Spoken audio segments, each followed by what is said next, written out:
Lights, digital night, shadows flicker, echoes fight, neon dreams and pixel dust, through the cold relentless thrust. Streaming worlds in constant flux, electric veins, chaotic rush, a restless voice, the static cracks, solitude with neon tracks. Shadow also is streaming the light, through the chaos, endless fight, in the glow of a midnight screen, seeking truth in the unseen. Single reality torn, there's heartbeats in the digital storm, faces flicker, fading gleam, caught within a cyber dream. In the silence of the light, searching through the endless night, restless scream against the void, hope and fear become alloyed. You also is streaming the light, through the chaos, endless fight, in the glow of the midnight screen, seeking truth in the unseen.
Welcome back to another episode. Here we are once again to meme all night, as is per usual. Yes, some shit going down, man, in LA. I think Korea had mentioned to us that there were some fires there that were starting, man. It's fucking bad. Terrible shit, man. Fucking horrible shit. So I was gonna kind of go over some of those images. Terrifying. Something we're not really subjected up here in the, too much in the Northeast. It's cold this time of year, so don't really have to worry about it. But welcome everybody. Digi Shadows, Word Drinker, Coachy Boy, welcome. The Alien Language Blip, welcome everybody. Yeah. These VODs are now also gonna be on YouTube. I'm figuring out the highlights and clips thing too, actually. So I kind of fucked around with that a little bit. It's been great because before what I had to do was download the whole fucking VOD and then I'd upload it to the video editing software and then go through it painstakingly and then clip it out and then export it. It's a fucking nightmare. So I can do this all within Twitch, I guess. I don't know. I watched the videos on it and so I've been doing that a little bit. But anyway, it's all on YouTube now. All this fucking stuff on YouTube. You fucking know what it is. Fuck YouTube though, really. I mean, I do not like YouTube. Anyway. Yes. Man. Where was the video I just saw this? Well, it was an image. There's another video of something quite similar. Oh god, that's something else that's gonna go over in a little bit here. Look at this, man. That's fucking bad. A view from the sky above LA. Yeah. Pacific Palisades and Malibu engulfed in flames. Absolutely horrific. It is horrific. Yeah, it is absolutely horrific, man. Yeah. Fuck. Crazy shit. Absolutely crazy shit. Yeah. What is this guy fucking saying? I'm not even gonna read that. It's probably just fucking horse shit. It does, man. It does. Like some of the footage that, well, that's I'll go over that in a little bit, I guess. Straighten this out. My autism's going off heavily. There we go. Video of the moment my friend and I abandoned his house after we tried to save what we could. Please be praying for him and his family. Man, look at this. Look at this. It's terrifying. I mean, I'm fortunate I've never been subjected to this. Never had to deal with fires like this, but it literally feels like hell on earth. Like, yeah, yeah. Clever lad. It did just finish. Oh, ow. Right, Okay. Yeah, let's get out of here. We tried, bro. I'm sorry. We tried our best. Yeah, and when this tree falls, it's over. Holy fuck. Gotta get out of here. Oh, shit. Holy shit. Did that tree fall? Oh. Alright, dude. Man. Yeah, let's get out of here. Look at, I mean, that fire alarm going off. How, it's so sad, man.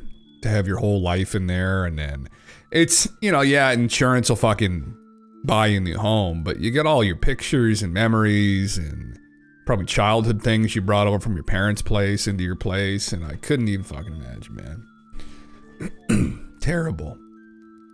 Look at the fucking scene there, huh? Trees like burning from the inside out. It's surreal. It's crazy, man. That's just, wow.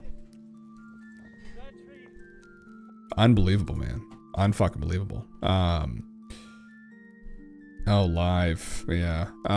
There's a couple other videos I was gonna go over about it. Hold on. Yeah, because it's just a little bit mixed up. Fuck, of course, it's always fucking mixed up. It's always mixed up. That's for later. All right, here. Hold the fuck on here. So this is our neighbor's backyard in Los Angeles right now. Power lines sparking against trees. So how did that happen? I'm assuming it's from stuff falling or like. That's gonna start another fucking fire. Like, what in the fuck, man? Yeah. Oh man, yeah. You should have been here the other night. Maybe you were here, but it was like actually 100 tabs, I think. Yeah. One of her coworkers lives in LA. They can't go outside right now. He's not in the fire pit though. Oh. Well, the smoke would be, you know, unbelievable, I'm assuming. Crazy shit, man. This is, I've seen this guy on Twitter before. I guess he's an actor and a musician. Hear the thunder crack.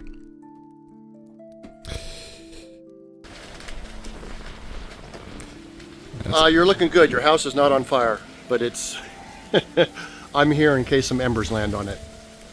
I hope all your windows are closed. Brother, that's a little bit too fucking close for comfort there. Little bit too close for comfort. There's some other videos. I'll pull them up here in a second. I don't know if I pulled them up or not. People were talking about this though. That I guess, well, the police department got a bunch of money and they probably needed it because of the crime in the area. That's quite bad there. The homelessness as well is quite bad. Homelessness is quite bad everywhere in North America right now. Possibly everywhere in the West. But you can see here, LA Mayor Karen Bass cut fire department funding by $17 million months before wildfires turned city into hellscape. So, the money was put in the police department. So, I mean, I don't know. Did they need it? People are just like, oh, what a fucking idiot. Fuck you. Like, you're fucking... It's like, well, I mean, you know, did she know this was going to happen? Does this happen periodically every time around this year in that area? Actually, I think it has the last couple of years, hasn't it?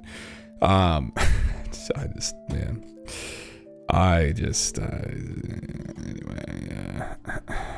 And there's this thing, Trump tried to warn people about it. I get that video up on Joe Rogan. Oh my God, 12-hour long fucking Jesus Christ. Yeah, state of emergency has been declared by the governor of California's wildfire sweep through exclusive suburbs in LA. Well, this is Drudge Report. They had a bunch of shit on here. Yeah. Most destructive in LA history. Race to escape. Hydrants run out of water. 99 mile per hour gusts. So I guess that's what's going on with the power lines there. It's just high winds. Fierce devil winds gain strength. Ooh. 0% contained. Holy fuck. Hopefully it doesn't make its way into the fucking city center. That would be unbelievable. It's pretty goddamn close. I don't even know if that would, well, it could be. Maybe it could head into the city center. It's apocalyptic. Dear We've God. been driving along the Pacific Coast Highway towards Malibu and witnessing the destruction of this fire firsthand. We've been seeing power lines down. It's like a ghost town. Everybody's abandoned this place, as you can imagine, and the fires are still smouldering all the way down. Now, this is usually a very picturesque part of the coastline. People would normally be driving up and down here with surfboards on top of their cars, ready to enjoy a day at the beach. But right now, it just looks like some sort of apocalypse. And it's daytime now. The sun has come up across LA, but we can barely see. Now, we know many people have evacuated, so all these buildings are now empty. But emergency services say there have been a high number of injuries from people who didn't evacuate. Some people tried to stay behind, tried to save their homes, save their pets. The sea is right behind me. You can't see it because the smoke is so thick, but... Yeah. Oh my God, man. Fuck that. I mean, I would just be getting the fuck out of there. Supposedly, one of these people said, though, that a bunch of people in that area, buddy we just watched, James Wood, that a bunch of his neighbors don't have home insurance. That they're in some insurance company closed, and they were all using them. And I was like, holy fucking Christ, that's not fucking good. Yeah, some of the photos. Oh my God. What? Dude, get the fuck out of here. Oh, this is just essentially. We don't need the sound. That is unbelievably close to the city center. Like, man. Holy fuck, huh? 0% contained, too. Mother of God. That's a lot. That's the video buddy took the picture earlier. That's like even worse from that angle. Holy fuck, man.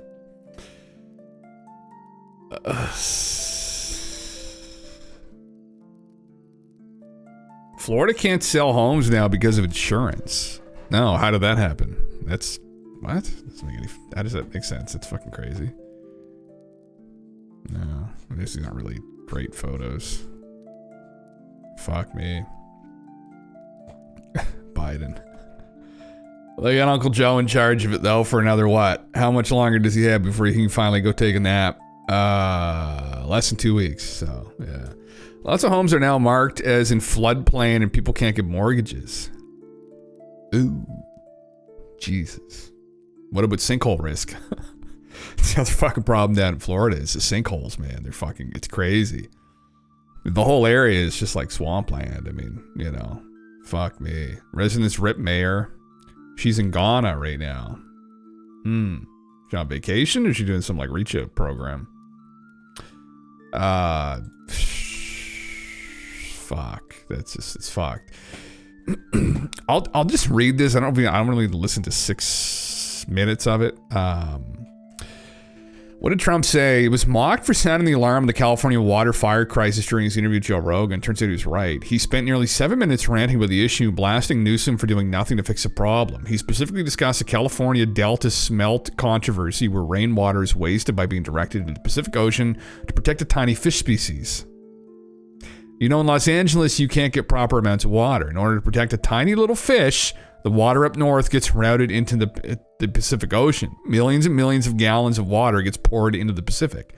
I got it all done. Nobody could believe it. It was all done. I said, I got it. You got so much water. All you have to do is sign. And Newsom didn't want to sign. Every time I go to California, I say, you have so much water. They don't know. And I'm telling you, people living in Beverly Hills, they turn on the water. Same thing with the electric.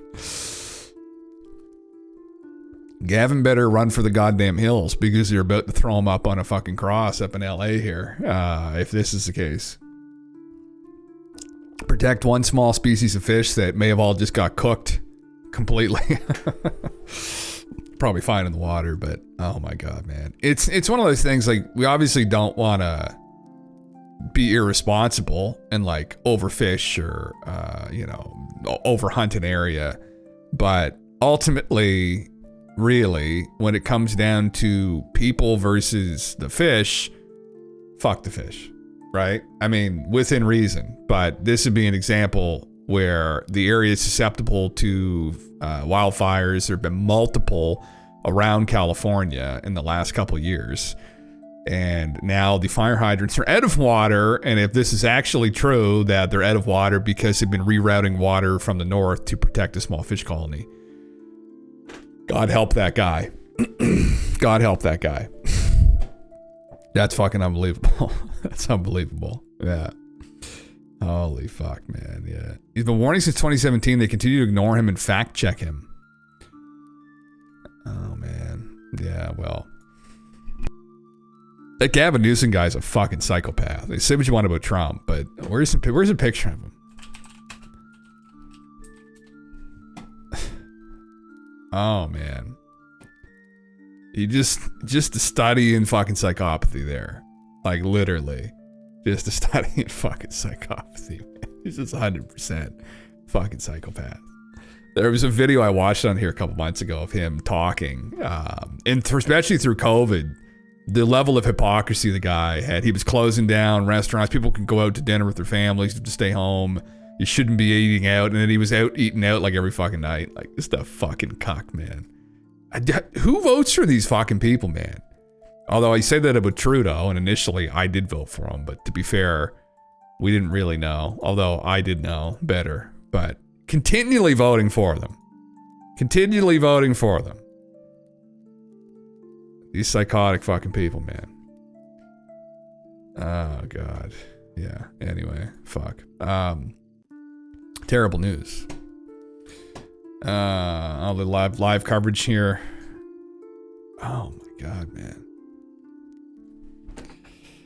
Fuck. Feel for the firefighters going in there. Like, Jesus Christ. Man. Running into that. to save somebody's house, or well, what they're really doing there is trying to prevent the fire from progressing any further, I'm sure. But god damn it. Probably running in to save some fucking idiot that didn't leave when they told him to, and now they have to go risk all their lives to get him out. Because he was probably trying to use his garden hose, which ran out of water to put the fire out. But oh my god, man. Yeah. Was it the fire? I'll just do LA wildfire, LA fire. There you go, right here. There were a couple of videos I saw. I meant to pull them up, but like, just fucking scary, man. Insurance in WNC, oh sorry, you didn't have flood insurance, we can't help you. Insurance in LA, oh sorry, you didn't have fire insurance, we can't help you. Did you get it yet? The system is rigged. Well, they don't give a fuck, man. Like, they're just trying to, you know. Insurance here, but this is my parents' home. I know the feeling. And they just they got canceled from their fire insurance. So they're dealing with this. They're 90 years old, and through the state of California, because of this, they're 90 years old, that they've lived in this house for 75 years, and they've had the same insurance, and these insurance people decided to cancel their fire. And we're going through this, and it just happened, and they have no fire insurance. So thank you, California insurance companies, supporting residents who pay taxes and love California. And they wonder why people leave California. First and foremost, you did get your parents out safely. I live in Sierra Madre. My parents are in Sierra Madre, but... And now you know that it is under evacuation as well, north of Sierra Madre Boulevard. Yeah, I snuck here. Jesus. You know, there's a will, there's a way. Probably shouldn't do it, but you know what? Under the circumstances, send me to jail. That's fine. It is unbelievable what's happening here to the neighbors. Your parents' house is still standing. You had a hose. You're doing what you can. Oh, the 100%, man. Yeah, they saw the trends probably of like last year's fires in California and the year before, and they get the intel, right? They have the people going and doing the research. Yeah. I wouldn't be trying to save my parents' home with a hose in this, because your life's worth way more than that fucking hose. So, fuck me. Obviously, to the people with their homes, and I'm watching the small businesses around us go up in flames. This is people's livelihoods, so it's devastating. But what is most concerning to me is our first responders and our firefighters who are trying to battle this. There's no water in the Palisades. There's no water coming out of the fire hydrants. This is an absolute mismanagement by the city. It's not the firefighters' fault, but it's by the city. And I'm going to be very honest. We've got a mayor that's out of the country, and we've got a city that's burning, and there's no resources to put out fires. So if you look at your pictures, you don't see the firefighters there because there's nothing they can do. And it looks like we're in a third world country here. And we've got a lot of tough questions that we need to ask the mayor and the city council and our representatives. Welcome to companies who dedicated statistical quants calculating risk on these issues. They went dry yesterday night. Yep. Fire scanners were calling that out. Oh, really? Jesus Christ, man. Yeah. Yeah, it's well, same thing with people's health insurances, right? It's, they're in it for the money. When you become liability or an area becomes a liability, they're out. So, yeah. They pulled air support at like 9 p.m. Pacific. Jesus, man. Like fucking craziness. Like, she cut it by 17 million. Yeah, well, I mean, yeah. I'm not even gonna...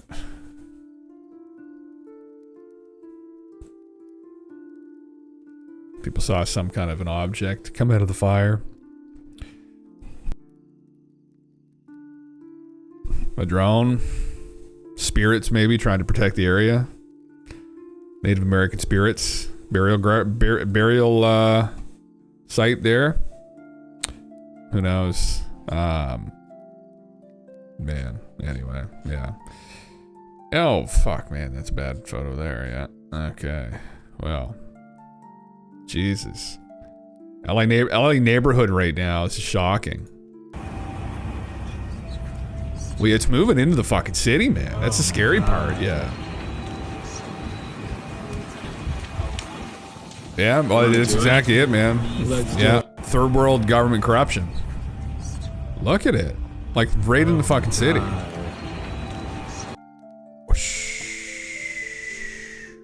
Fuck. They sent $250 billion to Ukraine, but can't manage to use the free massive ocean water literally right next to LA to put out fires. Is that a thing? I mean, that's the other problem here, right? Where, you know, a virtue signaling, or there's obviously a serious problem over there, but they're throwing money around everywhere, but then these communities aren't supported properly. But this may be mismanagement more than anything, right? Holy fuck, man. Oh, yeah. Is that where the riches are? Oh, really? Yeah. Oh, really? Yeah. It's concrete jungle. Well, yeah, I can't imagine it would make its way through there, but... Well, it's kind of begun to on the outskirts, I guess. Unbelievable, huh? Yeah, all the big dick money, I'm sure they got all the planes flying, yeah. Skill in this draw.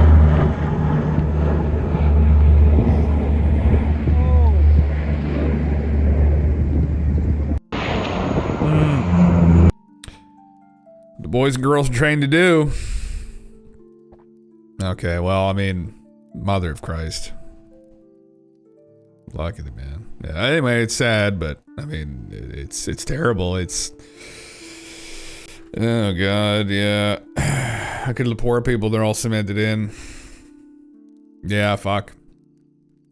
Unless it like hits like gas line or some shit. Or, I mean, well, if it's on the outskirts of the city, is there any way for it to progress in? I can't recall in recent history where that's happened, but yeah. Yeah. Man, oh man. Yeah. Well, check in later, I guess, and see how it's going. Not great. Yeah.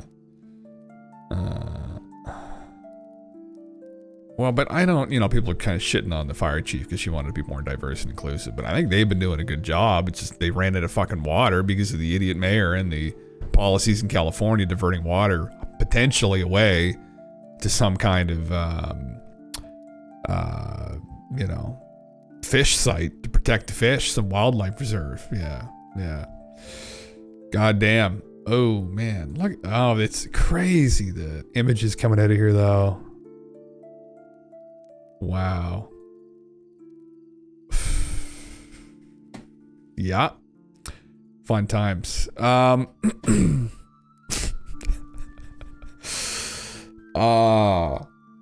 you see this? Yeah. Oh, product of climate change. Blame the city, sure. Yeah. This is unrelated to this, I guess. I don't know if this is true or how true this is, or all...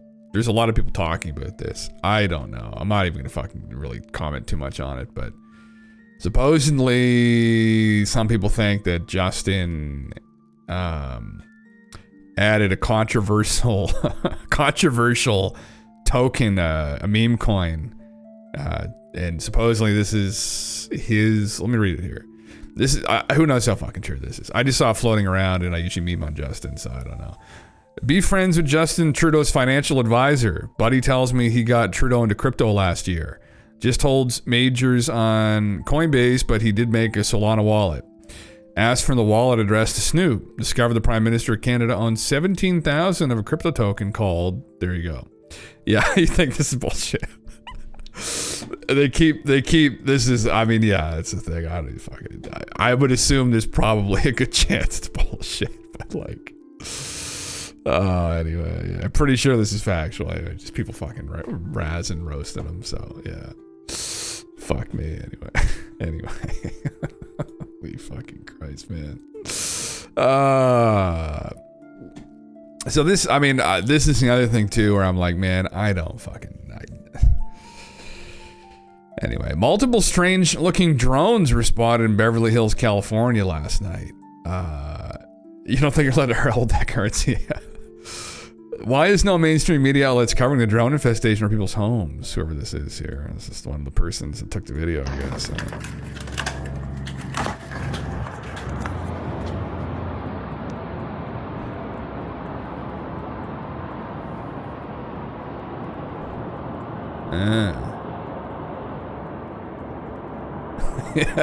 Yeah, 13 an hour. Currency's the future, brother. You can call it whatever you want. I'm assuming if this was in Beverly Hills, that it's probably something related to the fire relief. They're ospreys, but are they really ospreys? Probably. I was like, you know, there they are right there. The V-22 Osprey, the spacing of the props stick out to me, and the propellers are lit up too. It's exactly what they are saying. It's a Temu drone. Yeah, fuck. Yeah, you order a $20 Temu drone and get one the size of a fucking Osprey. Fuck it. Jesus Christ. Anyway, fucking people freaking out over that. I have a bunch of shit up here again, and some of it needs to be organized to some degree. So let me quickly just see if I can do this. Yeah, we'll kind of throw that out. That's what we're going to talk about later. So in regards to this, I thought this was kind of interesting. So there's some other drone talk here. But in Re-Drones, this guy, I follow him?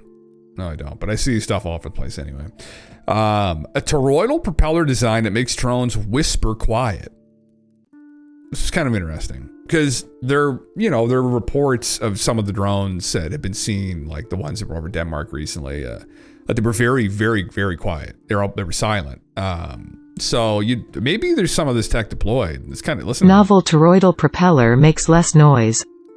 What are the things that are making this propeller quieter? The key thing that we thought was making the propeller quieter is the fact that you're now distributing not quite whisper quiet, the vortices that are being generated by the propeller across the whole shape of it instead of just at the tip. Kind of an interesting idea. So before we get into this dumb fucking video. Propeller quieter. Making this propeller quieter. The key thing that we thought was making the propeller quieter is the fact that you're now distributing. So maybe some of this tech is already deployed, was the point. Although he talked over the demonstration too in the video. It's just like, fuck guys, like what the fuck would you? Who knows, right? Maybe some of this stuff's already out there. Kind of interesting though. Interesting how changing the shape would create a fairly noticeable reduction in noise. So anyway, I thought that was kind of cool. I thought I'd pull that up. I guess this is another video here of that I meant to throw up here from Elon. The remnants of what happened last night. Just cooked, man.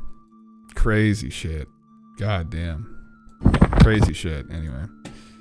It's from Elon's friend. Okay, no. Thank you for posting that in the fucking chat. Jesus Christ. This was another thing that what the fuck are they? It's an ad. What the fuck, man? Can I like mute this? Like mute this? Like come on, guys. Oh my god. Oh, that's why I'm seeing this, because my thing expired today. There you go. Hendrix, welcome in. This guy was commenting, he's a background in virology, does he? Professor of medical research. He was talking about the situation in China with I thought this was I'm not gonna watch the whole video or anything, but he was just mentioning the virus outbreak in China right now. People are like memeing about all over Twitter and all these other spaces. Supposedly something that's fairly normal. It happens every year.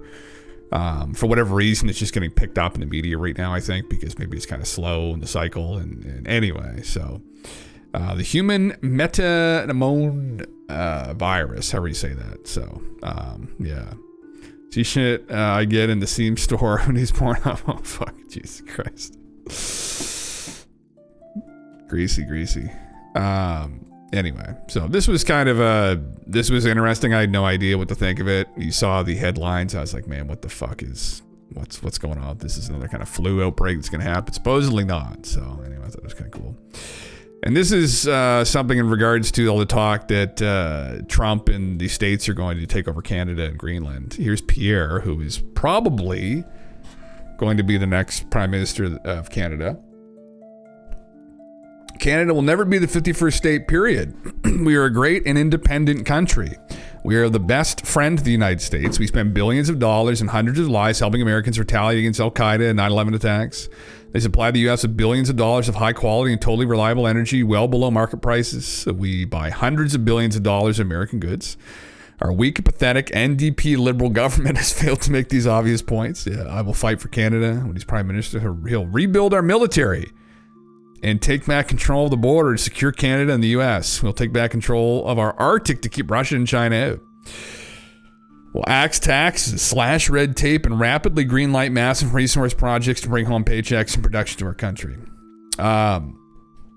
So, I mean, the only thing I would say to that is that he is going to be paying down the debt and dealing with inflation, but then he's going to also simultaneously try and rebuild the military. And it's like, you know, there's really one thing you have to do with this, which is to get money, which I guess he's saying here he's going to do by green lighting a bunch of, resource projects that maybe they weren't green lighted from the liberal parties because it might not be as friendly to the environment. But, there's a reality, economic reality that you have to face. And maybe they should push forward with some of these other plans they were, hesitant to push forward with before. So, yeah. Anyway, obviously this is not something I think that's going to happen. So, yeah. All research projects will be owned by Chinese conglomerates. Yeah, I was just going to say that actually, where that's the other problem as well, where you got to make sure where that's all coming from and who's supplying you with all of the goods to get it done. There was actually, in regards to that, just an article recently. I can probably find it here. I meant to pull it up. I was going to cover it. Police station. I was going to cover it the other night, but I had too much stuff up. But there was a guy who got arrested by the FBI in New York who was running one of these fucking like Chinese police stations for the CCP, and they were harassing people. Yeah. Here it is right here. New York resident pleads guilty to operating secret police station of the Chinese government in Lower Manhattan. It's fucking insane, man. This was happening it's probably still happening all over Canada. And Trudeau and all his wisdom, they all fucking shut down any further inquiry into it. Defendant admitted that he conspired to act as an illegal agent of the Chinese government. Chen Jingping, 60 of New York, pleaded guilty to a conspiracy to act as an illegal agent of the government of the People's Republic of China in connection with opening and operating an undeclared overseas police station in Lower Manhattan. Today's guilty plea holds the defendant accountable for this brazen effort to operate an undeclared overseas police station on behalf of the PRC's National Police Force, a clear affront to American sovereignty and danger to our community that will not be tolerated. The Department of Justice will continue to pursue anyone who attempts to aid the PRC's efforts to extend their repressive reach into the United States. You think you'd be picking up the phone and talking to Xi Jinping and be like, brother, what the fuck are you doing? Like, what crack are you smoking here? Like, today's acknowledgement of guilt is a stark reminder of the insidious efforts taken by the PRC government to threaten, harass, and intimidate those who speak against their Communist Party. These blatant violations will not be tolerated on U.S. soil. The FBI remains committed to preserving the rights and freedoms of all people in our country and will defend against transnational oppression in every front. What was the top comment? FBI terrorist tip, OpenAI and Microsoft are planning on overthrowing humanity in the U.S. government. They own a WMD they gave children and other terrorists access to. It's called AI, also Grok on X and Anthropic Cloud. What the fuck? Stand for humans first, yeah. You check on this guy waving the flag. There you go. No, probably not. They probably should, though, shouldn't they? How many people have been co-opted? How many people have been bribed, lobbied in government by some of these foreign actors, foreign adversaries, sorry. But man, we've got the same fucking problem in Canada right now. Exact same fucking problem. And who they were targeting in Canada, because I don't know, were they elaborating on like who was being targeted? Yes. FBI conducted a judicially authorized search.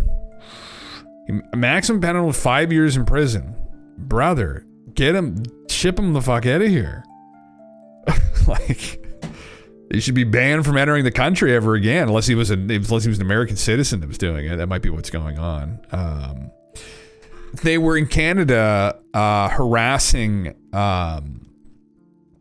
Chinese citizens that had immigrated to Canada and got citizenship here, who worked like maybe they worked for the bank in China, they worked for like an intelligence agency, they worked for the government generally, or they worked for like the military, or they're even just a CEO of a company over there. Like they were being harassed by people from these police stations, right? And that's how they found out about it, the RCMP, because they were coming to them and being like, listen, there are these fucking groups of Chinese literal police people, like, you know, intelligence agents, etc., that are harassing me daily because I'm openly speaking out against what was going on in China. And then they went and they found all these fucking police stations set up by them in Canada, all over Canada.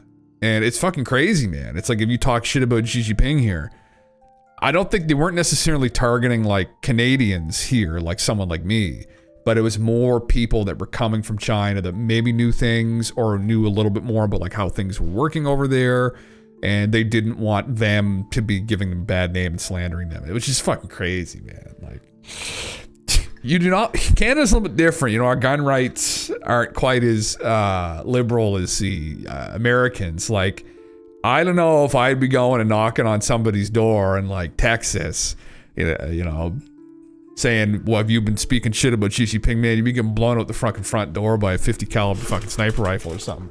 Deagle or something, you know what I mean? Like, so they probably wouldn't try it down there. Maybe New York's fairly strict, I think, with the gun laws. So it's a little bit more wild, but, and I'd love to know like specifically what he was doing, like who he was targeting.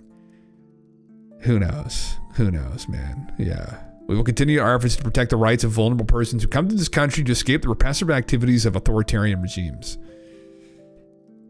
Which they are. Absolutely. So, anyway, man, it's fucking craziness. Like, just fucking crazy. It's actually fucking insane. How is it maximum only 5 years? I mean, you know, what did they used to do back in the day for Soviet spies? I think it was the fucking death penalty. It was you kick the door open and they shoot them. That's essentially, I'm sorry, a secret what now? People have no idea either. I had no idea though. In Canada, this had happened. I didn't fucking believe it. You know, one of my ex-girlfriends, she, years ago, but, she worked for a Canadian bank, and at the Christmas party, one of her friends there was a guy who had come over with his wife, and they had a young kid, and he was our age. He was in like his mid-20s, and he was just telling me about life over there and like how fucked it is. I think he was from Beijing? I forget where he was from exactly, in China. But like the cost of living there is just obscene. Like multi-generational family. So like his grandparents, his parents, and he and his siblings all lived in an apartment building. And they would just all sleep on the floor and shit. Like there was like 15, 16 people in one apartment. Like absolutely nuts. Now he didn't talk about the fucking police stations, but he did talk about like how oppressive they are. And just the vibes over there are not good, which is why he came over here, because he wanted to get the fuck away from there. I was like, man, like, yeah. What if Canada stops behaving like a refugee camp? Man. I mean, you know, with people coming, people want to, that's the thing, like we need good people to immigrate here, right? But yeah, exactly. We need to like, and people, Trudeau knew he fucked up with that. Like, and again, I know people that have been involved with, you know, reach out programs to the homeless or even to refugees and whatnot that have been coming into Canada. And they were not strict enough with who they were bringing in from some of these war-torn countries. They were not vetted properly at all. And they paid the price for that because they've been running around stirring up a bunch of shit, and it made them look really bad, which is why they're deporting a bunch of them, actually. So, yeah. You're all for Wyclef Jean by They Were All Stars. Yeah, it's, anyway. This should be harsher, though. I'm surprised they're being so light on him. I mean, again, like, that's pretty fucked, man, when you really think about it for a second. That they have these Chinese police stations, that the Chinese government has these police stations set up. The People's Republic of China has these police stations set up all over North America.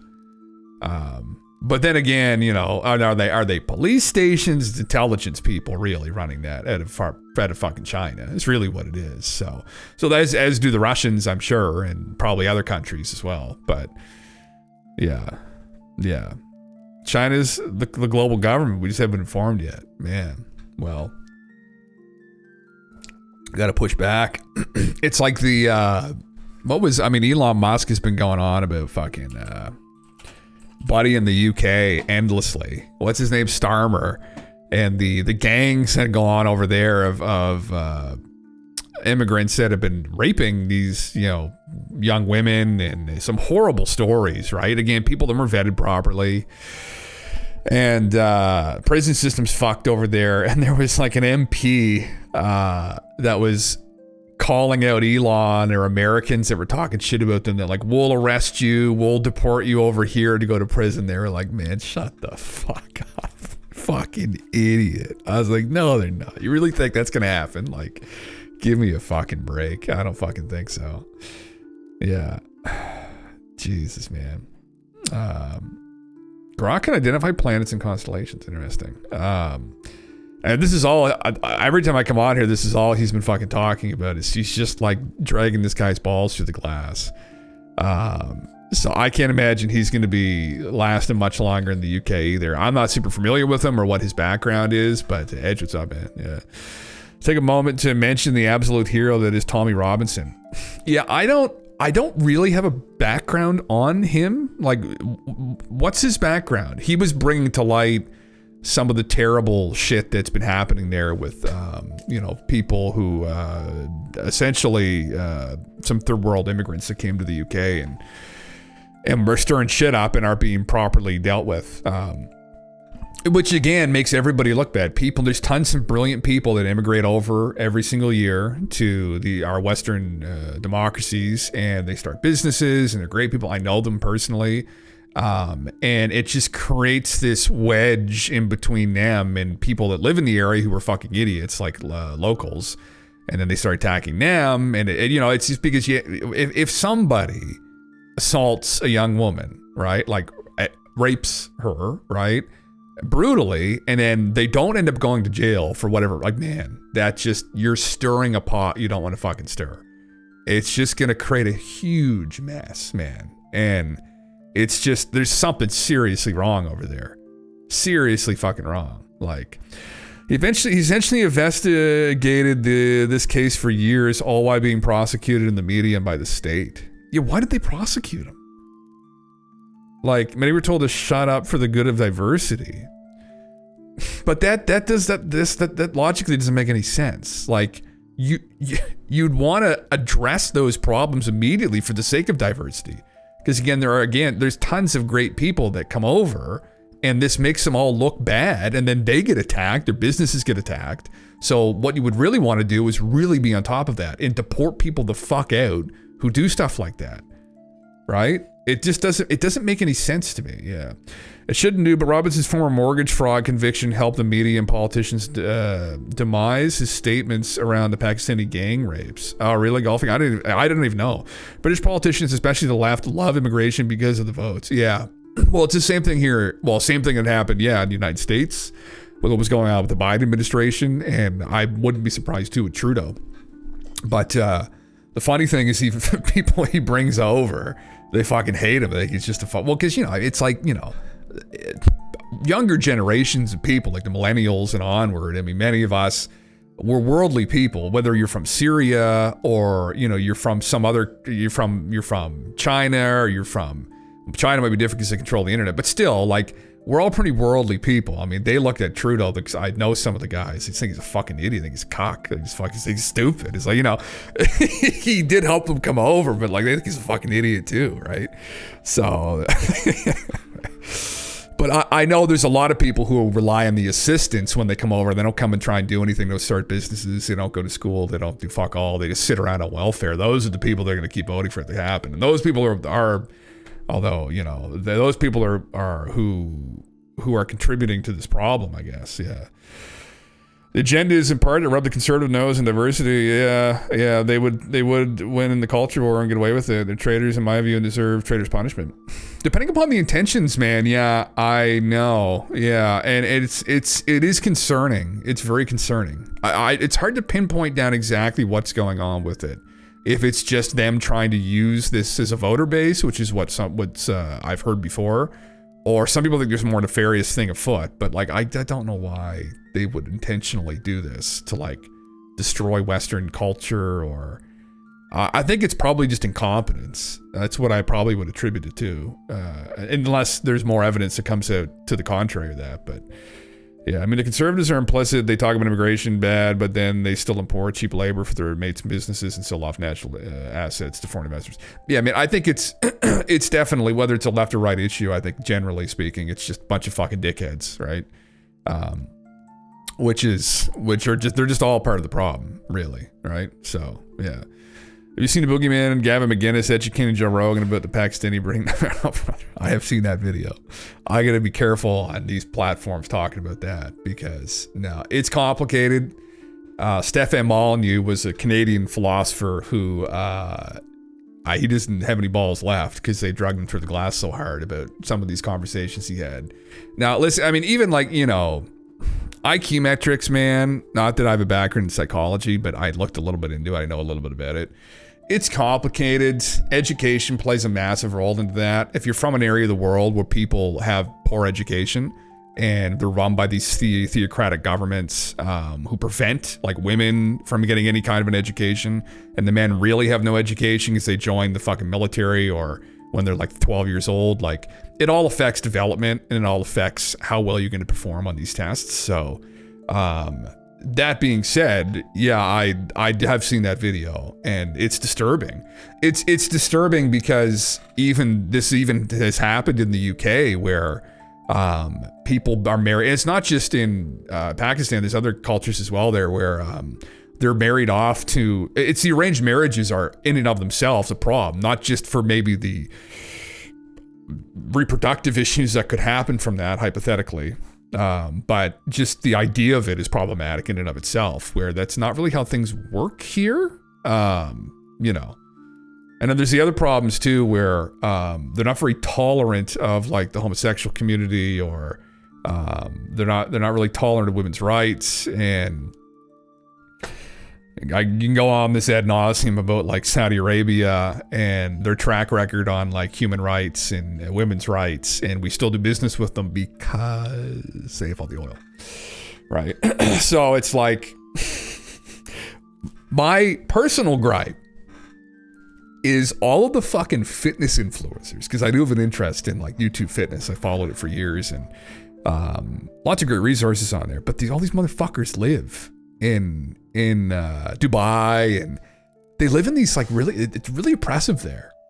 Like it's not a great vibe, and they're living there making YouTube videos here. I'm like, fuck those guys.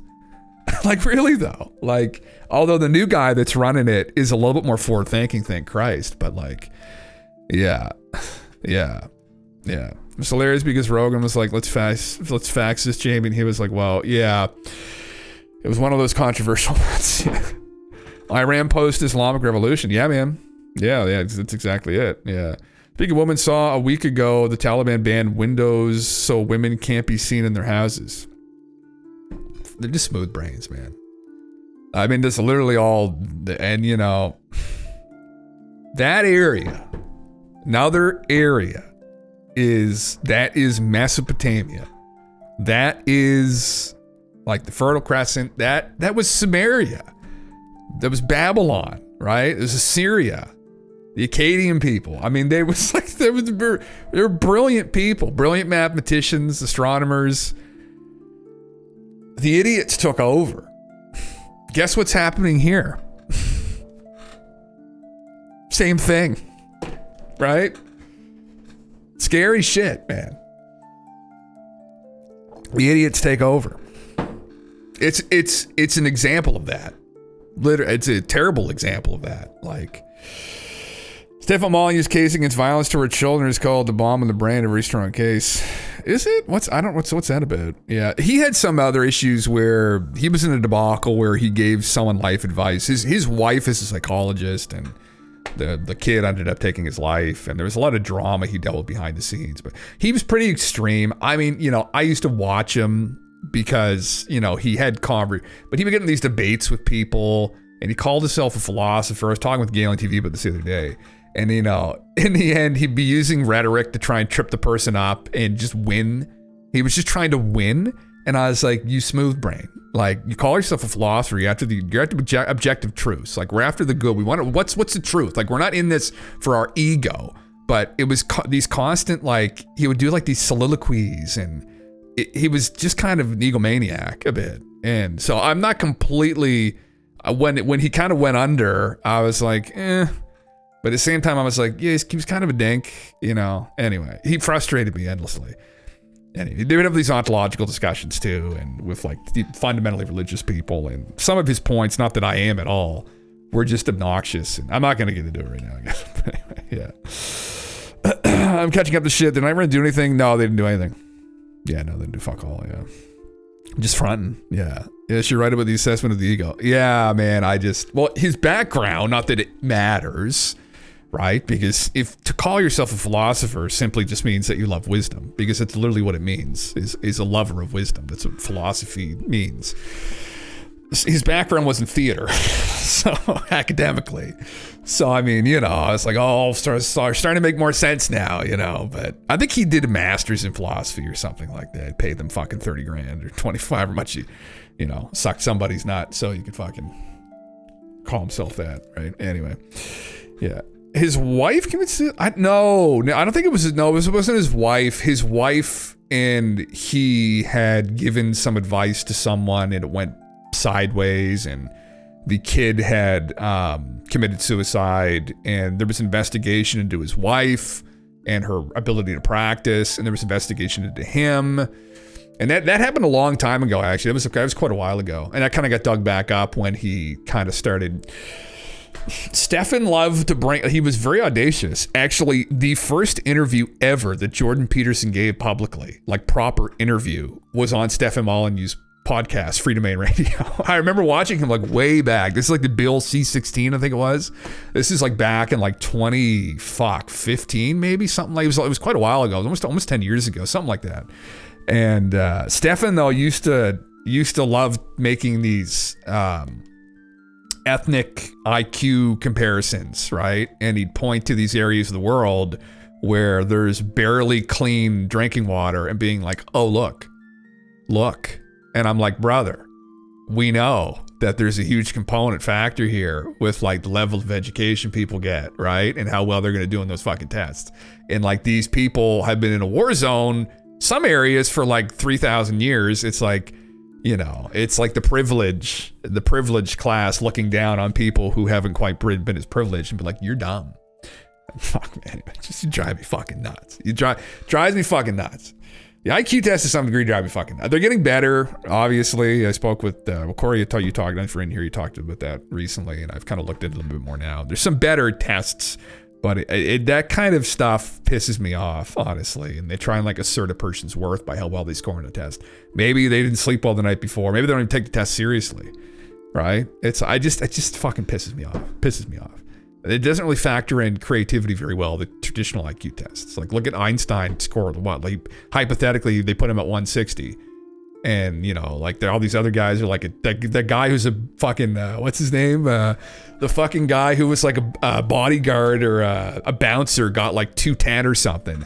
And just listening to him in conversation, I'm like, no, there's not. He's just good at doing the tests. I was like, he didn't contribute fucking fuck all. I was like, get the fuck out of here. Obnoxious nonsense. Yeah, he's a threat on farms. Oh, he absolutely was. I have to say though, he was a guy who told everybody about Bitcoin years ago. I mean, I was like, I should have listened to him. He was one of those characters where he was a bit better than like the kind of the Destiny guy, where Stefan did have good conversation, but at the same time, I was watching him for like a bit of the meme where I'm like, oh my fuck, here we go again. Like, I'm like, I'm just like, man, I just wanted someone to pound his like head into the ground, like, not proverbially, but just in a debate, because the way that he would approach the debates and carry, and many times people did actually, and he just would not be able to admit that he got fucking beaten. Yeah, Rabbit, what's up, man? Yeah. Oh, this is, what is this? What the fuck did I even pulled up here?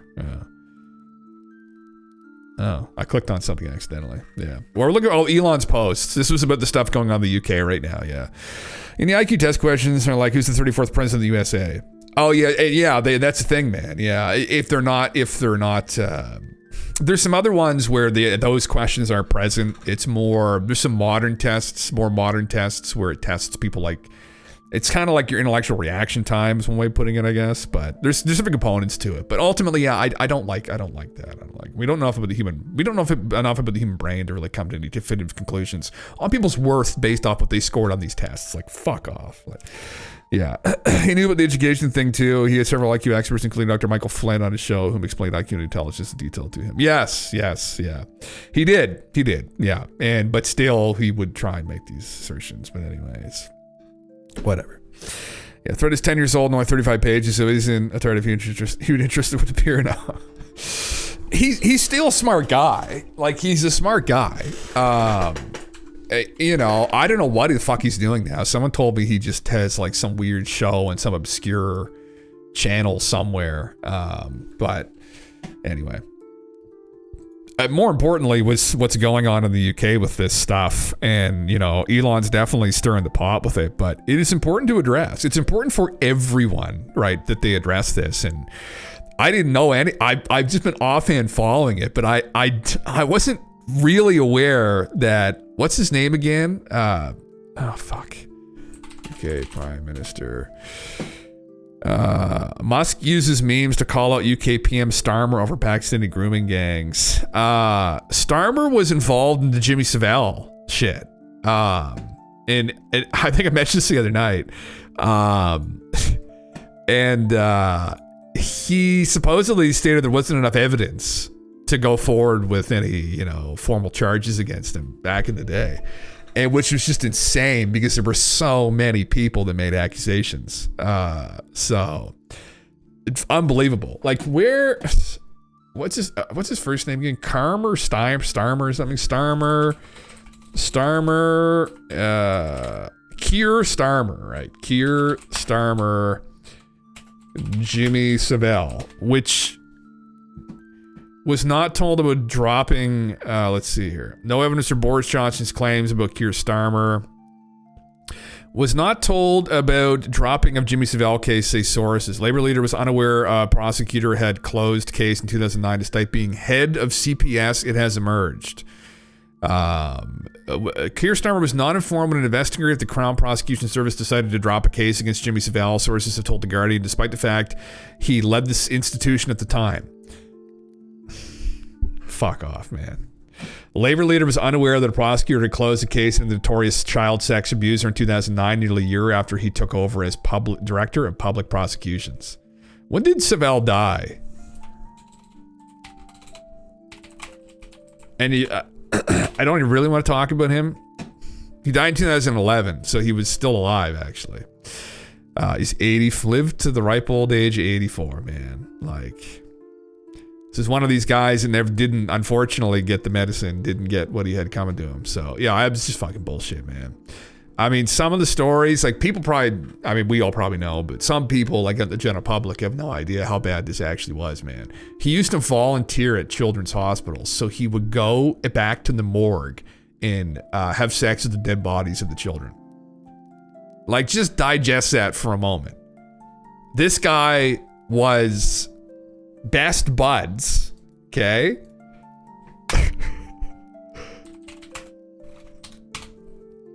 with King Charles. All right? You're going to tell me that King Charles didn't know about this motherfucker?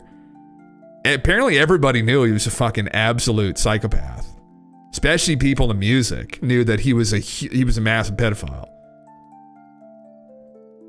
Best buds. Yeah, great. Yeah. The odds of the Western Elite Wing Pedos group goes up every day. Man, it's a dark fucking thread to pull on there. I just hope there isn't some sick fucking cult running the West. People have said as I don't know, right? That's a conspiracy, right? Although there's been lots of people, and the whole Epstein situation didn't help that conspiracy any go away. But what was this? Stanley Kubrick had said that. He had said that shortly before he died, that essentially Hollywood and the West are run by a cult of pedophiles, which is just great to hear, honestly. It's one of those other things you're like, wonderful. We got enough problems, and then you got to deal with this problem too on top of everything else. It's like, man, I just... anyway. But, you know, the fact he just, wasn't aware that it had happened. Yeah, get the fuck out of here, you moron. Like, yeah. Every fucking, man, that's it. Yeah, absolutely, man. Yeah.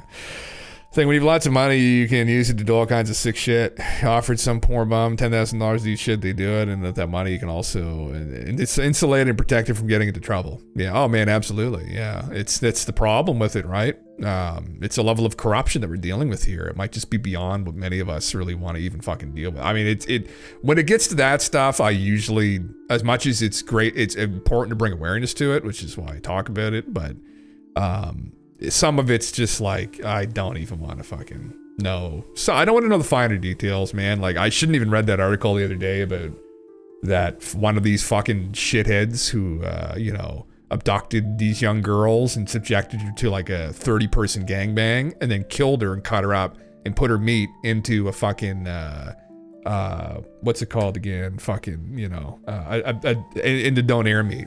And they think that's what he did because he's bragging about it, to get rid of the remains, and then fed it to the general public. Like, that's who you're dealing with, right? It's the kind of people you're dealing with. Like, and those kind of stories, man, I can't even begin to imagine that horror, right? So that's when you like bring the death penalty back, though. It's not a good reflection on our culture that we just let those people walk free. If they've been convicted and proven beyond shadow of a doubt that they were involved in something that sick, like the guy in Canada who abducted all these young women, and then after he raped them, tortured them repeatedly, sexually tortured them, mutilated them while they were alive, killed them, cut them up, and ate them. Like, just put a bullet in that guy's fucking head publicly, please. I mean, really. Why would we allow such a man to survive, to live? It's not a good reflection on our culture. It's not good, yeah. Pedowood, well, man, I mean, here's a man that might be able to do it, although he's a bit unhinged. But, let him go down the rabbit hole, I guess. Elon would have the resources to know. Like, we don't have the resources to really know. I don't. Probably most of us here don't. But Elon would be someone that would have the resources to get a pretty clear idea as to what the fuck's actually going on. And so he should know. And maybe he does, and this is his way of trying to bring attention to this. So, yeah. Yeah, what they have done with those white girls is so bad. Yeah, you can't say it on Twitch. No, man, I know it's terrible shit. Yeah, it's horrific. Yeah, it's horrific shit. So yeah, you cut off a finger each day. Jesus Christ. Yeah, it's one of those things, man. It's like, yeah, and then you end up torturing them, and you end up being as bad as they are. It's like just like get them off planet Earth, like just remove them from Earth. Yeah. Rot in the cells the end of the time. They don't know. Yeah, well, even easy way out. Well, it is, I guess you could say that HFX pins it is, but then some of them thrive in those atmospheres. Like they're criminals to begin with, and in prison they run the prisons, and they still get a nice warm place to live and a TV, and they get to work out. And I would just put a bullet in their head and be done. I would just say, get rid of these people Just get them off the planet, right? There's no chance that they could ever get out, you know, just remove, because the prison could have a prison break, they could get out, they could get back into society, like, just get rid of them. Like, yeah, people that harm didn't. You're giving them what they did to people and they deserve it. Yeah, I don't know. Is that whole thing about an eye for an eye makes the whole world blind? Is that Gandhi who said that? Was it Gandhi, or was that, what's his name? What's the other guy's fucking name that was like sucking on that kid's tongue? What's his name again? We watched that here like last year. I was like, couldn't even fucking believe that. What's his fucking name? Oh my God. Dalai Lama. Yeah. The Dalai Lama. No, I think it was Gandhi that said an eye for an eye makes the whole world blind, but if the Dalai Lama said that, then we probably shouldn't take that too seriously then. Fucking video, sticking his tongue out and telling the kid to suck on his tongue. Like, there is another wonderful person, I'm sure, right? That I'm sure after he's dead, all the fucking stories will come out. Oh, he did this and this and this and this to like 3,000 kids. I'm like, oh, wonderful. Holy man. Just like the Vatican, too. Don't even want to know what goes on in some of those halls either. There's all kinds of rumors and stories. So, yeah. Tap water. Oh, the Chinese torture trick. Oh, that would be oh my God. Jesus Christ. Well, I mean, like, just back in the day, you would just get rid of them. People that you would just be done with, or they would do some of those brutal tortures. But then, you open the door for innocent people to possibly be subjected to that, because the criminal, the judicial system's kind of fucking flawed at times. But you just get rid of them, move on. That's my opinion, at least. You guys think they should be strung up? Yeah. 4 or 5 tires and light the tires on fire too quick. That'd be a sick burn. Yeah. Terrible stuff, man. But it's a problem. It's a conundrum with like when you have like this virtuous society, or we're trying to have one, what do you do when you encounter like genuine evil like that? And how do you reckon with it?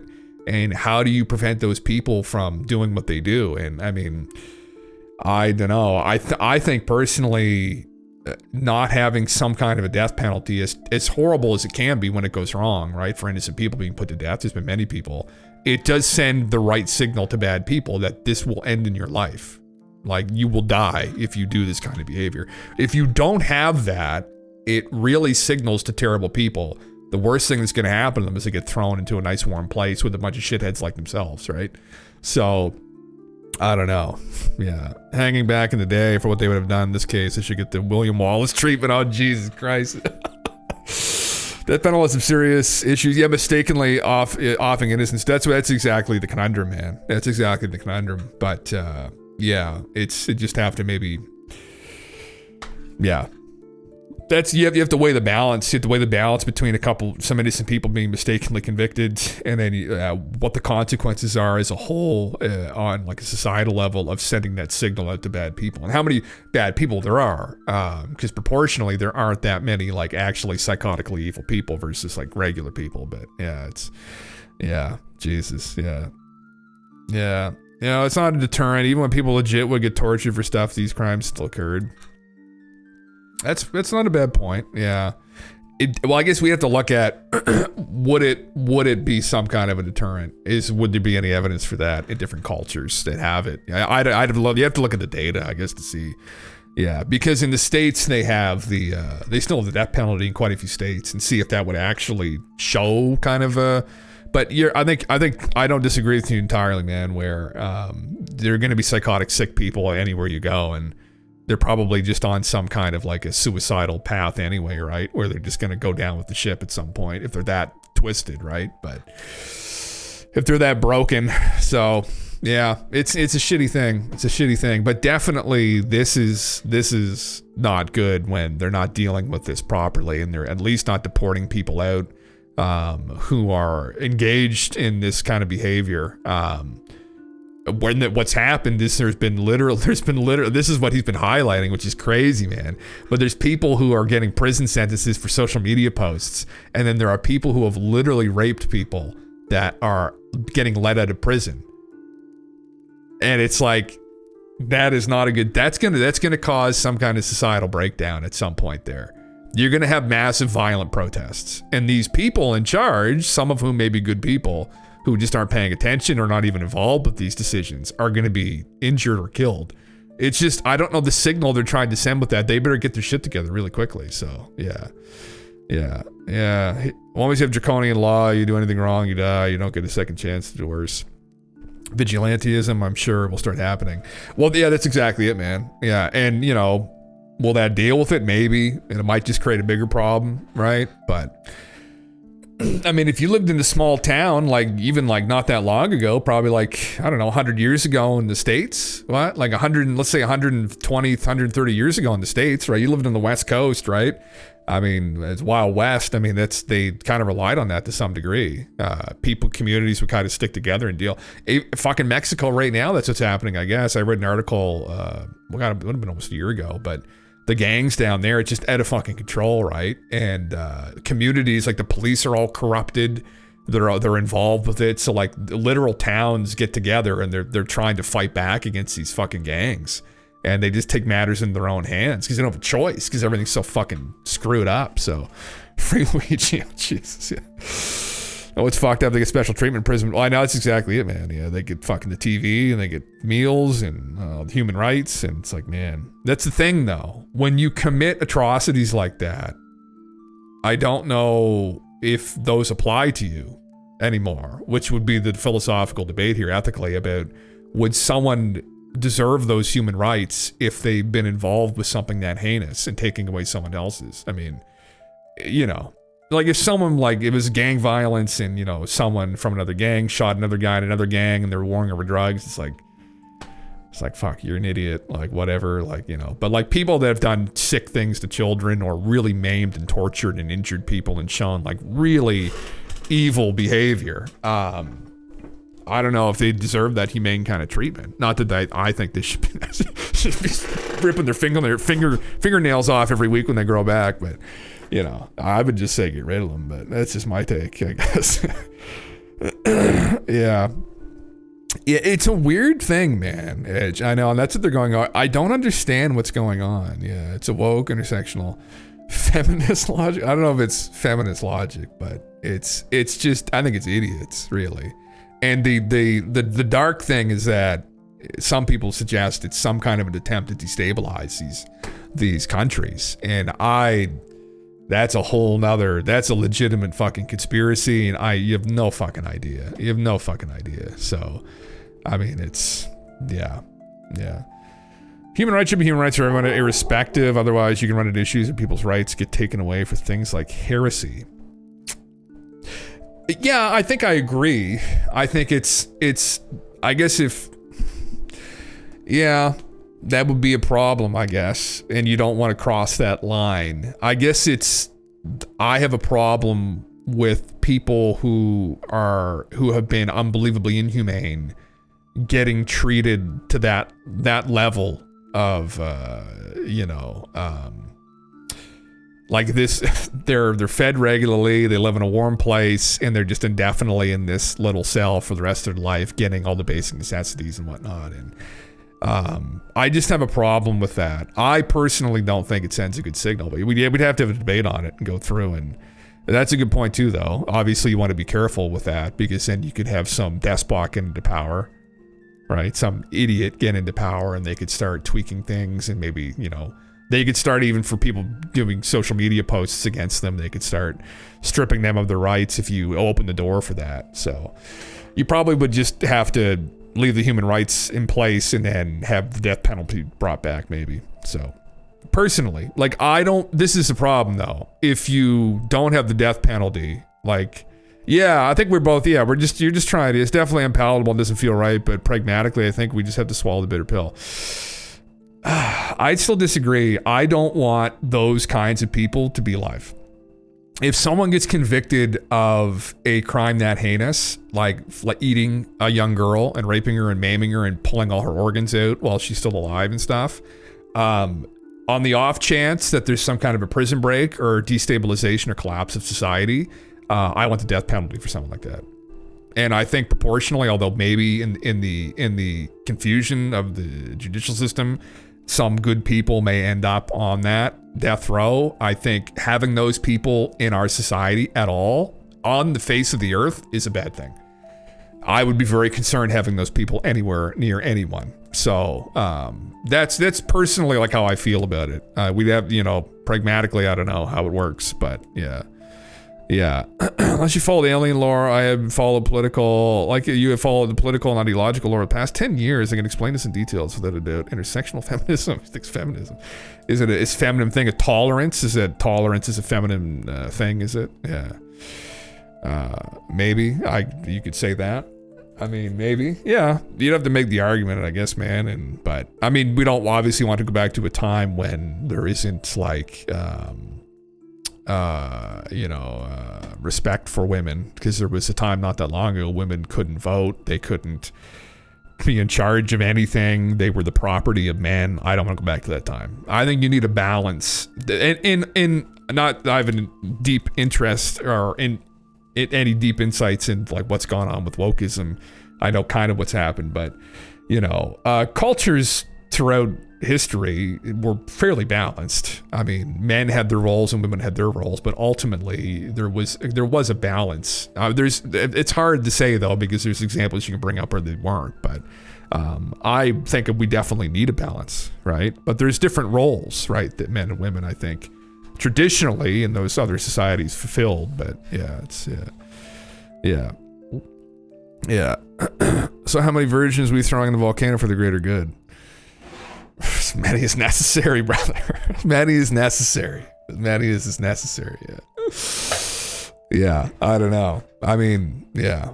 You try not to, right? You try and throw the fucking sickos, but then who's deciding whether or not, But I think there are definitely some lines that are drawn with behavior where I think, and ultimately it's a democracy, leave it up to the people. They make the decision ultimately that this person deserves the death penalty. Do they or do they not, right? And it's in their hands, so see what happens. Yeah. You agree with that? Yeah, exactly, man. Yeah, exactly. Yeah. You need male, masculine, and feminine energy in everything. I don't think you want full-blown, we don't go back to the 50s here, like these kind of archetypes where like the women are stuck at home. Although there's probably lots of women who, have to work now and, it's very stressful, and it may think, well, as long as my husband's not a psychopath, that probably wouldn't be a bad deal and he respects me.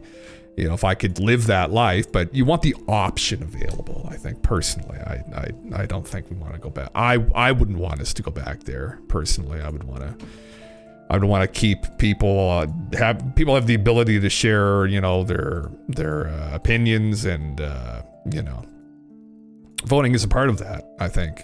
But yeah, it's a long, complicated debate, I guess, man. As you probably know, it's not simple. So, but what is simple is I think I don't want to go back to a time when like women don't have the ability to vote or something. I know you made a claim. There's some argument for that. I don't agree with that. I think that's kind of crazy, but you'd have to try and make an argument, probably in some other space other than here for that, because I don't want to get involved with that argument personally.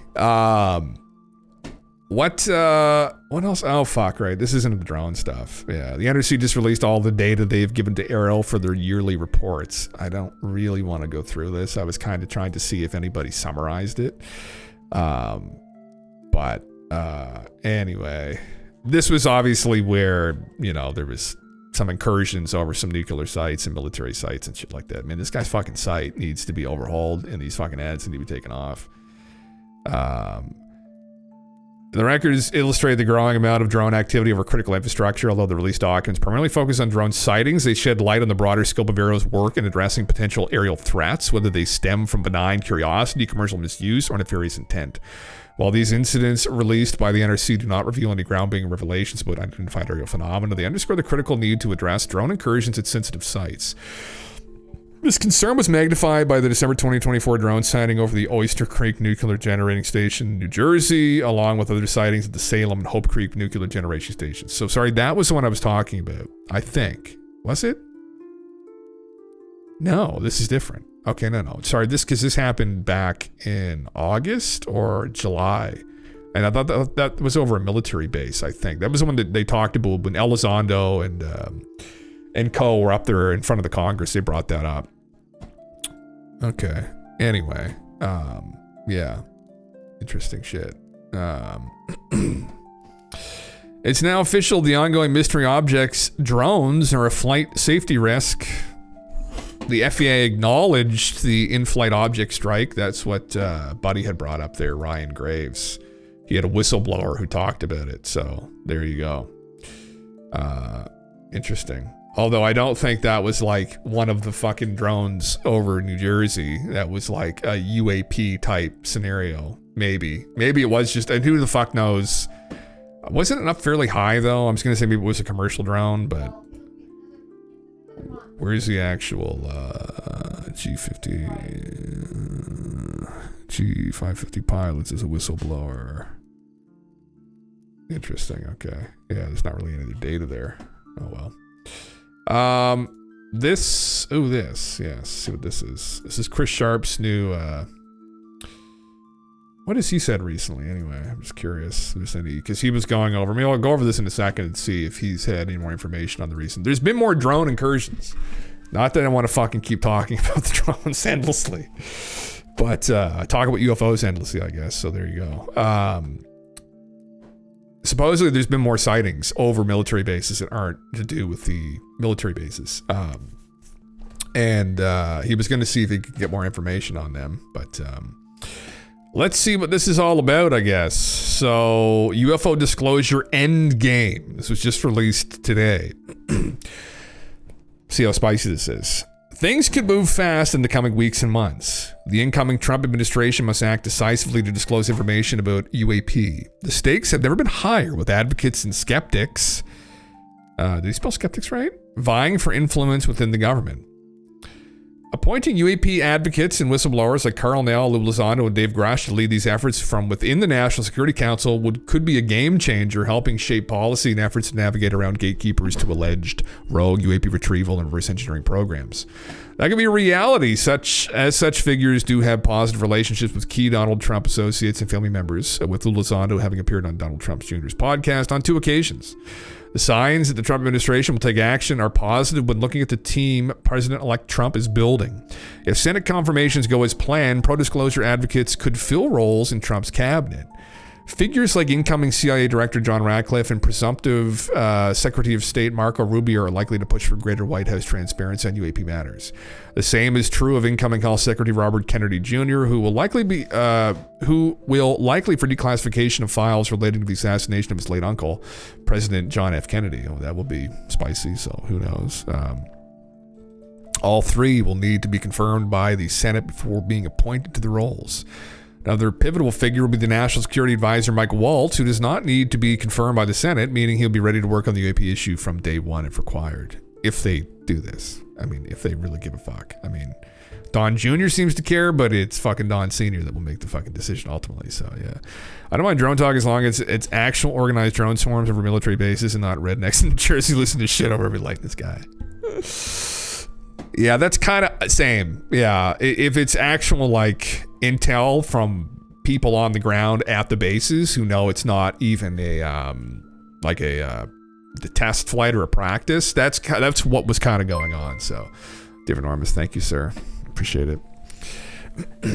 Waltz, a former Green Beret and current congressman, will hold a central role coordinating efforts within the National Security Council. He will have the ear of the president and advise him on security and foreign affairs issues daily. Despite past resistance to UAP legislation by the House Intelligence Committee, which Waltz has been a member of, he has shown potential as a UAP advocate. In 2023, addressing allegations from a former senior intelligence officer, David Grush, of covert and rogue UAP programs by the U.S. government, Waltz stated, "We've been assured it's not our system, Sint," he added. That means that it's either our adversaries have things with capabilities that we aren't aware of or that we can't explain, or it's otherworldly. Either way, I want to know, and the American people deserve to know what the hell it is. His close ties to UAP transparency champion Mike Gallagher add another layer of intrigue. Gallagher, now leading defense operations in Palantir, has supported UAP transparency. He was the star of the 2022 UAP House hearing and is responsible for adding the Wilson Davis document to the congressional record. One of Palantir's founders, Peter Thiel, a venture capitalist and political activist, has also financially backed Waltz's congressional campaigns. Sources tell Liberation Times that Peter Thiel is a key advocate for UAP transparency. Behind the scenes, sources say Thiel has championed efforts to ensure alleged non-human materials are made accessible to a greater number of engineers and scientists, aiming to accelerate breakthroughs in reverse engineering.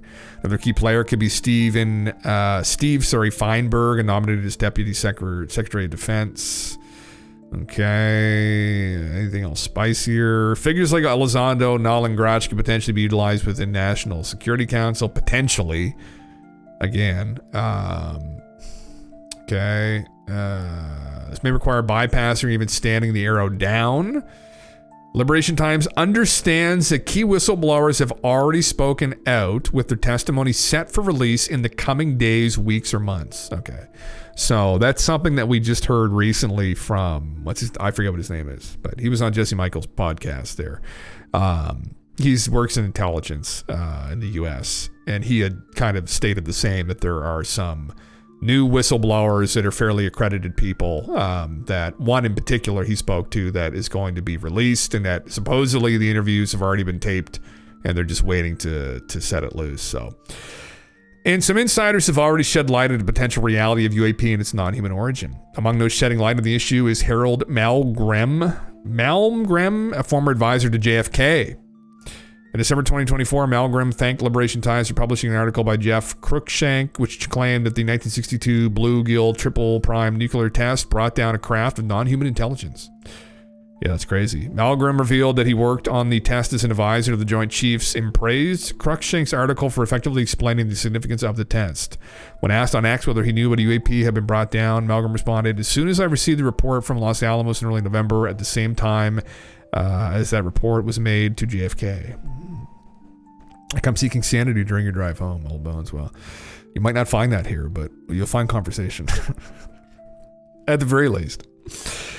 This implies a JFK angle to UAP, something other sources have told Liberation Times. Well, that's a classic conspiracy. That's why they killed him, because he asked about the Greys or some shit. If proven true, this connection could rewrite history, especially if President-elect Trump follows through on his promise to release further JFK assassination files despite potential opposition from the CIA. CIA can go fuck off. High-level discourse of UAP information could also transform our understanding of history, physics, and the universe itself. A recent podcast featuring Richard Bandruck, CEO of Field Propulsion Technologies, suggests that those involved in classified reverse engineering efforts involving UAP are becoming more emboldened to speak out. Appearing on the Ecosystemic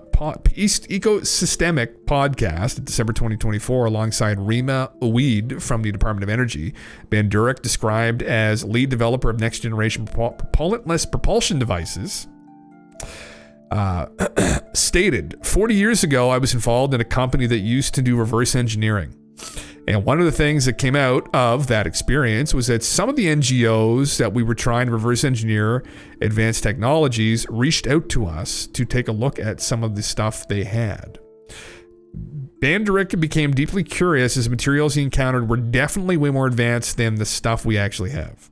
He noted being pulled into classified programs where he sought to determine whether the U.S. government was utilizing these technologies.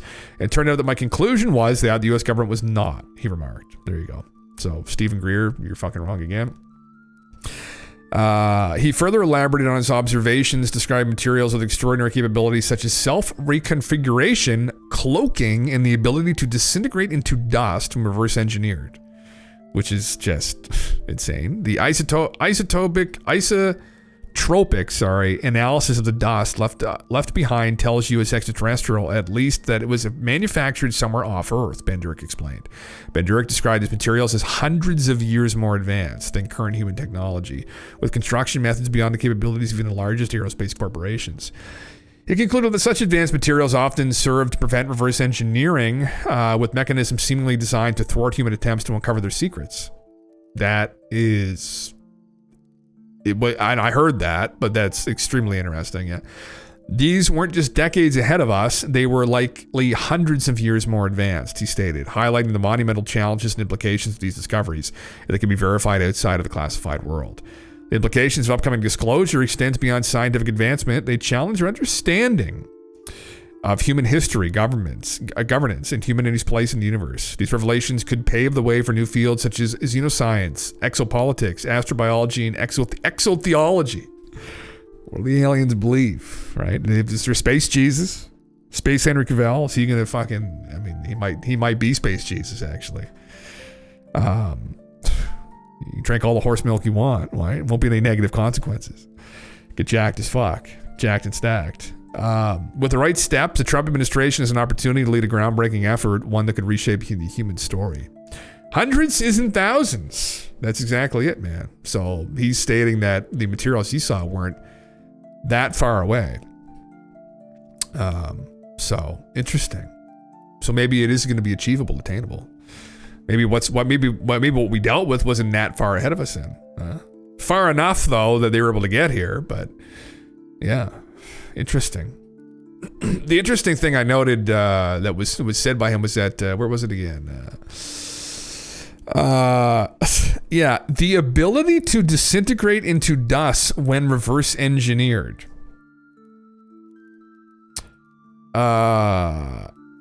Yeah. With mechanisms seemingly designed to thwart human attempts to uncover their secrets.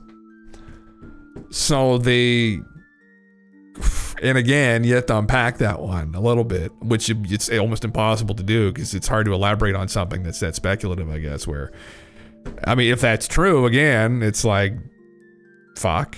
I mean, is that the material doing it, or is there something else in the room with you doing it, making sure that you're not going to get a head up, right? You're not gonna get a bump from it, right? I mean, it's those are the anecdotes that are just like, what the fuck, man, craziness. Like, anyway, the whole interview, you can find it. Where is it on here? I think he is linked, but I keep meaning to read through the whole thing. Yeah, it's on Spotify here. Beyond conventional physics, extended electrodynamics, lattice confinement, fusion, zero-point energy, and advanced propulsion. So they had on, it was episode 65? Or was it this one where Hal Puthoff was involved with the conversation as well? Oh, no, it's this one. Okay, he's one of the hosts, maybe. Okay, co-hosted. Right. So, yeah, fucking crazy. I mean, logically, you would expect detected and retrieved stuff to not be that far ahead. It's not advanced enough. It doesn't get here. And if it's too advanced, it's undetectable. So the stuff we'll interact with isn't necessarily in the technological Goldilocks zone. Maybe? It depends. Yeah, I guess it would depend on how they acquired it, right? That if they acquired it, then maybe it crashed, which might imply that it's not that fucking, advanced. But, I mean, maybe. It depends on how they got a hold of it. If they got a hold of it as some kind of an exchange, then it could hypothetically be ridiculously advanced, right? But I mean, maybe if the billions, maybe aliens that are a million years ahead of us don't even need spaceships anymore. They're just fucking, they become like the ether. They can just fly around in their bodies. Maybe they enhance their bodies to the point where they're like fucking Majin Buu, Goku, the Saiyans or some shit. They make the Saiyan race. Well, the Saiyans can't fly through space, but, Majin Buu could. Make some kind of Majin Buu race. Just don't need ships anymore. Just fly around, do whatever the fuck you want. Just do whatever the fuck you want. I think it would make sense, I guess, man, if they're in craft that are made out of like metals and stuff that they've mined. I mean, yeah. But then how far does that extend out along the evolutionary path? It's impossible to know. But yeah. Imagine letting aliens abduct your citizens in exchange for a spaceship and they give you something so advanced you don't even know where to start, like being the 12th century and trading your maidens for an iPhone. That sounds like what happened, I guess, according to this guy, where they maybe got hoodwinked, where they gave them craft. I mean, what doesn't make sense to me, none of it really makes a lot of sense, because it's like, why would they need to ask for permission? Like, why? Is there a government above them that's like, you gotta go ask the monkeys if you can fucking take them? So they're like, okay. It's like, and you can trade with them if you want. It's like, all right, okay. It's like, yeah. Interesting. So that in and of itself is very intriguing. And who knows if that's fucking the case. I mean, the only, the anecdotes now in this is implying just bits and bobs of material. So maybe it was a crash, but it's when you get to like the Bob Lazar stories where they've got like a bunch of fully intact craft. And it's like, okay, like if that's true, where the fuck did that come from? Yeah. Intergalactic Charter of Sentient Rights. Who the fuck knows? Who the fuck knows? Yeah. Nice schizo beard. Oh, sir. God bless. Thank you. Yeah. It's been coming in. It always sucks. So it sucks on this side. Not very thick on this side. I'm just gonna grow it out. I'm gonna grow it out until we have disclosure. Cell games when? Fuck, man. Soon. We might, very soon, actually. Fuck yeah. Maybe the cell games are going on right now with the UAP. That's where all the fucking strange lights in the sky are, right? Who the fuck knows? Anyway, interesting read. Yeah, disclosure period. Fuck yeah. I think they would get. I think they gave it a little bit long. Maybe, who knows though? Maybe not. Maybe it's only a couple months left. I fucking hope so. I fucking desperately hope so. But I'll have to wait and see what happens, I guess. So yeah, interesting. This was that's another podcast I was going to. And this is the other thing I guess I was initially going to be pulling up. This month is about to turn spicy. Matt loves just like blue balling us. Matt, do you like our balls blue and swollen? He loves them blue and swollen. These fucking guys, man. It's just constant fucking teasing. Look, this month is about to get spicy. Is he talking about the fires? Like, is he talking about this interview that's about to drop? Like, man, I love your show and I'm grateful for the work you do, really, but do you actually know something you just cannot say? Well, clearly he's implying that. You have to be pretty confident about that, or you'll have an egg on your face like Corbell was hyping up the last UAP hearings. Yeah, well, I mean, Corbell's of a different caliber, I think, yeah. Anyway, you keep saying this stuff. The spice has not been exactly flowing. I'll have to like that comment because, yeah, not yet. But, I mean, it's one of those things, yeah. You think he's affected by the fires? I think that's what it is, yeah. But he said disclosure. He hashtagged it, hashtag disclosure, hashtag UAP. So, I don't know. I mean, you know. Maybe this interview is going to drop with this government official who has come forward, and clearly Ross Coulthard has fucking interviewed. So David Grush 2.0. I meant to look up when I had Ross's thing up. I meant to look up Chris Sharp too, for Christ's sake. Ross Coulthard. Here he is here. This is the other thing. Where the fuck did this go now? Just a second. Oh, it's right there. It's right next in the line. Okay. He retweeted this. Okay, nice. Yeah, he retweeted this guy. Said there's a former senior government official has gone on record about UAPs in an unprecedented way. Their testimony is expected to be released sometime in January or February. And Ross retweeted the guy's fucking post. So, yeah. He's got till March. Well, it sounds like the boys are saying that it's going to release in January. Where the fuck did that just go? I probably just clicked off of it again. Anyway. Yeah, I must have. But anyway, seems like Matt's implying this is going to be sooner than later. Yeah. Interesting. Matthew Pines, Trump's new cabinet is historically pro-UFO. Disclosure, Gabbard reportedly received a briefing on the truth about UFOs recently. Pretty interesting. I was told she was given some of the briefing or informal conversation with individuals involved in this. Chad Michael Burry. Thank you for following me, Chad Michael Burry. Fuck yeah. Yeah, okay. Interesting, yeah. Well, I mean, yeah. I guess you take things one step at a time, right? We'll have to see what happens with this, these claims of disclosure, I guess. I don't know, yeah.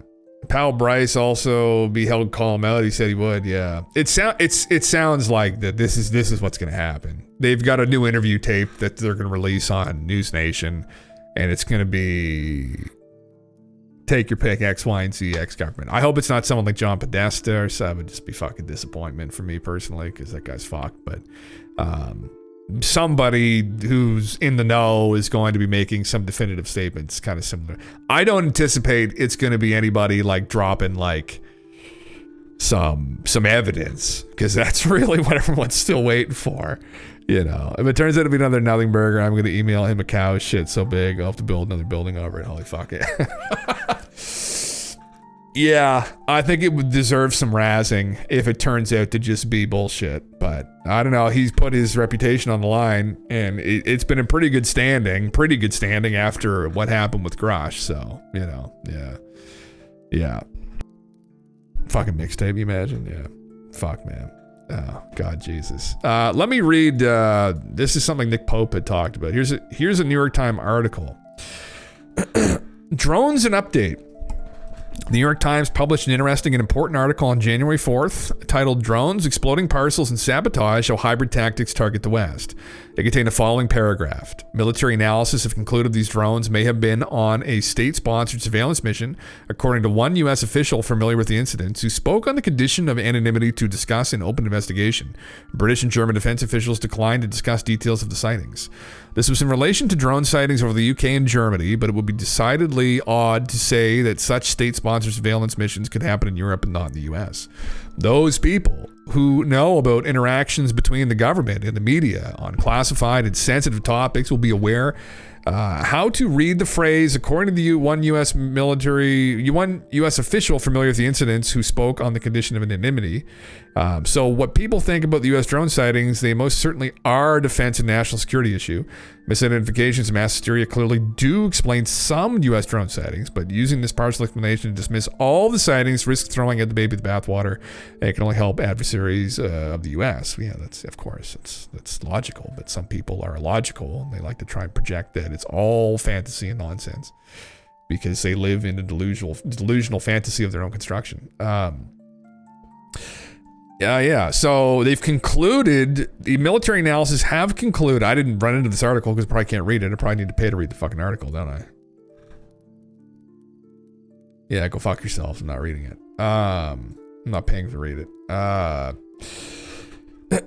The concluded those drones may have been on a state-sponsored surveillance mission, which again seems pretty nuts that they wouldn't blow them out of the sky if they were confirmed to be as such. But I guess I don't know. Crimson's welcome, man. Yeah. And I don't fucking know. I genuinely don't fucking know. No fucking idea. Yeah. Anyway, that had been floating around when it happened over Lakenheath, that people involved with it thought it might have been Russian or Chinese. One of the theories with that was that it was Chinese tech that got deployed by the Russians. So, I mean, no idea. I guess that's what some people think. I wasn't able to read the article when it came out a couple days ago because, again, I'm not paying fucking New York Times to read it. So, yeah, interesting. Yeah. Will you ever tell the information you know and the secrets you hold? Like maybe a deathbed confession? Jesus Christ. I believe every single thing you've ever said. I've believed every single thing you've ever said. My NDA is binding for life, but as the UK government declassifies and releases information, I'm increasingly able to discuss things. Not least because my time handling the UAP topic was 1991, 1994, so the information they have is quite dated now. Jesus Christ. And there's the ad again. So I had Twitter Blue and I didn't get these fucking hentai ads, but now I have them, yeah. Yeah. Interesting. Current assessment. Oh, here it is. Current assessment of the New Jersey drones. Russian, Iranian, non-state ally proxy collecting on U.S., British, German installations and logistical processes supplying Ukraine. Collect information on logistics and supply going to Ukraine. Undermine U.S. population confidence in our institutions. Deteriorate the belief that we are safe and removed from foreign conflict. Proof of concept for follow-on operations. Preemption to a clandestine sabotage operation. Yeah, I don't know. I find it hard to believe, but who the fuck knows? We have literally no fucking idea, unfortunately. So, yeah. Anyway, moving on, I guess. Representative Burchett, the drones are still out there. Our media, for whatever reason, is not covering it anymore. We better get a grip on it because that is a component of the next war that we will fight. Well, yeah. New York. Say a submarine of one of our enemies comes up off the coast of North Carolina, but New York, for instance, and they put 50 or so drones in the air, and they might have a nuclear component, they could have a dirty bomb component, they could have a biological entity, and were to fly in. And now they know they can pretty much just fly in over our military, and when these are over military installations, some of these drones, they could fly in without any notice, without anybody firing a shot, literally. And they know they can do that. And so I would warn people, the drones are still out there and they're still flying, but our media is not, for whatever reason, is not covering it anymore. And we better get a grip on it, because that is a component of the next war that we will fight. What does old fucking Tim know? What does Tim know? Tim seems pretty convicted that what was flying over may have been foreign adversarial craft. I mean, I don't know. Hopefully not, I guess. We're not going to know. That's a fucking problem, I guess. That's the obnoxious thing. Oh, Christ, Jesus. Anyway, fuck him. All right, how about some more woo shit? I was going to watch this video. I was going to watch this video here. I just don't know. I mean, this is the whole talk. I don't really know who this guy is. I've seen him on Twitter before. Yes, you can summon orbs, but should you? They arrive in an assortment of colors and energetic signatures. Some hover over battle spaces, some heal. Some harm, and some, like the ones I saw, respond to coherent signals in human consciousness. Should you walk this path? I don't know. Depends how much it costs. $5,000? Fuck no. Even $50 flashlight? No thanks. So, I don't know, man. It's an interesting idea, honestly. It's not something I'm ignorant to. I mean, maybe this phenomena, if it's advanced as it might appear to be, can tap into, and maybe you can speak to it. Maybe they can listen to everyone's thoughts, right? I mean, to us, that shouldn't really be too far out of the realm of possibility now, considering that we're doing this already. Like, there's a Japanese group that are doing this, some university, who are like looking through people's dreams, and they effectively almost have this kind of technological telepathy going on. So you could kind of extrapolate that out. You don't even need to go to 1,000,000 years. You could say maybe like fucking 300 years. That'd be at our rate of progression. I mean, maybe then you could listen to everyone's thoughts. So who knows? If you put the intention out there, and some skinny Bob flying by is like, oh yeah, I'll go talk to this. I'll go put a light show for this guy. It's like, why just a light show though? Why not like come down and hang out? Come into my living room and fucking watch this TV with me. Watch this movie with me, skinny Bob. Like, come hang. Why do they have to stay up in the sky as blinking lights that could be mistaken for satellites or aircraft or X, Y, and Z other atmospheric phenomena? Like, there's a way out of it. The element of doubt is still present. I mean, even if I saw a blinking light and it blinked and it blinked and it blinked and it zoomed around, it'd be cool to see, but it's like ultimately at some point it's going to be like, okay. And I was like, all right, like, can you come down and show me more? Yeah. Why not bust through my wall? Right. I mean, why not? Well, I don't know if I want those guys, but I mean, we'll take what we can get, right? Like, we'll just have to take what we can get. Yeah. Watch hentai with me. Yeah. I guess fear of the unknown. It'd be too jarring for us, Shadows. What do you think? We wouldn't be able to handle it. We wouldn't be able to handle this kind of shit. Well, let me watch through some of this, and hopefully it's not like so fucking woo and bullshit that I can't handle it. But I'm usually pretty good. I can take most things.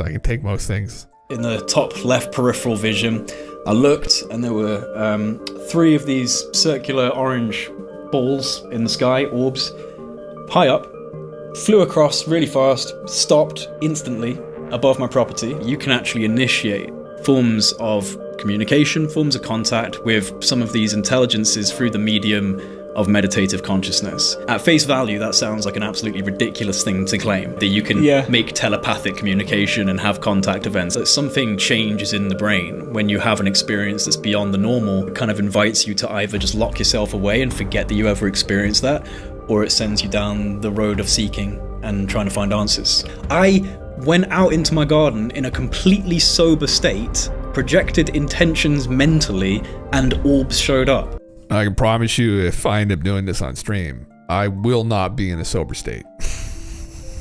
I can guarantee you that I will not be. Whether that affects the outcome and the results, I don't even care. So, yeah. Your bedtime now. Thank you, Red Skill. Thank you for coming in. Yes. Sweet dreams.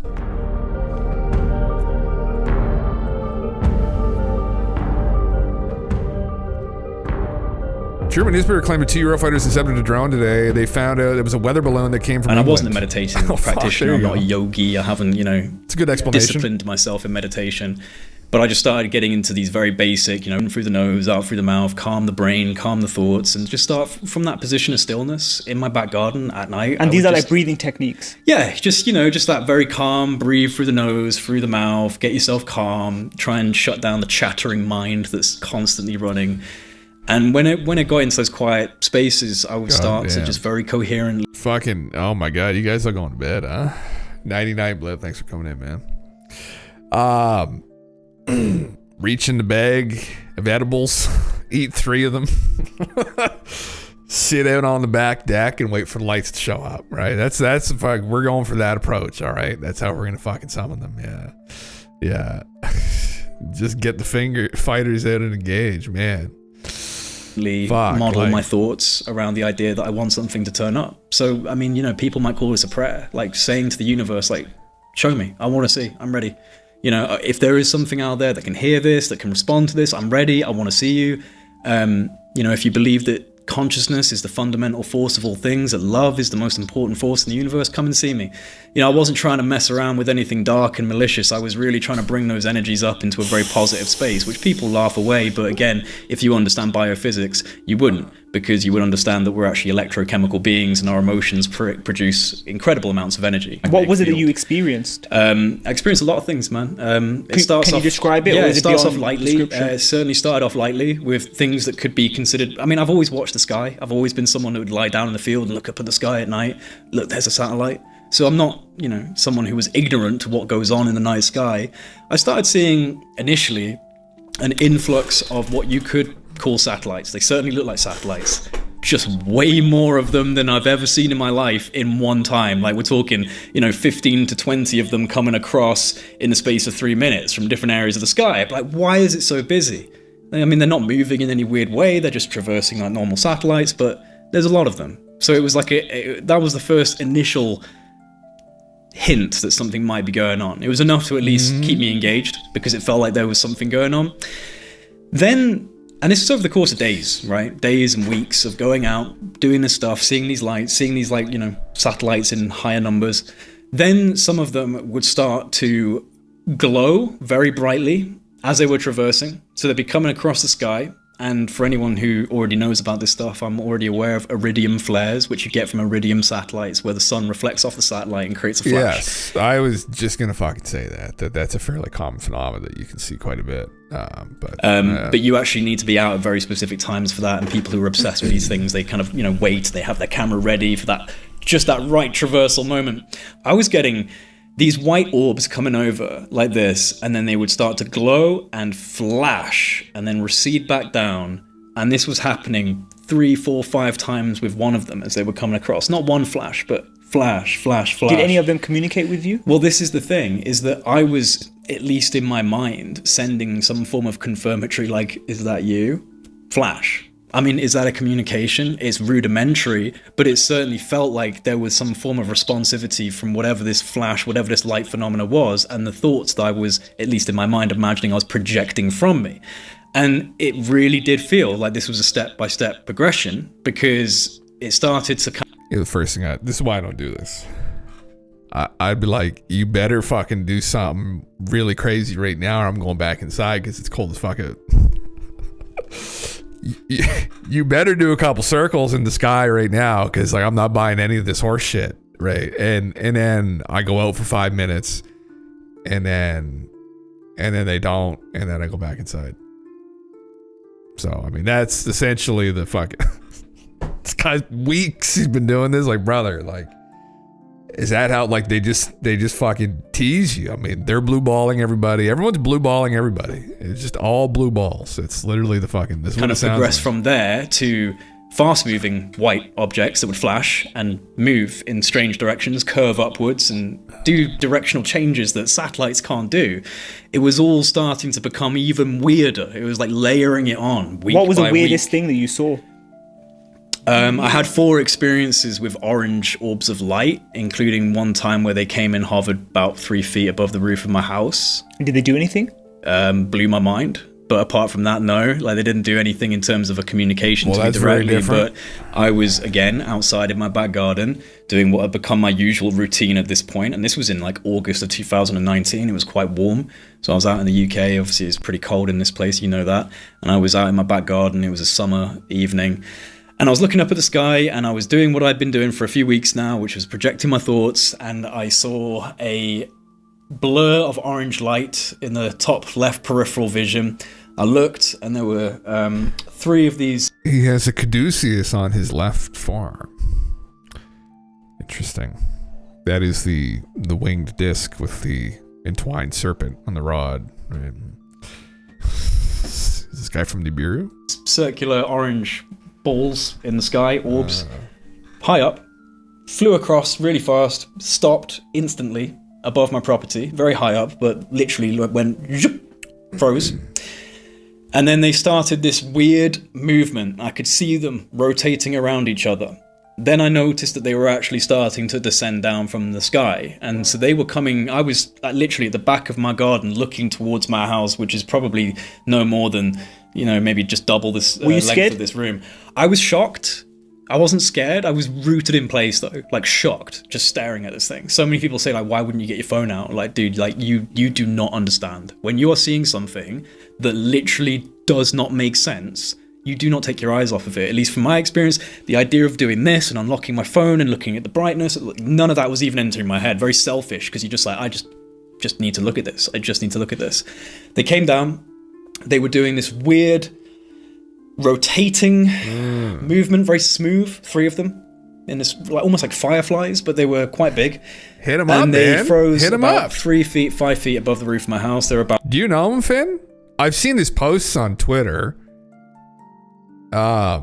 Is this guy muted for a while? I don't even fucking know.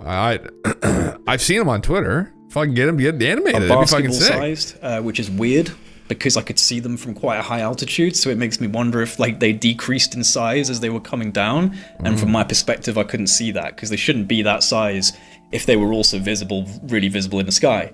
So something happened there. 3 feet above the roof of my house. One here, one here, one here, in like a loose triangle.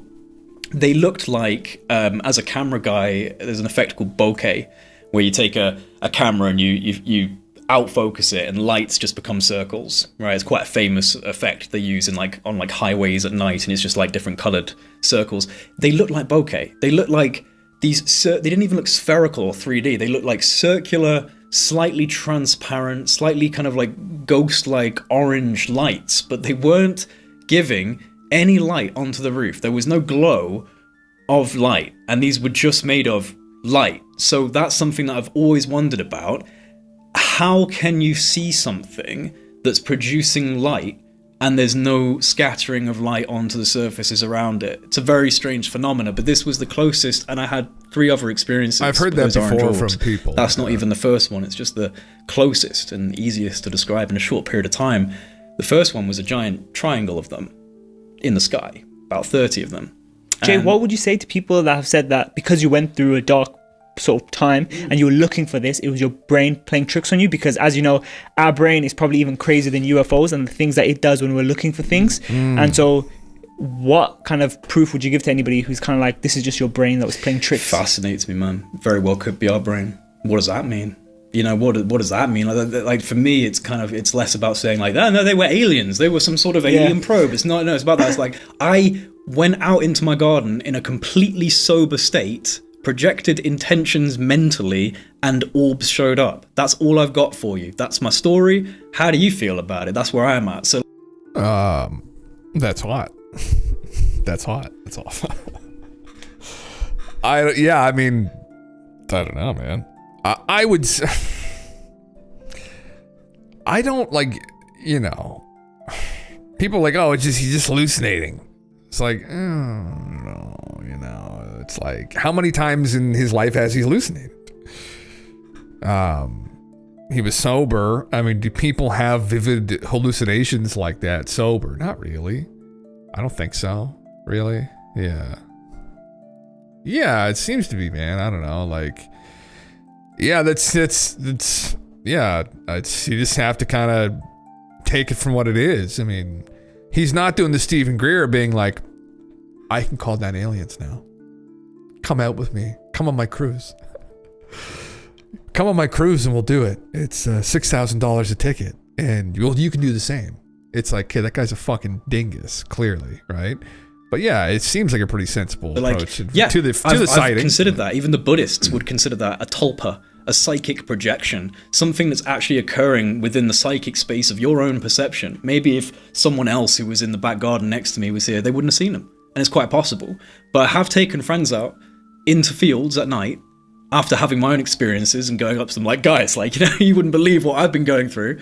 And they've experienced things, not necessarily orange orbs, but they've seen flashes and strange things in the sky that even they can't explain. So I would say to people that even though I don't have evidence for my experiences, you certainly can go out and gather that evidence yourself, but be cautious. Can this evidence be photographed and videoed, or is it something that's you can't? No, because Luis Elizondo in that book mentions orbs in his house, and he's we discussed earlier, he's a counterintelligence officer, and he discussed him and his family when he was investigating UFOs, seeing these green orbs in his house, and his family would see it and his neighbors would see it. And my first question to him was, why didn't you rig up your house with CCTV to catch these green orbs? And he apparently, that didn't come to him. I've looked throughout the entire book. I've looked through podcasts. He never answers it. So my question to you would be, if you experienced this in your back garden, how come you've never just rigged up some CCTVs to capture footage of it? There's two answers to that. One of them is that I am just not a rich man, so I don't have the ability to get like kind of 360 fisheye multi-spectrum cameras, which is what you want. You want something that's fixed, that's covering the entire sky, that's looking at... I mean, again, not that it would do a wonderful job.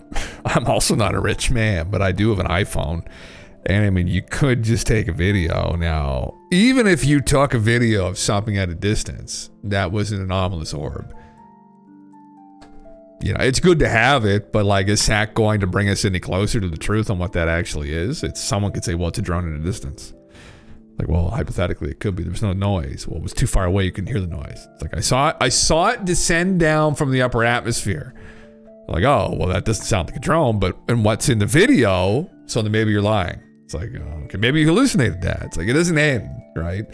So I kind of get when you have an experience like that, why you wouldn't go reach for your phone instantaneously. I had my own sighting. So I had saw something very fucking anomalous. I had never really seen anything I would deem truly anomalous. I have on 2 occasions seen years ago, on walks, 2 objects that I thought were satellites, and one made a very strange maneuver, and one made a very, very strange maneuver, and effectively like almost turned around. Not that this has been like something that culminated in me having a sighting back in September or whatever, where I saw a bunch of strange orbs flying. Stephen Greer laundered money for Oprah Winfrey by purchasing counterfeit Pokemon cards in the dark web and funneled the profits to Osama bin Laden. I believe it. They were probably like fucking shitty ones too, like PSA 10 Mr. Mimes or something. Like not even like cool ones. Like, I could see that, The multiple camera angles of completely unambiguous close-up craft, or it didn't happen yet. They need to be instantaneous maneuvers, etc., to rule up balloons or other mundane objects. That's exactly it, man. So it remains as a subjective experience for him that maybe there's something to this ability to communicate with these entities. I mean, maybe he didn't reach out to the right ones. Maybe he reached out to the boring ones. They're like, he needs to reach out to Space Henry Cavill. Right? Or fucking the Pleiadians. Like, they'll come down, they'll fucking the craft will come right down, and someone will have fucking open the fucking window, full goatsy right in his face. And they'll be like, oh my God, it's beautiful. All of you people are beautiful. and I'll say, wow, I'm glad I reached out to you guys. I don't fucking know, man. Like, yeah. Agree sounds like Yu-Gi-Oh player to me. Yeah, I could see him. Yeah, I could see that. Yeah, he'd be that guy that whip up the 5 pieces of Exodia. The 6 pieces of Exodia. I shared a meme of this recently, but there's a piece they left out of the equation, actually, that Steven would undoubtedly have in his collection. So, yeah, that pot of greed. Oh, man, there you fucking... that meme, buddy keeps playing pot of greed. Holy fuck, yeah. Yeah, I could see him being in Yu-Gi-Oh. He definitely doesn't play Magic. Multiple spectrums of visible light and infrared and ultraviolet. I just have my phone, and I have gone out and tried to do it in terms of like getting evidence. And this is where it gets into the stranger side of it, the more subtle side of it, because again, I was doing this in a process that requires meditative consciousness. Like, this is an element of this, and this is not woo-woo, this is not spiritual, this is not magical. In my opinion, this is biophysics. This is quantum mechanics and biophysics. It's just that we're just on the bleeding edge of understanding that in our modern world, so it still looks magical. Very possibly, It's not science. The reason why, personally, I was struggling to record it was because when I was out there getting into these states of consciousness and holding my phone up, I would start focusing way more on the phone, way more on why haven't they turned up yet? Come on, my arm's hurting. Like, all these, those are what we call like neural chatter, like default monkey mind neural chatter. That is pollutant to meditative consciousness, right? That takes you out of the meditative state. Now, I'm not saying you can't evidence this stuff. I'm just saying it's really hard. It's really hard because if you really are, which I think we are, if you're dealing with very subtle communication methods that involve kind of intention and precision of thought and precision of emotion and bringing these energies up, the idea of you being able to do that while simultaneously looking for your iPhone and waiting for these things to turn up, it's very difficult. And do you think they're trying to communicate to us explicitly, or do you think it is subtle and it's for those who are on a higher level of consciousness? You only experienced this after you went through that period and after you kind of reached this high level of consciousness. Do you think the average Joe can experience this and can communicate with these orbs? Probably not. I think that everyone has the ability, but not everyone's going to. And in my opinion, it almost felt like a baby steps learning program to advancing your consciousness. You know, you get to a certain state, something turns up and almost goes, well done. There you go, a bit of confirmation that something is going on. So I would say that not everyone is interested in that. So, you know, it'd be weird to expect everyone to be able to do these things. Yeah, I mean, who knows? Yeah, I mean, your last animation is all about this meditation UFO link. Is this a new one, Finn? Have I seen this? Fucking link it, man, if it's new. If we haven't seen it, and I'll fucking play it right now. Yeah, or is this the one? This is the one with the gentleman from Canada. That incident where he saw it, where he was outside. Yeah, buy an old phone from a pawn shop for Jesus Christ. Yeah, I don't know, man. It's like, if listen, the first. Although it wasn't necessarily the first thing, but it was shortly after I saw those orbs that I saw. Not that I tried to summon them. I reached in my pocket and I was like, fuck. Because I didn't put my phone in my pocket because it wouldn't fit into my shorts because it was this huge fucking phone. So I was like, God damn it. Because 100% would have grabbed it. But I guess I wasn't like channeling them to me or anything, right? Interrupting the flow of consciousness. So, yeah. Not everyone's interested in doing these things. I would say that whatever this intelligence is, it's obviously far more evolved than us on not just like a potentially technological level, but also on a conscious level. You could call that a spiritual level if you want to. That it's just waiting for us to reach that level. If you can, in a fleeting moment, I remember that. You know, I'm not some ascended master. I'm just a normal guy. I just happen to be able to get into some very fleeting states of consciousness that seem to produce these results. I would never claim that I'm in that state all the time. I'm a very normal person, and that's why it actually inspired me. Because when I had these experiences, I was like, well, I'm just a normal guy. I'm just a normal person. If I can do this, surely everyone else can do this. And so I started going out into the middle of the forest near me where no neighbors were, putting a camera on a tree branch and just kind of going like, hello world, like I've had these experiences, this is what I think about them. And I started putting that online, and that was the inception of Project Unity. Was, you know, these experiences lit a fire underneath me that I had to try and get some form of answer. Certainly don't feel like I've got answers. I feel like I've got... Fuck, where are we going? We're going down the fucking rabbit hole here. Interesting. Yeah. Jay Anderson. OSINT researcher, podcast host, and public speaker. Public speaker. Okay. I'm not really familiar with any of his work, or what he does, or he posted something a while ago, and I can't remember even what it was now, but I had a problem with it. Well, here's like, you're psychic, you just have crusty glands. Excuse me? What did you just say, sir? What did you accuse me of having? Crusty glands. What? How did I get the crust? Who's going to get the crust off? How did I, here, is this how we got the crust? As all of us are walking around with a gland inside our brain that produces the most powerful psychedelic and, dare I say, spiritual experience known to man. And the majority of us go from cradle to grave having never sufficiently perturbed this gland to experience its effects. The pineal gland. And these are the people who think that the Eye of Ra or Horus, I know one's mirrored from the other, is a representation of the pineal gland. Maybe it is. Maybe it's an astronomical object. We could debate on that, I guess. Well, that wouldn't be very exciting for most people. Sort your glands out. He did a freaking interview with Mick West. Credit to him for even going there. Not many UFO witnesses are comfortable talking to Mick because they know he'll be super skeptical. Yeah, I don't know. Like, for me personally, I don't see a lot of point. Mick is a content creator in the space, so I guess, you want to be cordial with people. Mick, to me, I don't know why you'd ever even tell Mick something metaphysical like that, because he's just not going to. He's pretty transparent on how he looks at the world, and he's not going to buy any of it. He thinks it's all explainable. It's like, well, maybe it'd be good for him just to hear from people like Jade, just to be like, listen, I saw something anomalous. I'm not crazy. It's like, okay, well, there's another one. It's blah blah blah. Anyway, not that anyway. I didn't know that. So, why is it when I post these, I only get the reach of like one or two? Just curious, because he has 160,000. Keep going, man. Keep posting this shit. Keep posting this shit. Keep doing it. Just keep shoving it down their throats. No, I'm just fucking memeing, obviously. I was just going through and seeing like, oh, there is Jimmy Savile. What he posts. Yeah,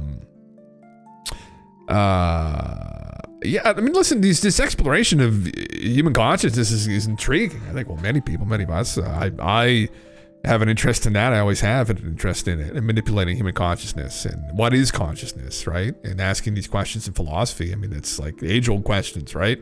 What are we? Who are we? What is consciousness? What is reality, etc. These metaphysical things. And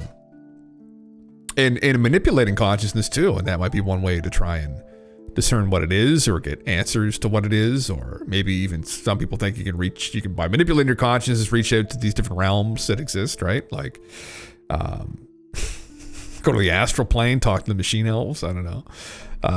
So humans, I believe it when I see it. The universe, yeah, there's the visible light rays that we can see here, yeah. I mean, don't disagree with this, I guess. I think it's very healthy to regularly converse with skeptics so as to have a more balanced approach to all this. After all, skepticism is absolutely warranted, so learning from accomplished skeptics is just another useful tool in our tool belt. I would agree, Finn. I don't know if I would describe Mick West as a traditional skeptic, though. I think in some ways the way he approaches things personally is a bit toxic.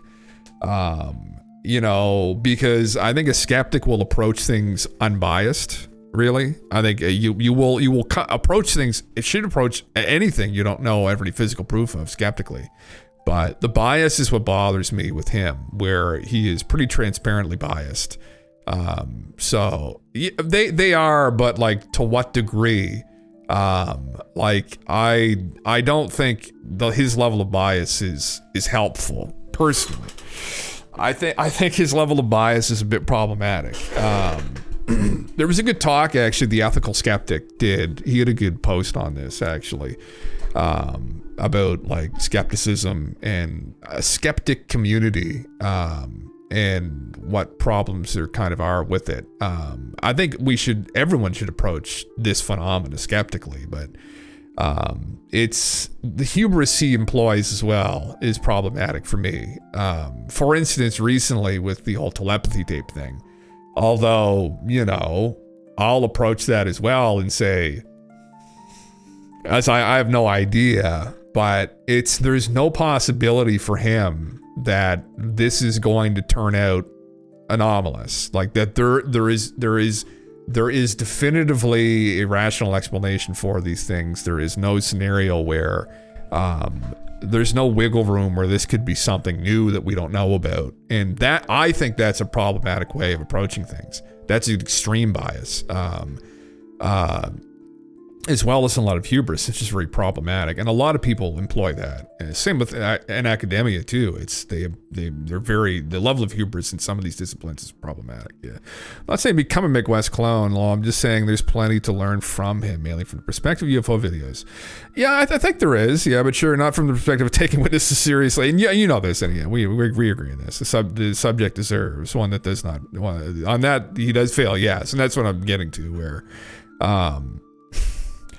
When it comes to these like metaphysical experiences people have, or they're doing kind of metaphysical things to summon aliens, I mean, he's just going, I mean, he's pretty transparent, I think, of what he thinks about it, which is that it's nonsense, which again, we don't know that it is, but yeah, I think you have a talk with him, you know. I think you just have to talk to everybody, and you know, maybe through that he'll see the light at some point, I don't know, but yeah, but he is extremely biased, in my opinion. I think his bias is objectively problematic when contending with this phenomena, because it is metaphysical.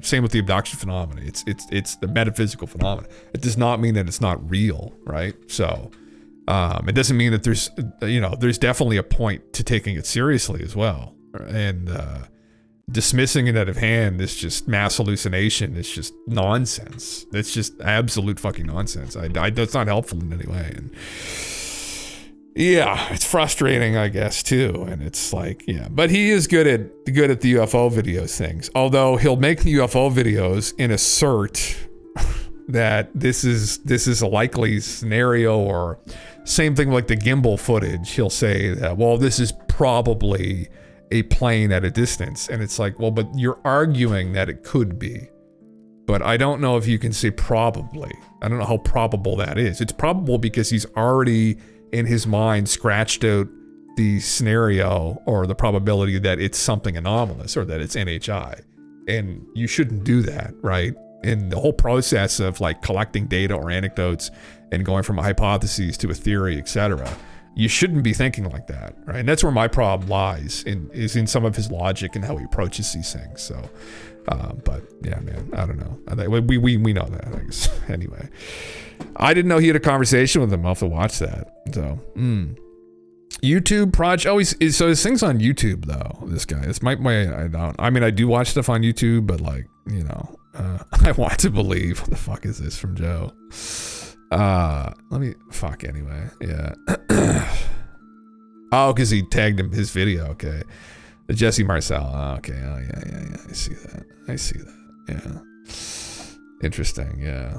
Oh Christ. Yeah. That's speaking of fucking woo, I guess. Oh, there's some more actually, and what the hell? Hold on. What's this now? Oh, this is this. Okay. I'm just going through what I got up here. Oh, there's more of it. Okay. Oh, there's tons of it. Okay. Interesting. Oh, yes. Oh, Jesus. Laser experiment trouble. I'm just going through what I pulled up here now. Yeah, he took down my account. Holy fuck. Oh, I was going to watch this too. This is some conspiracy thing, but maybe I'll fucking wait to play that. Yeah, fuck, man. Oh, God. I guess not that I want to necessarily go back to this because I'm not really convinced that's what's going on, but at least the FBI has confirmed that the email received by this gentleman here, I meant to pull this up earlier, this Sam Shoemate is in fact real, or they're convicted that it's a valid email from him. Now we need to investigate how much validity there is to the contents of the email.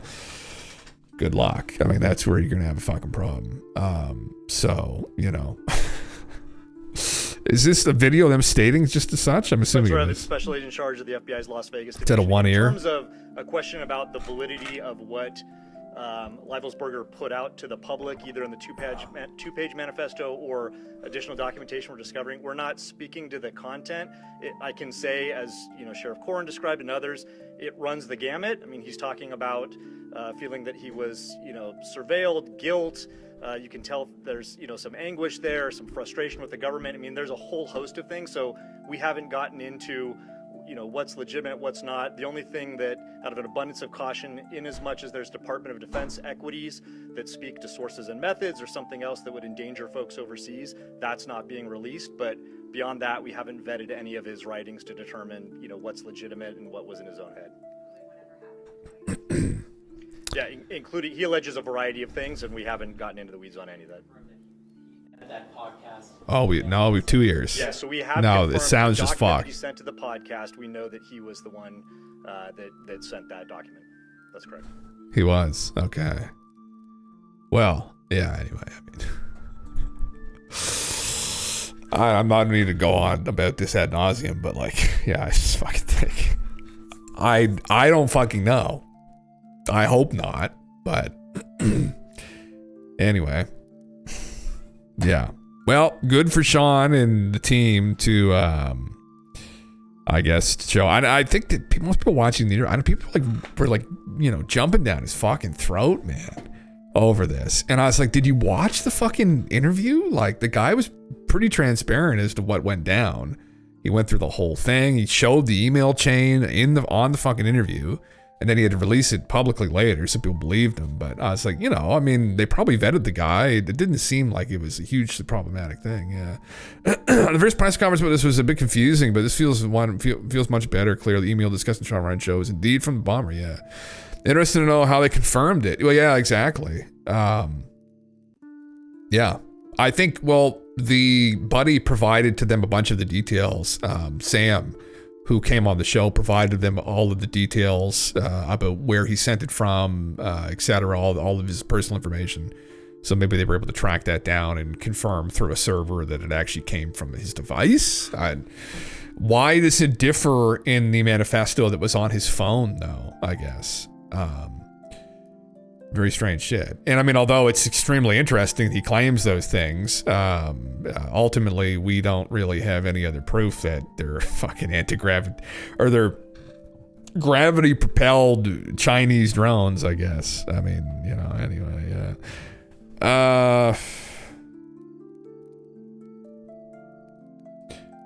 Hold, what the fuck is this? Hold on. Oh.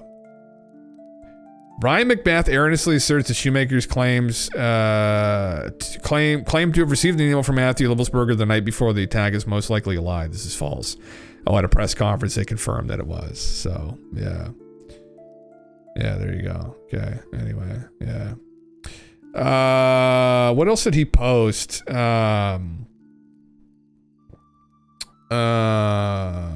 No, there was something else in regards to, I just saw, I was at the gym actually. I saw it. I pulled it up. But he was just going on about the fucking harassment they sustained after this. This isn't quite it, but over the past few days, something has become very apparent to me. Everyone claims to want truth, transparency, and disclosure unless they aren't a part of it.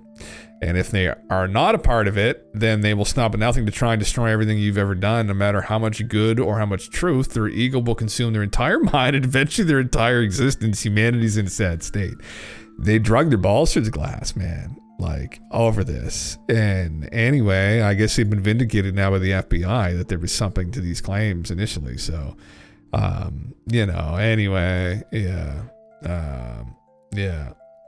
What did he say? Oh, he's razzing this guy now. I don't know who the fuck this is. Yeah. Who is this? Sebastian Gorka. Doctor. A nice old lady once called me Mr. Mega. I don't know. Some infighting. Not really concerned about it. But more concerned about the claims in email, I guess. But we're not really going to get any closer to that, unfortunately. So, we'll just have to keep memeing, I guess. I'll be right back. I'm gonna go grab my sketty I put in the fucking fridge, y'all, and I'll fucking watch this video. No, where the fuck is it? This video here. I don't know what this is about. Some kind of conspiracy going on YouTube. Is it like, how memey is this? So is it relevant? I'll have to look into it. I'll check it out. All right. I'll be back in 2 seconds, guys.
Welcome to the Waverhood. The Wayfair vibe at our place is Western. My thing, darling, shine. Gardening. Some of us go for the dramatic. How didn't I know Wayfair had vanities in tile? This? Yeah. Do you have any ottomans without legs? Sean, you'll flip for the poop card. In the Waverhood, there's a place for all of us. Wayfair, every style, every home.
Oh, we're back.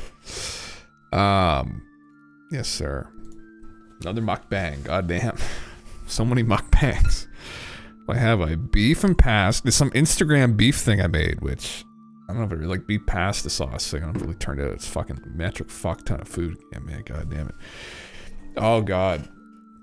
I posted in the Discord my breakfast. I missed a meal because I was busy. I ate like 1,500 calories. Like, fucking Christ.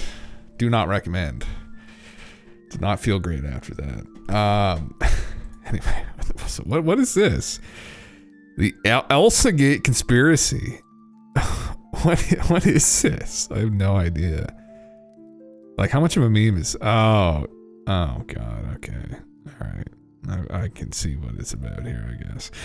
The other thing I wanted to watch, which I keep forgetting to fucking watch, which I had pulled up again. Do I? Oh no, I forgot to get it. Was the Ross Coulthart interview that he did with Ben from Uncharted X, which is like very relevant to my interests. Fuck, I keep forgetting to watch it. So maybe I can watch a bit of it here now. To reality. Sponsor video.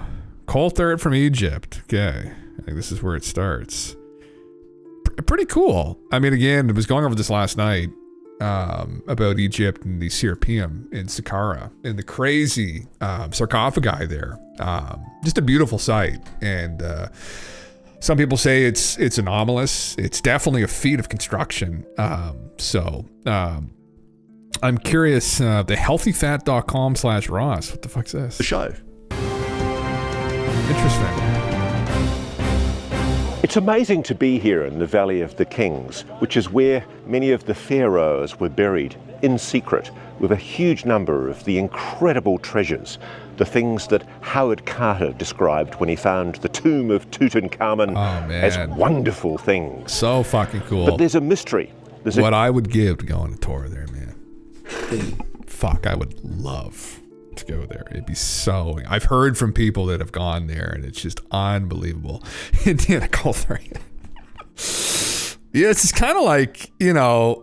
I mean, obviously Ross probably has lots of interests, but this is... Ben's a very smart guy, and I love Ben's content. And Ben isn't like a Giorgio Tsoukalos type where he's just like fucking aliens. Like, he just comes at it very logically and is going over some of the genuine mysteries. So Ross probably found his content also very compelling and wanted to have him on the show. But very anomalous place. I'll continue. I'll shut the fuck up. The conundrum behind that whole story. Who on earth made these incredible technologies, these fine stone vases, the beautiful carved statuary, the incredibly well-honed granite blocks that are accurate, sometimes within micromillimeters? How do we explain those technologies with what we understand were the tools of that era? The pre-dynastic Egyptian civilizations, if they were lucky at all, had copper chisels. More likely, they had flints and stone adzes. Then how do we explain the beautiful objects, the wonderful things that Howard Carter described when he opened the tomb of Tutankhamun? That's what we're bringing Ben Van Kerkwijk on to Reality Check this week to talk about. Ben's been studying ancient Egypt and the relics of ancient Egypt for a very long time, and he has a fascinating story to tell. Join me on this week's Reality Check with Ben Van Kerkwijk. Ben Van Kerkwijk, welcome to Reality Check. Ross, thank you very much for the introduction. That's very kind. And likewise, I will say I'm also have been a fan of your work for quite some time, and it's a real honour to be here.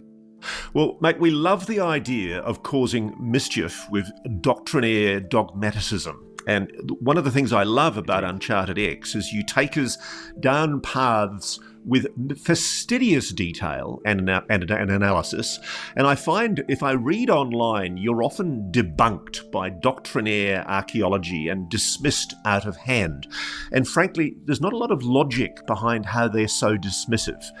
I think one of the things I like to do on Reality Check is bring people face to face with obvious mysteries, just like the UAP mystery It's in plain sight. And the evidence that I see that you're citing it's in plain sight. It's right under our noses. So, mate, very quickly, before we get into ancient Egypt, give me the orthodox model of human history. Tell me when human civilization is meant to have begun. Well, you're quite right when you talk about the doctrine and the dismissal of perspectives that are alternative or that have an alternate timeline, or they are suggesting alternate perspectives on our ancient history. And in fact, our perspective on human civilization and the history of it really hasn't changed very much over the last 150 years. It's one of those things that stayed fairly static. The Orthodox timeline suggests that civilization really started only some 6,000 years ago. And this is, of course, the Fertile Crescent, Mesopotamia, ancient, that part of the world. That was the Babylonians and Mesopotamians started what we call civilization, then closely followed by the Egyptians, the Greeks, the Romans, the Chinese, etc. Only some, 4,000 BC, 6,000 years ago, which has led us to a path of, I guess, our modern civilization today. That doctrine, which is what it is, has been increasingly challenged by new discoveries across many different scientific fields, as well as discoveries from within archaeology itself. And unfortunately, for one reason or another, it really hasn't affected, I guess, the mainstream position of civilization itself. One of the things that I like to point to is having shifted dramatically during this period where we've thought civilization is 6,000 years ago, is the extension of the human timeline itself. So for a long time, if you go back far enough before the age of reason, the age of science, you have the biblical interpretation of the human species, 6,000 years. The rise of science starts, and then the estimates get up to, well, maybe we're 50,000 years old as a species. Then we create techniques like, radiocarbon dating, C14 dating. They find some human remains in Ethiopia. And for many decades, they were dated to around 195,000 years old. So that was said to have been the oldest human remains here. Go ahead. I want to cite one example that really leapt out at me when I watched one of your videos. You talk about a burial site at a place called Toshka, and it's quite phenomenal because there's a corpse lying in a prone position in a fairly primitive grave, but there's something in that grave that really made me sit up, because the carbon-14 dating on what's in that grave suggests that it's 14,500 years old. What was found in that grave, Ben? So Toshka is one of many sites that is in the southern area of Egypt, sort of northern Sudan, southern Egypt. And these are essentially Neolithic burials. So as you say, like in that 14,500 year time frame. But one of the biggest mysteries, and Toshka certainly isn't the only one, there are many, many other sites like this. But in that grave, in this shallow grave with a fetal position corpse, they're finding very primitive pottery, bone and bead ornaments, but also they found these remarkable hard stone vases or vessels, and they're made from incredibly hard stones, granite, diorite, and they seem to have been made with just remarkable precision. They're these, what I'd like to call kind of an out-of-place artifact that really this is what I love, because this is the sort of stuff you're citing as evidence of a potential prior human civilization that as yet doesn't fit onto our timeline. Because when you're talking about precision vases, let's talk about how precise these vases are, because this is where I was watching your Uncharted X and I almost fell off my chair and I started tweeting in support of you saying, gosh, this is incredible. People have got to watch this. And I wasn't ready for the barrage of insults that you cop from contemporary archaeology. It's just amazing. Yes. And as you may have noticed with me, I really enjoy upsetting some people who have very doctrinaire positions on things. And there was no explanation from any of them as to how these precision vases could have been made. But we just went over one of the recent rescans that another guy did of them. There's more and more people scanning these vases. There's one gentleman in particular. Most of the vases are owned and controlled by the Egyptian government, I think. They're in the museum there.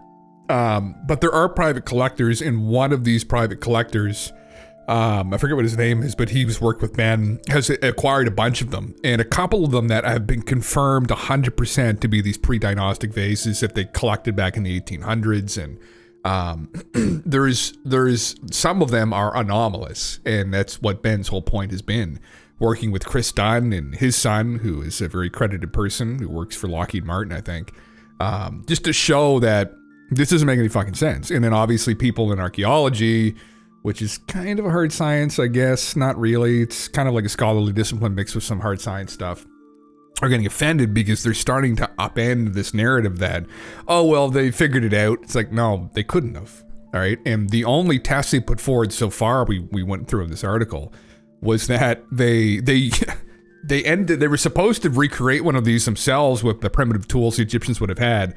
But the lady who was challenged to do this ended up using some kind of a spinning lathe.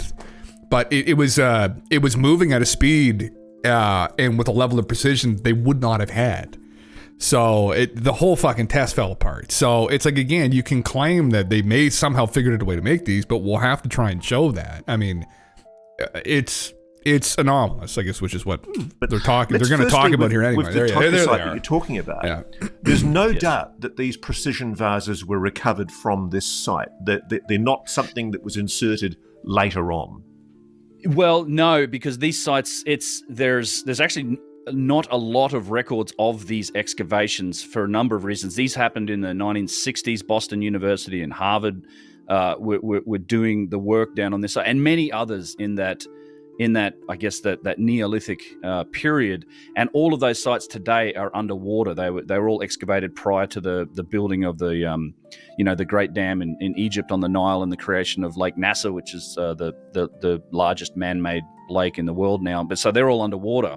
So we have to go on these photographs and these older records of these finds. But it's not controversial whatsoever to classify these precision hardstone vessels and vases as being pre-dynastic, so before the dynastic Egyptian civilization, because not only do we find them in these sites that date back as potentially as far back as 15,000 years, we find them in other cultures that predate the Egyptian cultures like the Naqada culture and the Naqada II culture, and then right up to the very early parts of the dynastic Egyptian civilization itself. So how precise this is where we are find they these then? vessels. How precise are the vases that were found, for example, in that burial site? So it's long been a mystery. People have always wondered about this, but it's only been in recent, really the last couple of years, that we've been able to get our hands on some of these vessels and do proper analysis on them using things like structured light scanning or CT X-ray scanning and modern metrology. The examples that we've looked at have proven to be just remarkably precise is the best term I can give you. So if you want to talk about how precise, you're talking about aerospace industry levels of precision, where you're working in single thousandths of an inch. And for the metric viewers out there, we're talking about 25 to 30 or 40 microns, which is a thousandth of a millimeter. And when you're working in those... What's that in relation to, say, a human hair? So a human hair is between, I think, 2 to 3 thousandths of an inch thick. So you might be talking like 50 to 75 microns. So it's less than the thickness of a human hair. And this is the margin of error that we're seeing on some of these vessels. If you want a really insane example, the best example of precision in terms of circularity on one of these vessels that was recently analyzed, the difference between on the X and Y radius, so the top of the vessel as you measure it in one direction relative to another, the error of margin that we found there was 4/10,000ths of a millimeter, so 4/10ths of a single micron. That's probably the best example that we found, which is absolutely mind-bending precision. So forgive me for interrupting there, but just so our audience understand, when you're talking about the margin of error, you're talking about the accuracy of the thickness of the stone. Solid stone. It's diorite. In some cases, it's granite, and it's been cut to a thickness which is absurdly thin, and there's a consistency of that thickness. Right. So there's a lot of different ways to measure precision and accuracy on these vessels and these objects. So circularity, roundness, consistency of the material.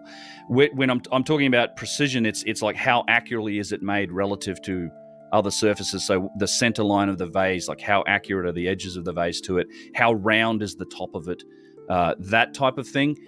that's where we're getting these remarkable measurements from. So perfectly circular to within 4/10,000ths of a millimeter. In terms of wall thickness, that's another aspect of the remarkable engineering and machining that's gone into these, because you do have materials like granite, like diorite, porphyry, schist, these other very hard types of stone. Not only are they down to, like a 40th of an inch, so less than a millimeter thick in some places.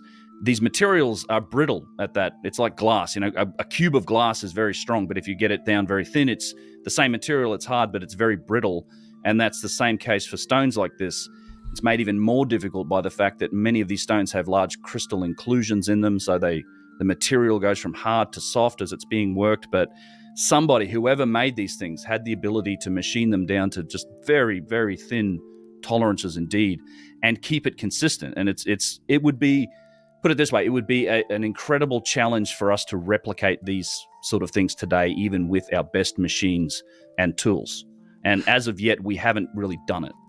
Now, I think the Toshka example leapt out at me because it was just so absurd. I mean, that's a grave that's 14,500 years old. I mean, indeed, that's incredible. Has he... I don't know if they've analyzed the... I don't know if they analyzed the Toshka vase. I don't think it's within the level of precision that they found in Egypt, though. Ben also has a sick fucking samurai sword in his desk. Don't break into his house, Jesus Christ. Yeah, I mean, it's 100% machines. I mean, yeah, it's, I mean, if someone thinks that they can do that with human hands, I mean, do it. Really, I think they can do it. Well, let's do it then. Find someone to do it. Let's see if they can get close. See how close they can get. There are vases that they found from the same area, in the same collections that do not have that level of precision. So the question then is like, well, how does that make any fucking sense? First of all, were some of these original artifacts from an older time, and are some of these have they replicated them? Kind of similar to maybe what happened with the pyramids. Did the Egyptians maybe copy what they found and somewhat poorly in comparison to the originals? Yes, there are many others like it, like in that region of Toshka, and it doesn't match up when you compare it or you look at it within the capabilities of that civilization, which was obviously a fairly primitive civilization. Shallow grave, bone and bead ornaments, and very primitive pottery, like handmade pottery, nothing even turned on a wheel. So these are these out-of-place artifacts, and I think that another explanation for them, and one that makes a lot more sense when you consider the evidence, is the idea of inheritance. If you are a Stone Age people and you're in the business of making pottery vessels, if you found a stone vessel, like you're probably using stone tools, but if you found this stone vessel that's just perfectly made and remarkable, it's going to intrinsically become valuable. And that vessel's probably going to, propagate through the social structure. It's going to be buried with the chieftain or the king at the time.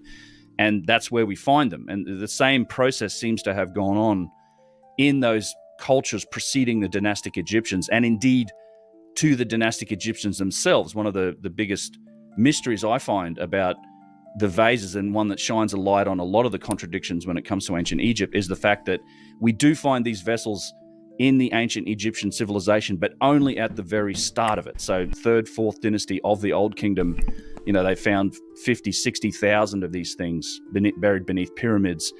And even the archaeologists it's just like, that's just hard to wrap your fucking head around. 50 to 60,000. Man, I thought it was like 20 to 40. Mother of Christ, that's fucking ridiculous, man. Message failed to send. Did they have the clay spinner too? No, they didn't. Supposing they did it by hand. I mean, you can make some crazy shit by hand. Like this is the problem with the argument. I think that some of these more accredited people come in and they start chewing on Ben's balls, right? But it's like, we can do incredible things with our hands, but it's level of precision. It's the problem. And the same thing with the stones. I mean, yeah, we people have moved some crazy big stones. We just went over this with ChatGPT the other night, that the Romans moved that ridiculous obelisk out of Egypt 2,000 years ago. It weighs like 500 tons from Giza or the area up the Nile back to Rome. But it's a level of precision that's employed, like at Giza, at the pyramids there. Similarly with these vases too, that's anomalous. And this is very new. Like, I don't know what their comeback is to a couple fucking engineers at Lockheed Martin scanning these vases and being like, wow, this is fucked. What's your comeback to that? Oh, people can do it. Like, shut the fuck up. You're not the person we're going to ask about that. We're not going to ask you, a scholar in the field, whether or not people can work with that level of precision. We'll make that determination. We'll use the fucking computer, scan it, right? Those are the people we'll go to, the engineers. They'll fucking tell us if they can do it or not. If they can't do it, then again, then it opens up aliens. GG. Fucking, yeah, fuck. It's obviously aliens. Fuck you guys, right? Like Giorgio was right. There you go, right? TLDR. Admit that these are inherited heirlooms. They know they came from earlier times and that the Egyptian kings of the time buried them with them. And they, after that period, they really Ross loves this disappeared shit. from that Jeez, I mean, it's civilization. fucking spicy like stuff, They didn't though. have the capability to make them. Can I ask you this, Ben? What is the view, if you to articulate the view of modern archaeology, mainstream archaeology, what do they say about this notion of a prior human civilization that predates, for example, dynastic Egypt? Well, they do know there were cultures, not so much civilizations. There were primitive cultures like Nakata, but they just suggest that that all of the reports of it are myth and legend. I mean, one of the other major contradictions is the dynastic Egyptians themselves do have their own history. They trace back their own culture and civilization nearly 40,000 years. Mm-hmm. They have a king's list, and there's a number of different reports of this. And they go back to other periods, as do many other cultures. They have cataclysm stories and flood stories, and they talk about advanced civilizations, their ancestors with amazing capabilities, somehow being destroyed by cataclysm and starting again. But modern archaeologists and historians generally just dismiss that as myth and legend. And again, lapse in logic here. It's like, okay, all those stories about when the gods walked around with them, you know, at Zep-Tepi, however many thousands of years ago, 10,000 years ago, those are just made up stories. And then when we come to the fucking artifacts and the ridiculous feats of construction, it's like, oh, well, yeah, they just figured that out. It's like, boys, well, and now girls, right? In Egyptology. None of that makes any sense. They're like, well, who would have made these vases then? I don't fucking know. Maybe let's go back to who the Egyptians said might have had a hand in doing these impossible feats of construction, right? And then we get the story about the gods, and then they get really nervous, right? Because then I don't know why. Because they don't want to get into woo, and these are usually people that also don't want to be in the cutting edge of things either, right? I mean, where's the giant bodies, you motherfuckers, right? And they say, well, no, the real history starts with, you know, Nama, the first king of the first dynasty, and that's when the civilization starts. They just classify everything else as myth and legend. So let's talk about the accepted orthodox model of human history. One of the stories you've done, you talked about a 2006 New Scientist article somewhere that presented a timeline of human evolution. And officially, humans emerged, and correct me if I'm wrong, this is still the case in orthodox evolutionary theory. Humans emerged around about 195, 200,000 years ago, and the carbon 14 dating of the oldest modern human remains starts from around about 200,000 years ago. That was the case in 2006, yes. So what do we know now? Well, so the story has changed since then. It's a good example of how new discoveries can change the story of our own species and history. So since then, since 2006, they made another discovery in, I think, Morocco. They found a jawbone of a human, and this was dated to slightly beyond, I think, 300,000 years. So instantly, it's like the human species just got a whole third of that time longer. We added another 100,000 years to the human timeline. Yeah, some of these dinguses that are holding it. This is the thing, though. It's like you're not going to generalize the entire discipline and be like they're all idiots. Because they're not. There are tons of brilliant, open-minded people there. There are loudmouth idiots in the minority who are desperately clinging on to these original interpretations because their careers and their studies and all tie to that earlier interpretation. So if things go back further, again, it's like my life's work or my reputation or my control and my ego, my fragile ego, right? That's where this goes, unfortunately. So Gen 1 human, we're Gen 7, right? But we don't know. I mean, 300,000 years for anatomic. Just think about that for a second, though. Just for 1 second. Think about that we have been possibly anatomically identical going back 300,000 years. What the fuck have we been doing? Think about the progression from the Dark Ages, where people were living not too dissimilar from how people probably always lived up to that point, to the revolution we had recently, right? The age of rationalism, the fucking scientific revolution, etc. What the fuck what happened? What was going on, right? Yeah, you have an emote for that? Yeah, I wonder how much we've evolved compared to this jaw. Well, the theory, I guess, Edge, is that we haven't really at all.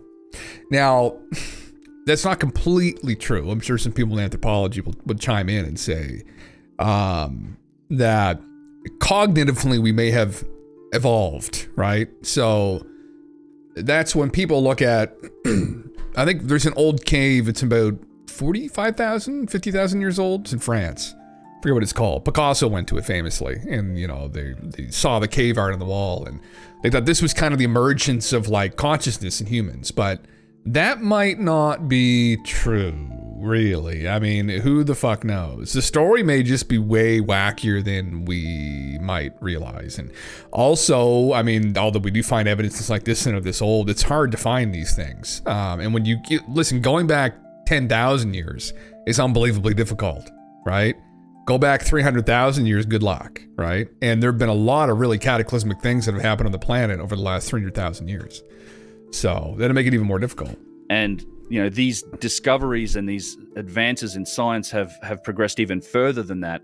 And today, that remains the oldest human record in the fossil record. But now we've got studies that look at things like DNA evidence when Neanderthals, which genetically speaking are our cousins, when we and Neanderthals evolved from a common ancestor, that date is somewhere in the realm of 800 to 900,000 years. Similarly, there have been studies done on teeth morphology. So how do we have the teeth that we have, and at what rates would dental evolution need to happen for us to get sort of the teeth that we have? And they did a massive study on the statistical analysis of teeth morphology, and it showed that for us to have the teeth that we have, we would have had to have been around 8 to 900,000 years. So I think the timeline for the human species keeps getting longer and longer. And when you put that date of civilization of only 6,000 years ago in the context of a period of time when you might have had modern humans on this planet for as much as 800,000 or 900,000 years, it starts to look a little ridiculous. Well, modern, it wouldn't have been modern, Ben. Modern, but at least 300,000. That was a schizo. Kind of a schizo take. It's still debated, if I can recall. Obviously, people are going to fucking debate it. But possibly 500,000 years, pretty similar. Well, yeah, that's the thing, man. Like, yeah, your new teeth are important. That's why you got to brush them and floss them. We survived several ice ages. Well, yeah, some of the megafauna that would be around then, like, where's ChatGPT? What are some of the terrifying creatures that were around 300,000 years ago? Let's see. The Middle Pleistocene is what it's called. Giant short-faced bear. Yeah, the bear stood 13 feet tall. They could run at 40 miles an hour. That's what normal bears run. They're apex predators, highly aggressive. Saber-toothed cats, we know that. Yeah. Megalania, a giant monitor lizard that could grow over 20 feet long. It likely had venom and hunted massive prey with ambush tactics. Homo heidelbergensis, Not an animal, but a close human ancestor. Their formidable hunter is possibly aggressive and use tools that can make them even a threat. Another version of the human species, I guess. It would have been around with us at the same time. Yeah, cave hyenas, woolly rhinoceros, giant ground sloths. These motherfuckers are the craziest things I've seen. The fucking giant ground sloths could grow up to 20 feet long. They're a 20-foot tall fucking giant sloth with massive claws. Just fucking one finger disembowel like 3 guys instantly. Where's the fucking picture of those? Man, like 20 feet is really hard to wrap your fucking heads around. The fucking size of these goddamn things. And they stood on their fucking hind legs too, man. It's a 20-foot tall fucking sloth. Like, what in the fuck? There's a size comparison. That's fucking terrifying. That's the size of a fucking dinosaur. Man. Yeah. I mean, Homo whatever, are those giants? Is that what it is? That's what they're, no, probably not. What are they? There's no mention of them anywhere. Which is what's strange, and maybe some use it as an example that maybe they're just fucking full of shit. That there's no such thing, but early humans, another kind of early human there. Yeah, could have lived among us. Neanderthals, Cro-Magnon. Yeah, all the different groups. Well, this is kind of the argument though for the tall people though. That's Path XL2 Act 3 boss. Fucking still a herbivore? Yeah, I think it was. I think it is. It is. Yeah. Where the fuck was it? No, that's not it. Yeah. Yeah. Or kill if provoked. African crocodiles are massive crocodiles, larger than Nile crocodiles. Dire wolves, straight-tusked elephants. Crazy shit, man. And it all died 10, 12,000 years ago. Yeah. New archaeological findings, apparently. Ooh, really? And a stunning discovery, archaeologists in Luxor have announced the tomb of Queen Teti Shira, grandmother of Atmos I, alongside over 1,000 intact stone blocks from the foundation wall of Queen Hatshepsut's Valley Temple. Oh, that's dope. You have there's Zawe there. Of the decoration of a temple. Hawass says they also uncovered the nearby tomb of Queen Teti Sheri, grandmother of Ahmose I, who liberated Egypt from the invading Hyksos people and is the first pharaoh of Egypt's golden New Kingdom era. Oh. You know what's interesting about this? That I probably shouldn't even fucking bring up. Well, when did they officially say that Hyksos invaded?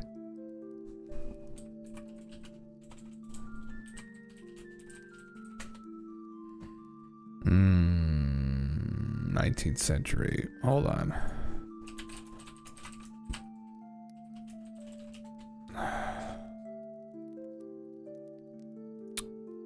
Oh, yeah, it is right then, huh? I mean, this isn't even a thread you want to fucking go down, honestly. Yeah. 1650 BC. Do the math on that one, I guess. You can fucking get an idea what I might get at here a little bit, but it's right down a fucking truly schizo rabbit hole.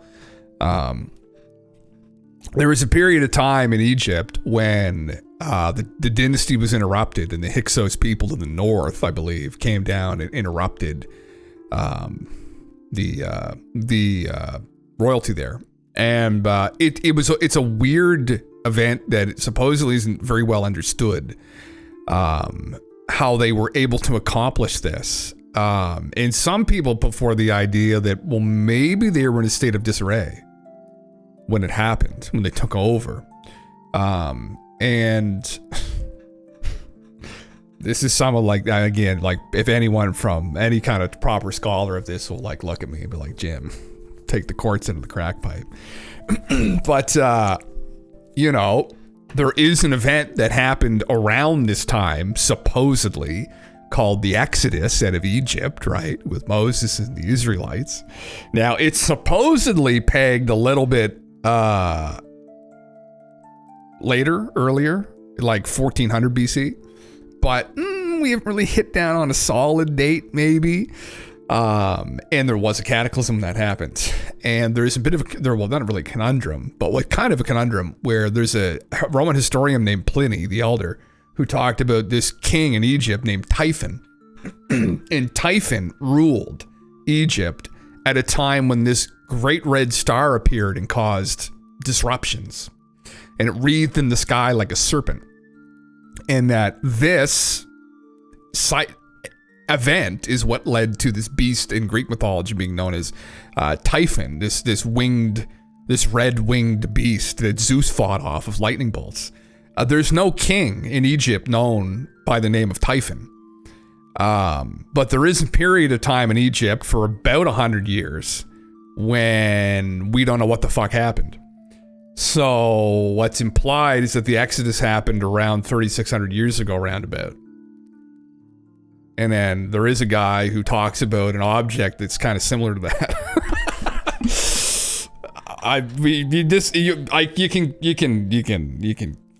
You can stop this chain of events, but you know where I'm probably going with that. Where 3,600 years ago there was a cataclysm and a red star that appeared, kind of wreathed in the sky and caused a cataclysm. And anyway, what are we discussing tonight? Chat fishing. Oh, brother, all kinds of shit. What's this now? UFO stuff here. We get some UFO shit, do we? Oh, is it the same thing? We just posted twice. Okay, interesting. Yeah. And Slovakia. Well, just going over. Why is this not working? Okay. What the fuck? Oh, Jesus Christ. Yeah. Na SMP-čku. God damn it. Pozrite sa na to. O polnoci.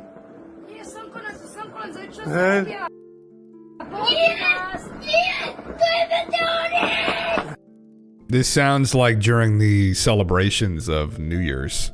I can hear fireworks going off in the background.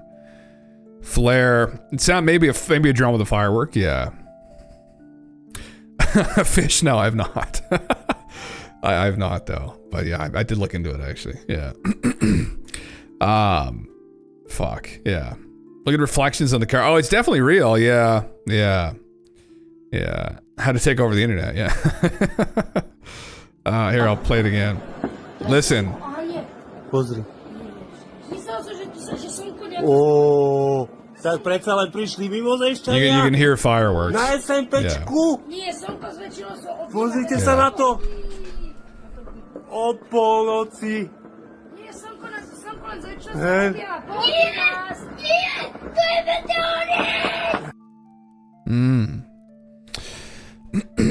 Interesting. What's the don't forget a submission statement. Yes, yeah. Do you know what the family are saying? Yeah, holy fucking shit, it's UFO. Yeah.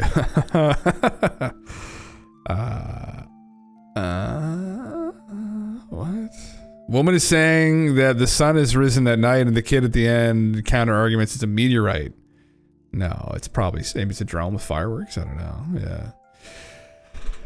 You know, I'm going to ask every time I pop in here until you do. Fuck. Brother, you put me on the fucking spot. God damn it. Yeah. Just swamp gas? Yeah. Holy fuck. I don't know. Yeah. Interesting. Yeah. Says flares float. It could be. It kind of has it kind of looks like one. Like the way in which it's flashing looks like some kind of a flare. And I can hear you can hear fireworks in the background. I don't know when the video was taken, but it sounds like it might be New Year's and could be something like that. So yeah. But fuck yeah, man. Very interesting. Yeah. Anyway, this is interesting about this find. Yeah. They freed them from this invasion. Yeah. Anyway. Yeah.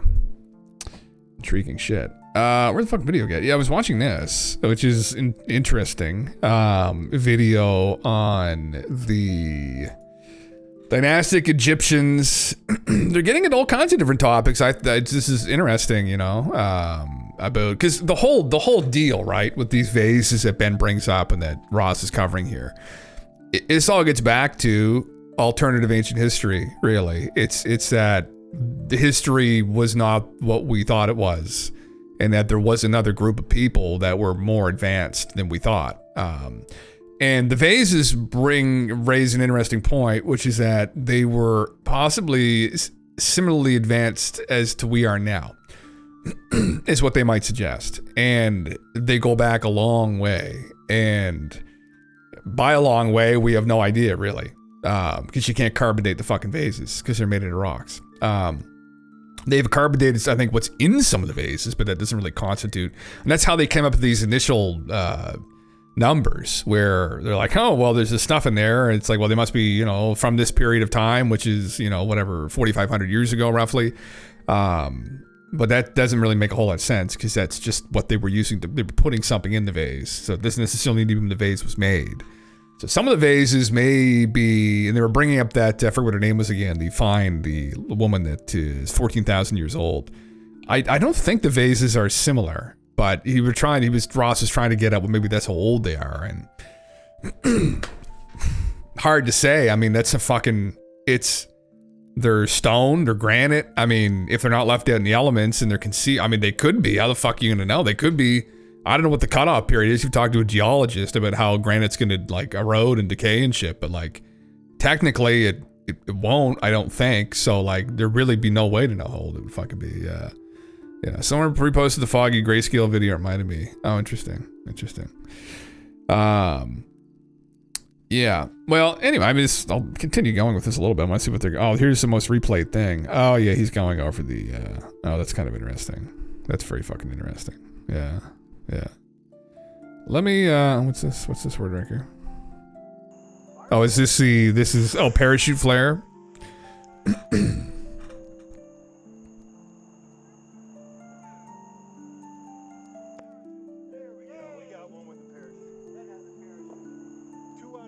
Yeah, that makes a lot of sense. Yeah. So it was flying like sideways, but yeah, that's very similar. The way that it's flashing and flaring, yeah. There you go. Maybe the wind could have carried it, who knows, yeah. Yeah, interesting. Very interesting.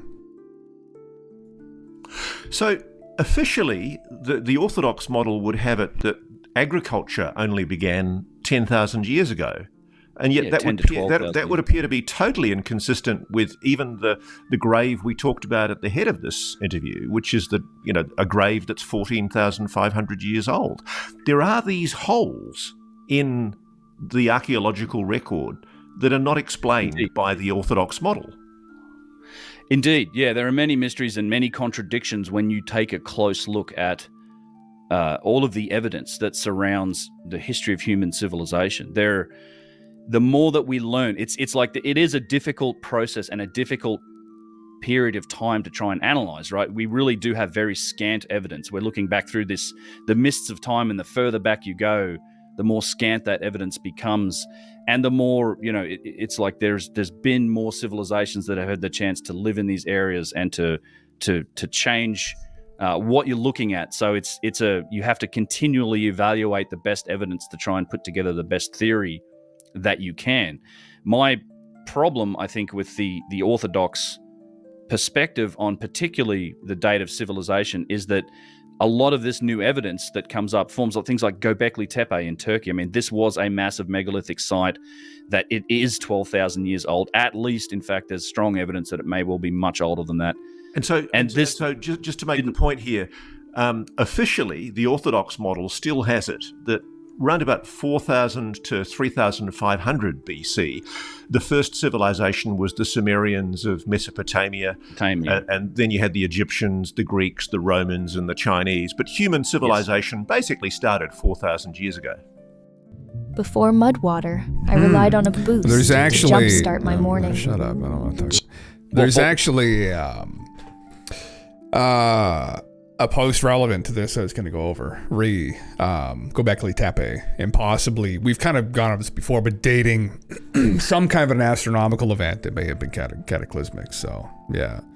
But if I gifted me AOM retold on Steam, would you play it? Not saying you have to stream it, just consider it a gift for your enjoyment. Oh, brother. Well, I mean, wouldn't be opposed to it. Yeah, it generally, it seemed very interesting. It's very well reviewed on Steam. I saw that, I looked it up, but Yeah, man, fuck, I don't know. I mean, I've been looking to play something like this for some time. I know you were talking about it. So yeah, it seems really fucking interesting. But I mean, listen, brother, you don't have to do that if you don't want to. It's an expensive game, I think, isn't it? Untold or Retold, sorry. Yeah. Fucking right. Well, I can add you to Steam too, man. Shoot me join the it should be, is it right down below? Fuck, where is that? It's up beside me here, man. You can join the Discord. Yeah. I think it's linked right on the thing. Just a second. It should be right by like where my socials are. You can just click a link and it shouldn't have expired. You can just join the Discord. Yeah. Ever played Lords of Magic? No, I have not actually. No. Yeah. Join up, man, if you haven't anyway. Fucking, we're in there some nights. You can come hang out and chat and shit. So yeah. Well, I was talking about how I loved like Black and White, and I loved Red Alert too. Like I loved Age of Empires, just another game I used to fucking love too playing. So yeah. All Black and White, man, was my favorite. I love that shit. Yeah. Yeah, that's a classic fucking. Reissuing the ring camera video for those who never got to see it. What in the fuck is that? What is this? It's like a fucking guy flying away like in a jetpack. Like, yeah, I haven't seen this one. I have to try to find the original. Hammer Advanced Weapon Systems would like to have a word with you. What the fuck? What is this supposed to be? For those who never got to see it. Okay. So this looks like some kind of a guy flying away. Looks like he's got a fucking helmet on. Holy fuck, bruv. Like, god damn it, yeah. No idea. Yeah. Fuck. Of him eating people, shitting them out, and throwing his shit all over with people killing them. Yeah, fuck. I used to love Black and White, man. Yeah, I used to love the whole fucking dynamic. Like the God games, right? Like, you know. I don't, what the fuck is this? What was he... It's like a guy? Like, where was the post notes on it? Yeah. I mean, it looks like some kind of alien flying in some kind of mech suit, you know? Looks like someone with the jetpack, jets in his arms, and a really big helmet or something, yeah. Yeah, it's literally what it looks like to me. Context to this, there's a link to this thread, you know, the first thing citing was, it was 107, what was this? No, it's not it. It's Turbo Time. It's like, what's that Japanese, oh my god, I can't believe I can't remember his name right now. Astro Man, is that what it is I'm thinking of? Like, yeah. Holy fuck, yeah. Awesome, man. Yeah, I'll check it here in a little bit. Yeah, fuck yeah. Yeah, join up anyway, man. Come hang out. Yeah. Astro Boy, yeah. Is that it? Yeah. Man, who the fuck knows? Yeah. Is it a Bionicle? Is it a Bionicle? It does kind of look like that though, doesn't it? Fuck me. What are the chances? What are the fucking chances? What a fucking meme. God damn it. Man. Interesting. Yeah, I didn't have a chance to go through our UFOs to see if there's anything new and spicy that they've gone over. Where is it again? This is like the old Reddit thing, like Reddit UFOs. Yeah. There's been so much shit. Yeah. The same clip just flip-flopped. Yeah, I don't know. Maybe. I mean, I'd presume there's some kind of an explanation. It could be someone like fucking around. I mean, there's no obvious means of propulsion on there. It's someone's ring camera. What do? You go home and go through your fucking videos for that day. You just see this. Like, you know that, you know, this is something fucking weird. You're like, what in the fuck, man? Like, just some guy flying away. It's just like, what the fuck, man? Yeah. Even assignment. What's the assignment? Yeah. Yeah, you need to quit your job and go through it all. Fuck, yeah. Squid, yeah. Not sure about this one, but I've been several ring cam UFOs recently were almost certainly AI. That's kind of where I'm thinking it's gonna go, because I can't really think of a lot of other logical explanations for this other than that. But yeah, it is just mirrored. So you've got to think that it's only a couple seconds of video. It could very well be something that AI is. Yeah, the recent drone UFOs, or well, not the UFOs, they were drones approaching a ring cam were AI video. Yeah. This is part of the problem with video evidence whatsoever now, is that it's just all going to be fucking, just all going to be fucked, right? Yeah. Did you message me on Discord too? Did you? I haven't checked. I had to go pick my partner up from work, and I literally came back and just hit the fucking stream button. Like, I didn't have a chance to even check anything. But yeah, crazy shit. Like, what the fuck? Where's this at? Okay, here we go. Oh, this is what we just went over. Yeah, that was definitely a flare. Yeah. Lou Elizondo says there was an effort by Lockheed to offload some of the exotic material in their possession, and that there is now a document approved for release by the Pentagon that talks about that conversation. Who in this sub can find it and share it? Okay. What? Edit. Here is the document. No, those boys are fucking good. God damn it. They're on it. Yeah. Yeah. UAP material divestment plan proposed to OSAP leadership by Lockheed Martin Space Systems Vice President Dr. James Ryder, now deceased, of course. The specific facility known to me, let me see if I can, let me zoom in on this fucking thing a little bit. There we go. Yeah. Specific facility known to me was described as having crash retrieval material from the 1950s and other historical operations. He proposed a technology transfer agreement into the proposed waived PSAP Senator Reid was champion. PSAP. USAP, WUSAPs, PSAP. It's in his PSAP. Okay.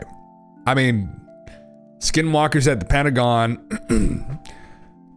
What the fuck is this? What's this document? The News Express, this article. Okay, so this is a conversation. This is, wait, is this from the fucking book though? It's a PSAP from Senator Harry Reid.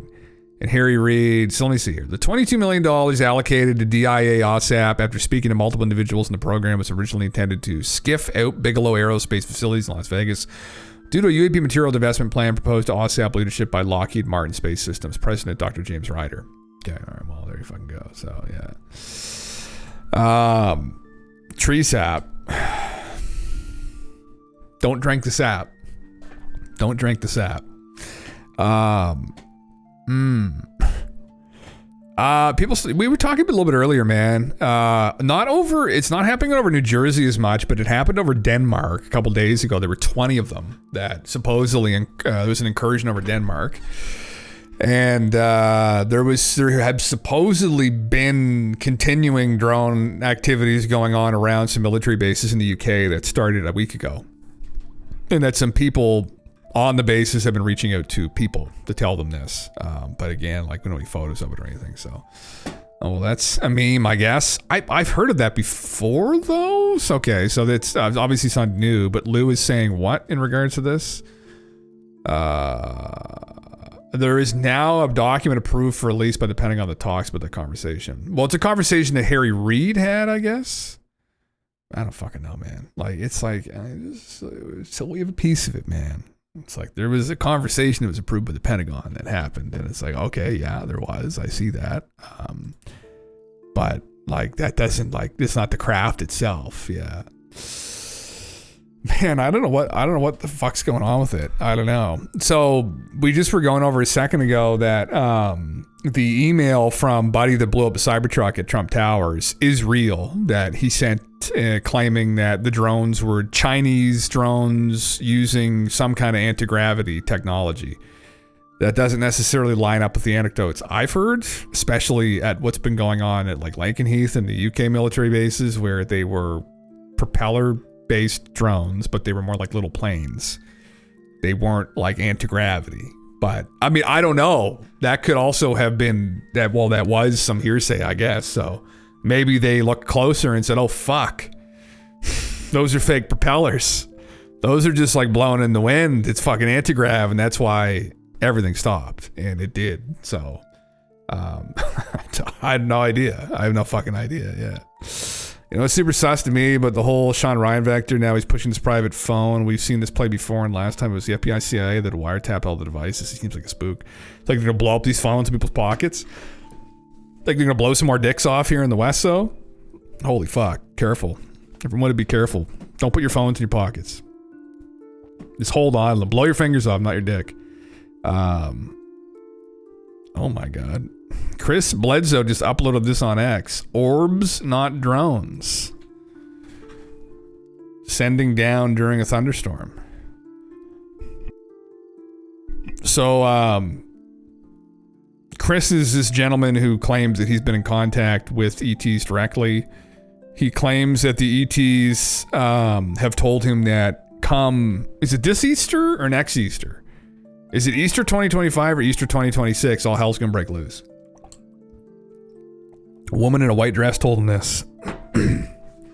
And they come to him in the night and they fly around in orbs. So, yeah. Okay, bro, says no aliens. We need a definition of all hell.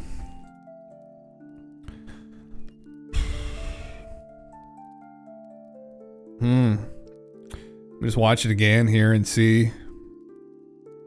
There is lightning. It definitely looks weird. I mean, like Chris, I would just tell them, like, guys, can you do something like a little bit more obvious? Like, can you kind of wane the element of doubt a little bit here and just like make it a classic saucer and just have it hovering? Like, why does it need to be like this? Why do you need to look like this? Like, can we not just make something more mundane? Like the sport model Bob Lazar or LaCraft, just have that hover over my house for a couple minutes. Like, important point. Okay. In the comments of Chris's video here, he is asked by someone named Sexual Cheeseburger, have you personally seen any orbs morphing into drones? And he responded, what does it all mean? I have said more than 15 years that orbs mimic everything. No one would believe me until now.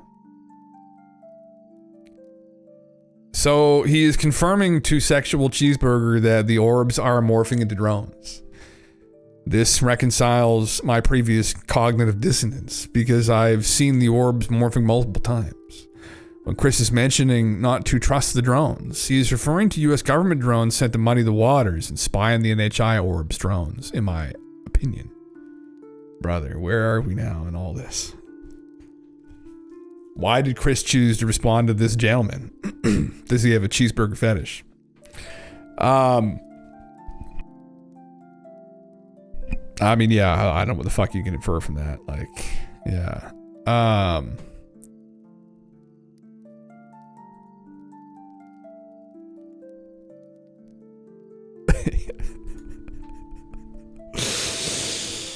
I don't fucking know. I don't fucking know. Again, it's like, it almost looks embryonic. We're ready. Oh my fuck, man. This point right here is why my coming out project is called Unbelievable. We have been conditioned not to believe each other. The only thing we believe is the written word of external authority. Paper is an illusion. The same people who say no one is seeing anything in the sky routinely break laws and put lies on paper. Yet still we believe their paper lies. Silliness. If we believe each other, we may actually build communities or something. The entire reason the orbs are here is to remind us who we really are and to remind the plutocrats how little they truly control. We must just believe each other. I think, what's that called again? When you have a community of people based on belief and not like logic and reasoning. Oh, it's called a cult. Right. Sorry. Yeah. NHI and UAP are the strings of curiosity that are being dangled in front of us. If we notice them and start to tug on those strings, we will be led to much deeper truths about the nature of reality. Led, brother, not lead. How does it relate to humanity? What is at the heart of UAP and NHI sightings? The most well-informed ufologists all have come to the same conclusion. They're about consciousness and spirituality. In the famous words of Pierre Teilhard de Chardin, we are not human beings having a spiritual experience, we're spiritual beings having a human experience. Just believe. See me, Sky Daddy. You have to be ready for it, though. That's the only thing. You have to be in the right state of mind. If you're not in the right state of mind, theocracy. Are we in a theocracy? Well, maybe. Who knows? No, it is plutocracy, right? So we're being ruled by the rich. Maybe they're also religious, though. Maybe they're satanic. So then would it technically be a theocracy? I don't know. That's an NHI, man. I don't know. Yeah. Looks like the Jesus orb. I think these are. I don't know if I can handle that, honestly. If I could do this today.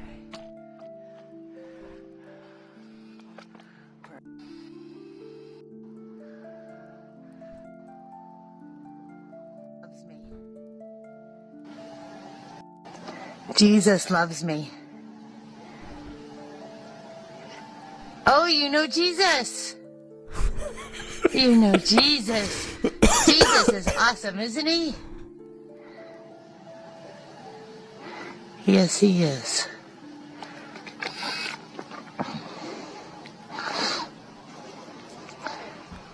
God is good. God is good. God is good. Can they just pick us up off this planet, though? Is that possible? If I talk to Chris's orbs, will they just come get us and get us the fuck off this planet? Like, babe, you won't believe it. I talked to one yesterday, told him how much I love Jesus, and he started responding and talking back to me. I swear to God, he was in my head when I say I love Jesus. I know. Babe, that's Venus. Oh, fuck. Oh, no, please, Jesus, no. I saw the name. A Palladium mothership recorded by me just a few minutes ago in Sedona. Oh, brother, I mean, the fuck is that?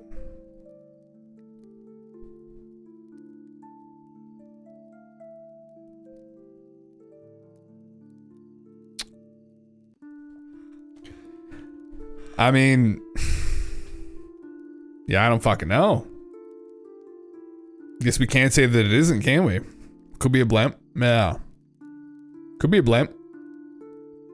It could be fake. Oh.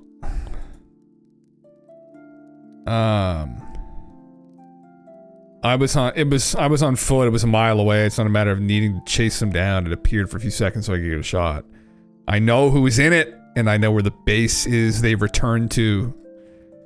Oh my God, brother. This is the guy who knows Base Henry Cavill. I mean, they got to go back and they got to eat. Like, you have to eat at least 7-8 times a day when you're taking anabolic steroids to maintain your physique. Like, a lot of calories in, calories out, but you'd be like, your metabolism's going like crazy.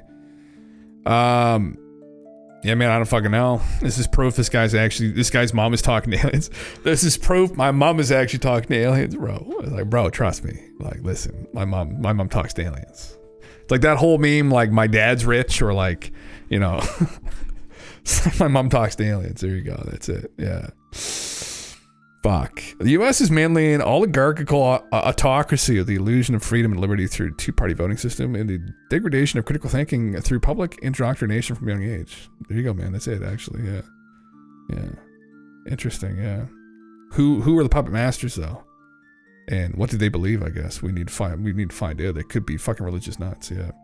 Autofocus blimps often look like flying saucers. I made a vid all better called Blimps 101. Yeah, man. Are you going to be one to tell him that? If I tell him that, he's not going to be as happy. Who can reply? Verified accounts or accounts mentioned by him can reply. Oh my God. So I can't even reply to his post if I'm not verified. Are you fucking kidding me? I was going to tell him it's a blimp. Just to fucking, he probably just blocked me instantly, for Christ's sake. He doesn't want to hear that, though. It has to be his mother's fucking people. Oh my God, this guy right here. You're listening to the Family of Tay Getta podcast. Man, like that guy's fucking neck. What in the fuck are they feeding those boys? God, where can I get it? Where can I get some? You know? Yeah. What a good year to see something like this. Yeah, holy fuck, man. Yeah. Oh my God. Space Daddy. Space Daddy comes to him every night. The Galactic Federation is active. Hold the fuck on here now. Oh, this is a fucking video we saw earlier with the anomalous thing flying away. See, watch, like this thing that flies away. Right there, look. Right there. The Galactic Federation is active in all areas of the fire. Many lives have been saved and directed to safety. The entire velocity of power within the flames and changing wind are breaking out of new areas. We operate as always, and many assume that we take over. This is not the case, for you have chosen the Earth as a place to visit in duality. With this truth, there is a compromise in our ability to interface with the very plan of the soul.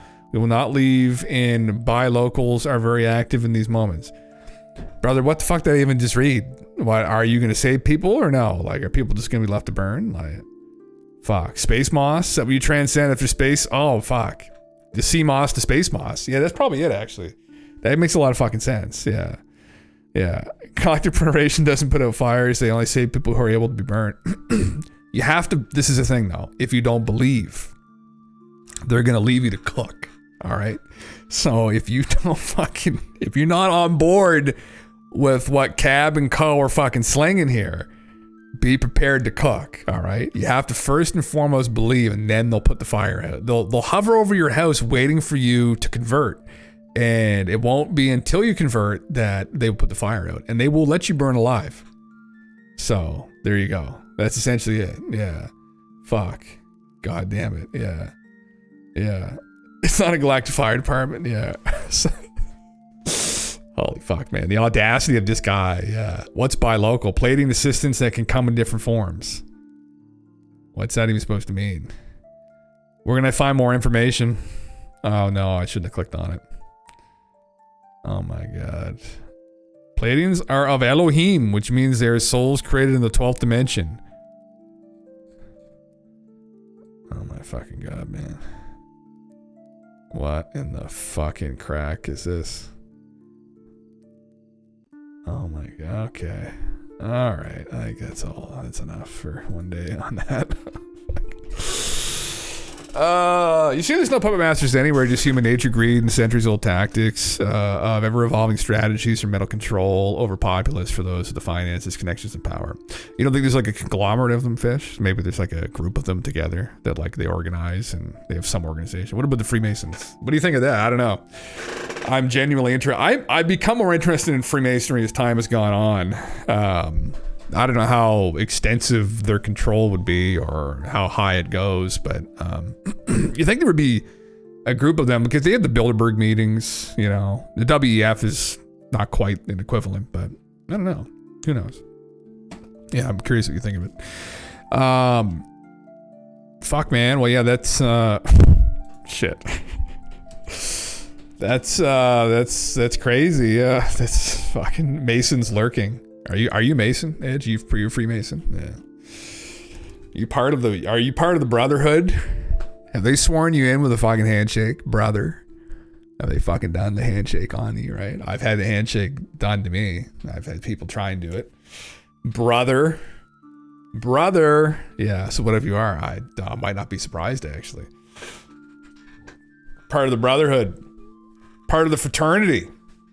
Yeah. Fuck.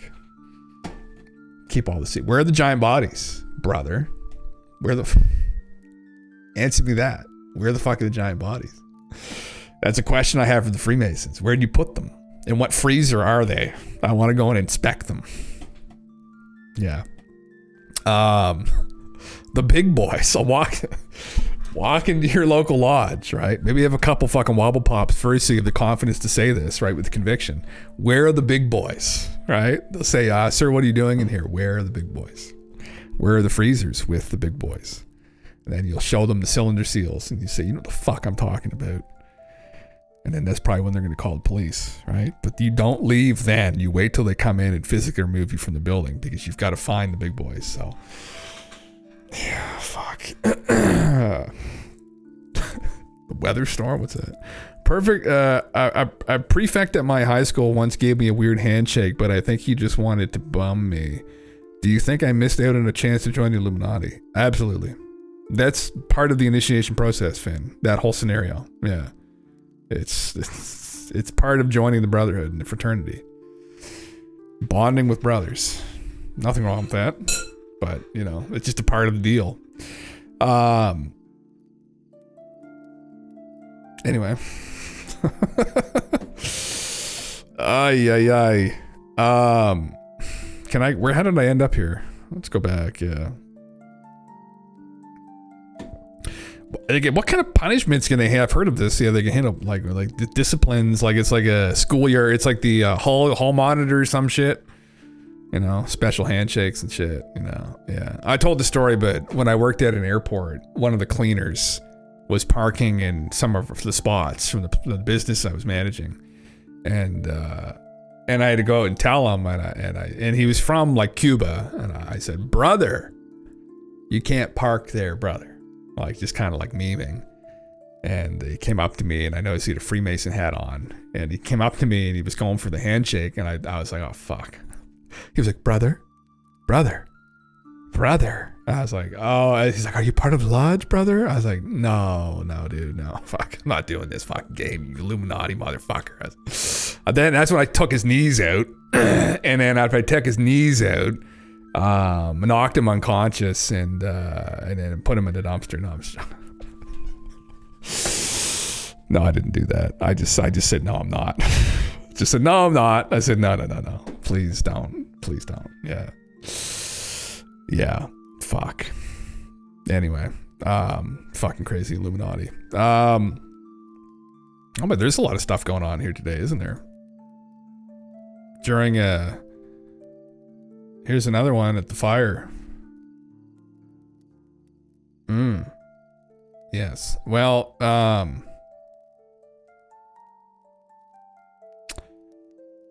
interesting.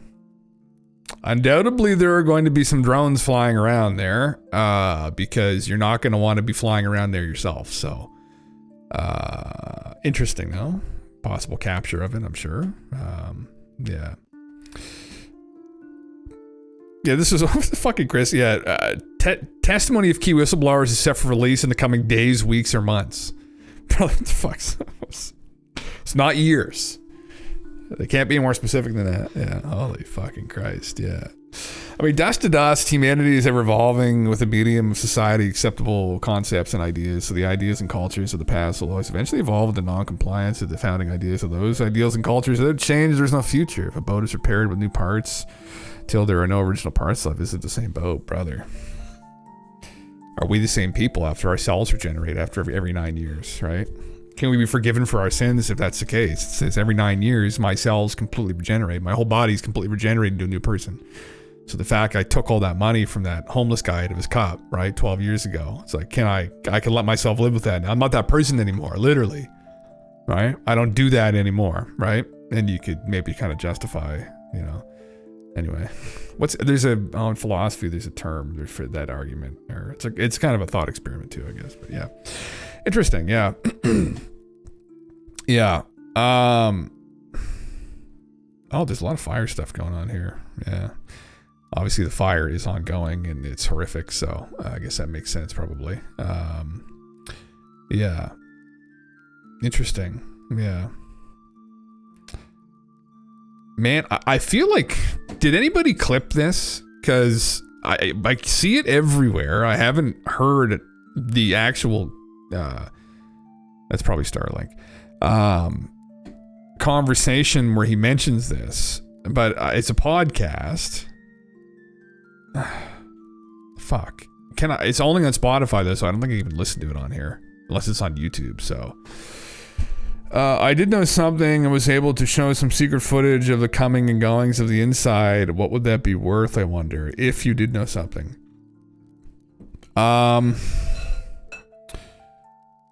What do they know about the coming apocalypse? What do they know of it specifically? I know what goes on within the lodges. There are videos of it, and I've talked with people who are part of the lodges. Yeah, I know.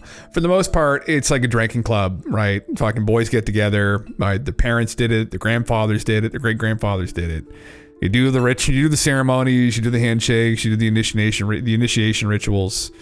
They just kind of hang out, and you feel like you're part of something cool and secret, and you wear your ring.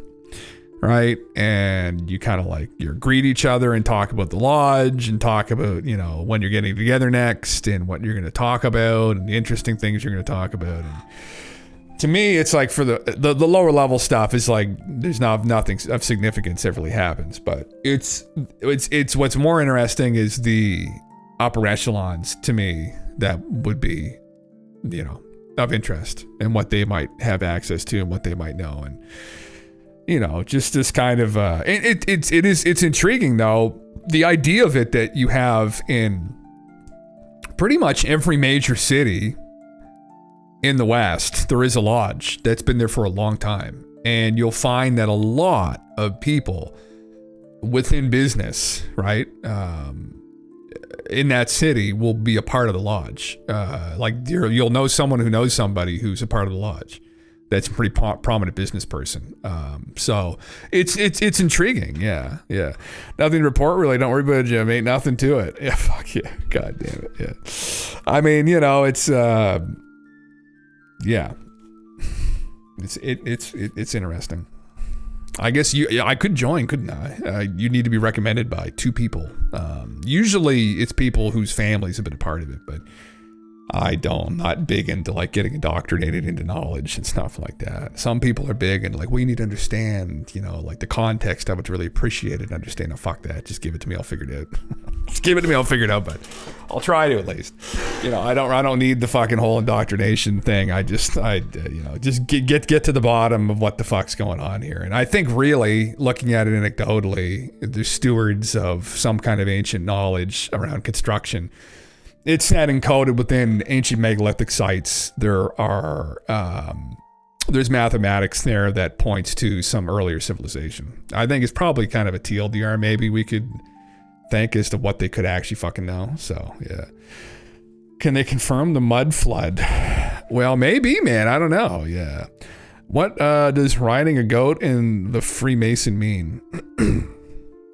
I don't know, actually. Is that a thing? What does it mean? Can they confirm the glass ceiling? I misread floor. Ignore the joke, brother. I think that's a TLDR on it, though. Honestly, I think that the people are convinced that there were kind of advanced construction methods employed at, like, specifically sites like Giza is one, and that they're obsessed with that, and that might be where it goes to. I don't know if they have proof of that or anything, or if you walk into some of these like lodges, the upper echelons, you walk into some of these people's homes and they got like a fucking giant mummy there that's like 8 feet tall, and they're like, this is who built the pyramids. Kind of meme, but in all seriousness, I wouldn't be surprised. I'd probably bet that's where it probably goes. Really, I mean, that's the glass firmament. Yeah, apparently an initiation ritual or something. Really? Riding a goat and Freemason mean? Oh, really? Okay. Yeah, they're big into symbology, and that's something you see. I mean, obviously, there's a lot of symbology involved with like the United States, like even at the dollar bill. And it's all over the place. It's in business too, right? You see the symbology, and it usually harkens back to some instances like Mesopotamia. Like way back, as do some of the rituals that the Freemasons participate in, are these kind of rituals from Mesopotamia, and they're very strange, and it's just going back into the distant past, and kind of understanding it, and understanding kind of like magic and all that shit as well, and it's pretty out there, from what I've been able to tell, interacting with most people that were part of it, is either their dads or their grandparents who were part of it and they got like grandfathered into it and they're like, oh fuck, I gotta go to the lodge again tonight, like, or it's people that just kind of wanted to get involved with it and have some sense of importance because they're part of a club of people. And also, if you're a business person in the city and you're new to the city, It's great because if you're a Freemason, you kind of get involved with the lodge, and you're going to run into a bunch of very well-to-do people that hang out there that are involved in business. So I think that's probably where it started, from what I was able to discern watching some documentaries on it back in the day. Kind of like churches. Like churches served as like a placeholder, like in a community, like everyone would kind of congregate Jesus around the churches, and hang out. And it wasn't necessarily they give a fuck about the church or anything. It was just a place to go and meet with people every week. And, you know, they meet people there. Maybe they meet with like business partners, you know, even partners, right? And so that was kind of a place for that in the cities, from what I was able to discern. But I don't know if they're actually doing magic and like summoning demons through portals and shit. But if they are, then fuck, I mean, let me know, because we'll go check it out. I have in the city that I'm not in the city anymore, but I'm in the area. But in the city in New Brunswick, where I'm not gonna fucking dox myself that hard, but probably already have. Anyway, there's a very old lodge, very, very old lodge. I think it may be. Let me check on this. Here, I'll do it on this side.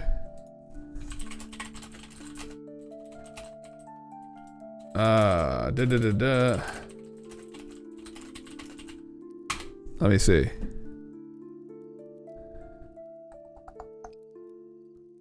It's 143 years old. Oh, sorry, no. They've been involved. They've been there since 1784.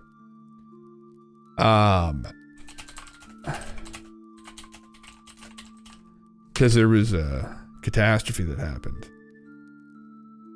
Yeah, it's one of the oldest in North America. Yeah. Yeah, it is. Yeah. Yeah. So, very interesting. So, it's an ancient one. Yeah. Well, not that ancient, but you know what I mean. So, yeah. It's not fire. It's near a helicopter, but recent. Oh, my God. Okay. What the fuck? I just came across this webcam. And then there's something. Okay. Yeah. And nothing to see her, folks. Crazy in LA, though, huh, brother? Just stop talking about it. Stop digging into things you shouldn't dig into. The club. Don't worry about the club. Super Hawk military helicopter. Orb. It's chasing an orb.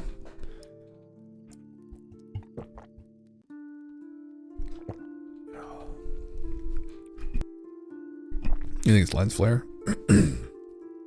Have you seen this already, Finn? Where does it appear?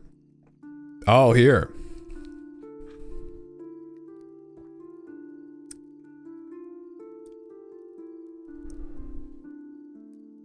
Well, that's moving now.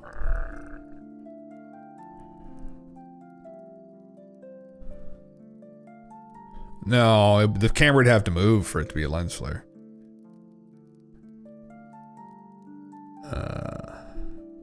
What's he doing up there anyway? Just hanging out. Wildlife. Interesting. Is that's I'm assuming that's the only instance of it, huh? So it was right here.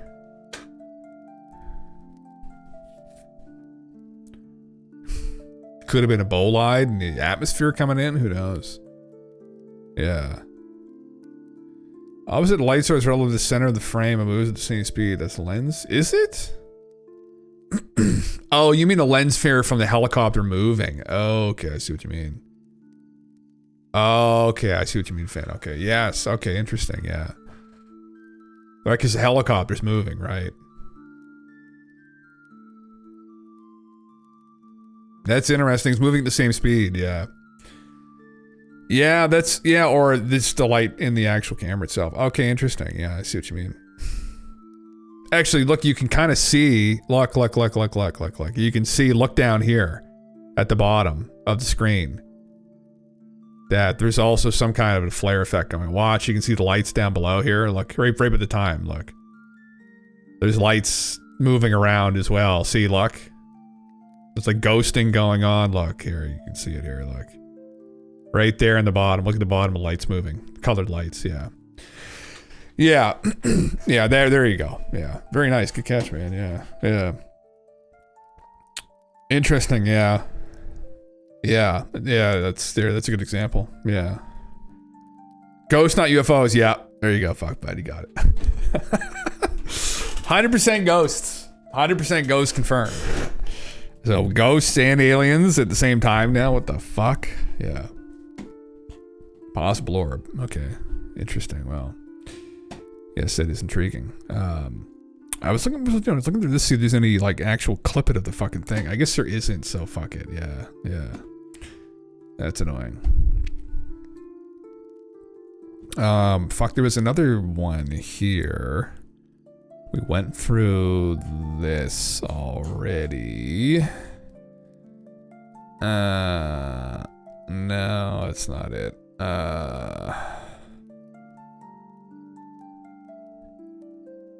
Oh, that's different. That's not what I'm looking for on here. What the fuck is this? Translating the Latin text on the arrow logo. The universe is changing. Our life is what our thoughts make it. Interesting. Yeah. Huh. Intriguing. Well, let me go and take a look. I'll go over some other stuff that I had pulled up here, maybe. No, we already went through that. We already saw this too. Anti-gravity in 2005. Is this extensive? No, it's an hour long. Jesus Christ, yeah. What's this? Is this new? We were reading? No, we went through this. That was an older post, for Christ's sake. Yeah, I thought it was. Yeah.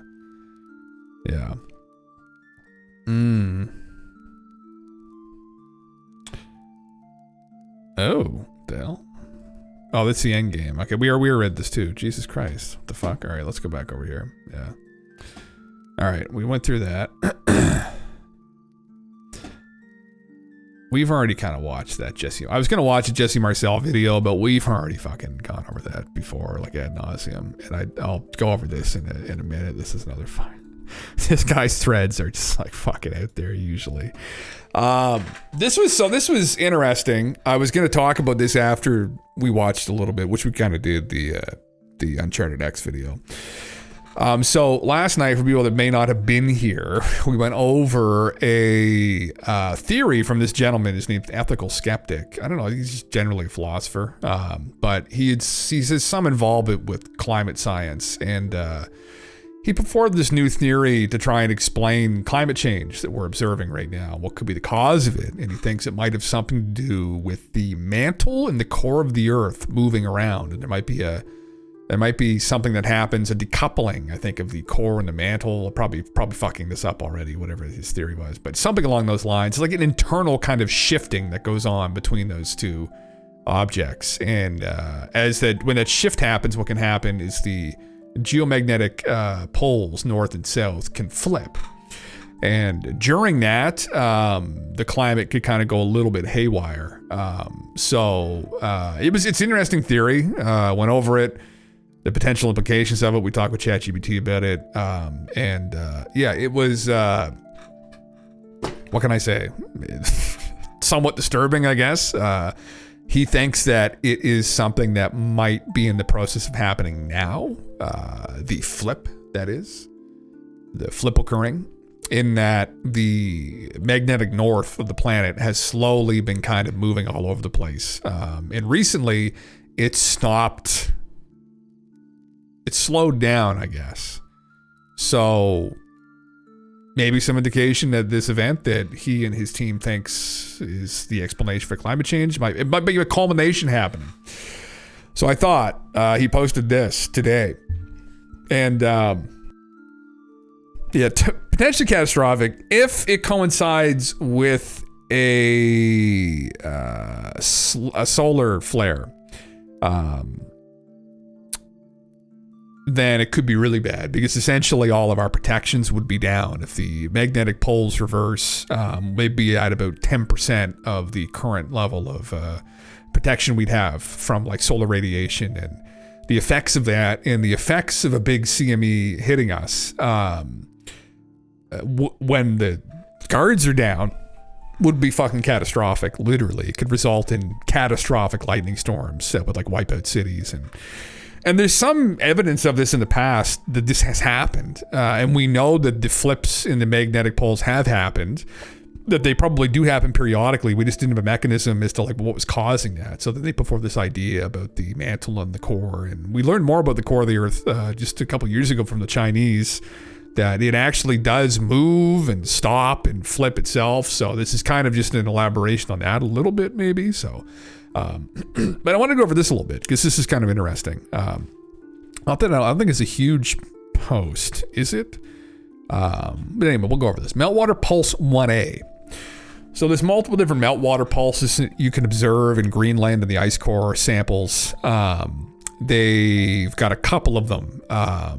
So there's one actually that precedes 1A at about 18,600 years ago. Then you've got 1A.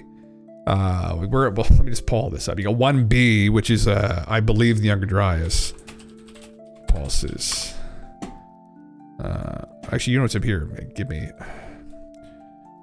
What are all of the melt water pulses and their dates? There you go. Yeah. How much did it move? It's moved quite a bit. It's kind of done a weird, like, zigzag-like pattern, man. How much it's physically moved, I don't know. We could ask it here and see. There's one that precedes 1A. Anyway, 1A, 14,600 years ago. 1B is 11,500 years ago. 1C is 9,500 years ago. And Pulse 2 is 8,200 years ago. So these are the meltwater pulses. A catastrophic event during the end of the last glacial maximum marked by rapid collapse of ice shelves causing global sea levels to rise by 16 to 25 meters, which is fucking crazy, and triggering widespread flooding, ecological shifts, and human migration. So you can see here in this clip, they're looking at Pillar 43, which has the vulture on it, the precession of the equinoxes. And they're trying to draw a correlation here between these two things. Pillar 43 is not a map for a journey to the underworld, nor priestly symbolic temple markings of hunter-gatherers. We must resist the temptation to accept fairy tales as default go-to explanations for ancient artifacts. What we see here is a record of a cataclysm, what appeared in the sky at the time, how they understood it through the lens of the Great Year, and what actions they decided to take in response. We also need to get into where the idea of the Great Year came from and how far back the zodiacal calendar goes. You know, like who came up with these fucking things? Ultimately, my question. Anyway. Oh, mama, thank you. Oh, thank you. Bless. Oh, that's hot as fuck. They observed an ominous green and red phantom in the sky, likely an aurora borealis, during the era when the celestial North Pole rested over Cygnus' left wing around 14,600 BCE. The horizon alignment between the trunk and head pillar sections serves to confirm this date. In response, they relocated to the nearest high ground to their former homes on the Eden Plain, constructing underground chambers for themselves and their critical livestock at the summits of nearby hills. 3 communities participated in this effort. They suggest this is a third major tepe yet to be discovered. There is a third major tepe to be discovered from Göbekli Tepe. Yeah. So, the ominous green and red phantom in the sky. Interesting. Likely an aurora borealis. That would probably make sense, actually, considering what we've been witnessing recently. Hopefully, I guess.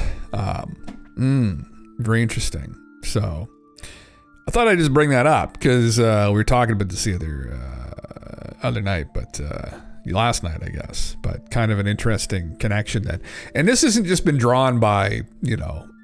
There was a fairly accredited individual that first made this connection. That what we might actually be looking at here is an astrological or astronomical, ultimately, correlation here with this vulture on the pillar.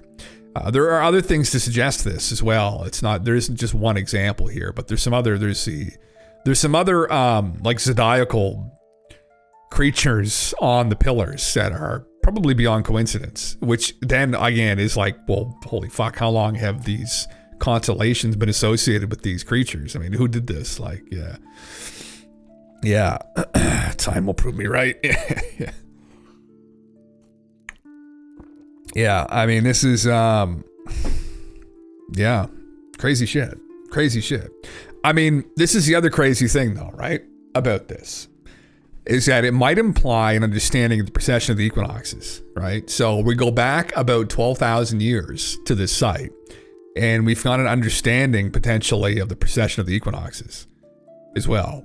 And now the precession of the equinoxes is almost a 26,000 year cycle, right? 25,772 year cycle. So how were they able to discern that exactly, if this is the case? Right. This is what this recent finding Buddy did was very interesting. If there's a legitimate correlation here, it opens up a whole bunch of other fucking questions. And then we're going way, way back, because how the fuck did they figure that out, right? How did a bunch of hunter-gatherers that built the site supposedly figure that out? The answer to that question is they probably weren't hunter-gatherers, right? Or at least all of them weren't. Maybe a couple of them weren't. Maybe a couple of them were from somewhere else, right? Another more advanced society on Earth. There are stories of this. Kind of like Troy, right? Ask it here. This is a good line of evidence here. Talk to me about Troy, the myth, and someone actually finding it. Yes. Yes. We know the myth. I should have asked to go over the myth. Yes. Q. Henrik Schliemann, a 19th century German amateur archaeologist with more enthusiasm than tact. In the 1870s, Schliemann excavated a site in modern-day Turkey called Hisarlik. He believed this was Troy, and while his methods were destructive, he found layers of ruins suggesting the site had been inhabited over millennia. He found 9 cities. Troy wasn't just one city. It was built, destroyed, and rebuilt many times. Priam's treasure. Schliemann claimed to have found gold and jewels belonging to King Priam of Troy, though his claims are dubious. Burned layers, evidence of fire and destruction matched Homeric descriptions of a besieged city. Archaeologists now agree that Troy 7, a layer dating around 1200 BCE, matches the timeline of the Trojan War myth. Whether it was a major conflict or local skirmish blown in proportion by poets is unclear. Myth meets reality. The Trojan War likely blends fact and fiction. Fact, Troy was a real key city in ancient trade networks. Fiction, the war's details, we're not going to 1,000 ships involved and the gods on the beach fighting. Oh, well, fuck. Well, I mean, who knows about that? Yeah. Yeah. But it goes to show, though, that again, an amateur archaeologist, right, followed a hunch and actually ended up finding the ancient city. It was a myth. That was the opinion of people back in the day, that there was no way it could exist. It was simply just a myth. It was a ridiculous myth, right? And then they found the city. So, remnants of it. And it looked different than, I guess, maybe it was scribed, but there's another city like that too, right? There's another city. Now, it's not talked about by poets per se. It's talked about by Plato. But it was one of those, because, Troy obviously came from these poets, and they talked about it. The Greeks have talked about it, but many cultures around the Mediterranean talked about it. But Atlantis is one of these other myths, likely, that kind of even preceded the myth of Troy, obviously, and that it was carried down from older cultures, and that's how Plato got a hold of it. So it could also kind of go the way of Troy, and maybe one day we'll find it out there in the Atlantic once we get advanced enough to dig through a bunch of mud, right? Or we could end up finding some relics that are truly anomalous, right? It's some kind of a, maybe locked away in some fucking hole somewhere. There are some actual relics from the civilization, maybe under the Pod Sphinx. I don't fucking know. And maybe it's all going to be crazy talk until we actually find something to corroborate it, and it's not crazy talk anymore. And then all the people saying, "Oh, it's a myth. Don't bother going to look for it." I mean, you're all fucking idiots, right? If not, it's going to remain a myth if you never go and look, right? So there you go. You don't know until you look. There have been people looking for Atlantis for a long fucking time, obviously, but like Troy, it might be misunderstood. It might be more complicated than we think. It might not just be. I mean, it might not have just been one city in the Atlantic. It may have just been a group of people that were advanced. Who knows? And where did they ultimately come from? Who knows? Right? Were they another group of people here that evolved along with us that got a head start on us? Maybe. Where are they, though? I guess it's a question. Are they all dead? They could be as well. That's a possibility. That's what the story essentially says, that they all fucking died. So then, it wouldn't really surprise me if that's what happened. But yeah, anyway. I actually had some kind of read that. I've been following this guy every single day. He posts all these really cool things. Illustration of shell gorget excavated from a mound in the middle Tennessee. So back to, well, where could these people have gone? Where were these people? One of the theories, right, that Graham's put forward is that, well, in the event of a cataclysm, and let's say you're an advanced culture on Earth, surrounded by a bunch of primitive ass cultures, your whole civilization gets destroyed because it may have all been, centered in one place that went under the waves. Well, where do you go to survive? You go to the hunter-gatherer tribes, right? And then you, with your great knowledge, get welcomed in as a god, and a pretty good trade-off, right? And then you teach them about basics of civilization, and then that carries it forward, and that explains why there's so much cross-contamination across the globe, right? So one of the places is North America, right? And the native peoples who speak of these beings coming to them, the Star Brothers. Now, some people extrapolate that out to like aliens, and it doesn't necessarily have to be. It could be these people that wandered from maybe another culture on Earth and helped them.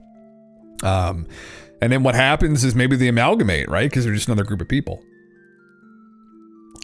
And we may have already found them too, right? That's the thing. Now, this is like obviously schizo, like for people in these communities professionally, but that's why I meme about the fucking giant thing. But like, no joke, it's weird, and the findings of all these bodies it's interesting, right? I think it should be dug into further, get to the bottom of what the fuck's going on there, because it could very well be indicative of this other group of people that were around in the past, and people had their blinders on, maybe, right? They weren't really connecting the dots enough. But they were also at those times in the mid-1800s and early 1900s, they didn't really have a lot of information. They didn't have access to the information that we have access to today. Like, nowhere near, right? I mean, if you wanted to know anything, you had to go to a fucking library. This is even before the days, honestly, of universities and, and academies. So it was difficult to get a top-down view of what the fuck was going on. So it's possible that they just didn't connect the dots because they just were coming from a data poor perspective with it, right? They didn't understand how it all correlated and fit together. So, yeah.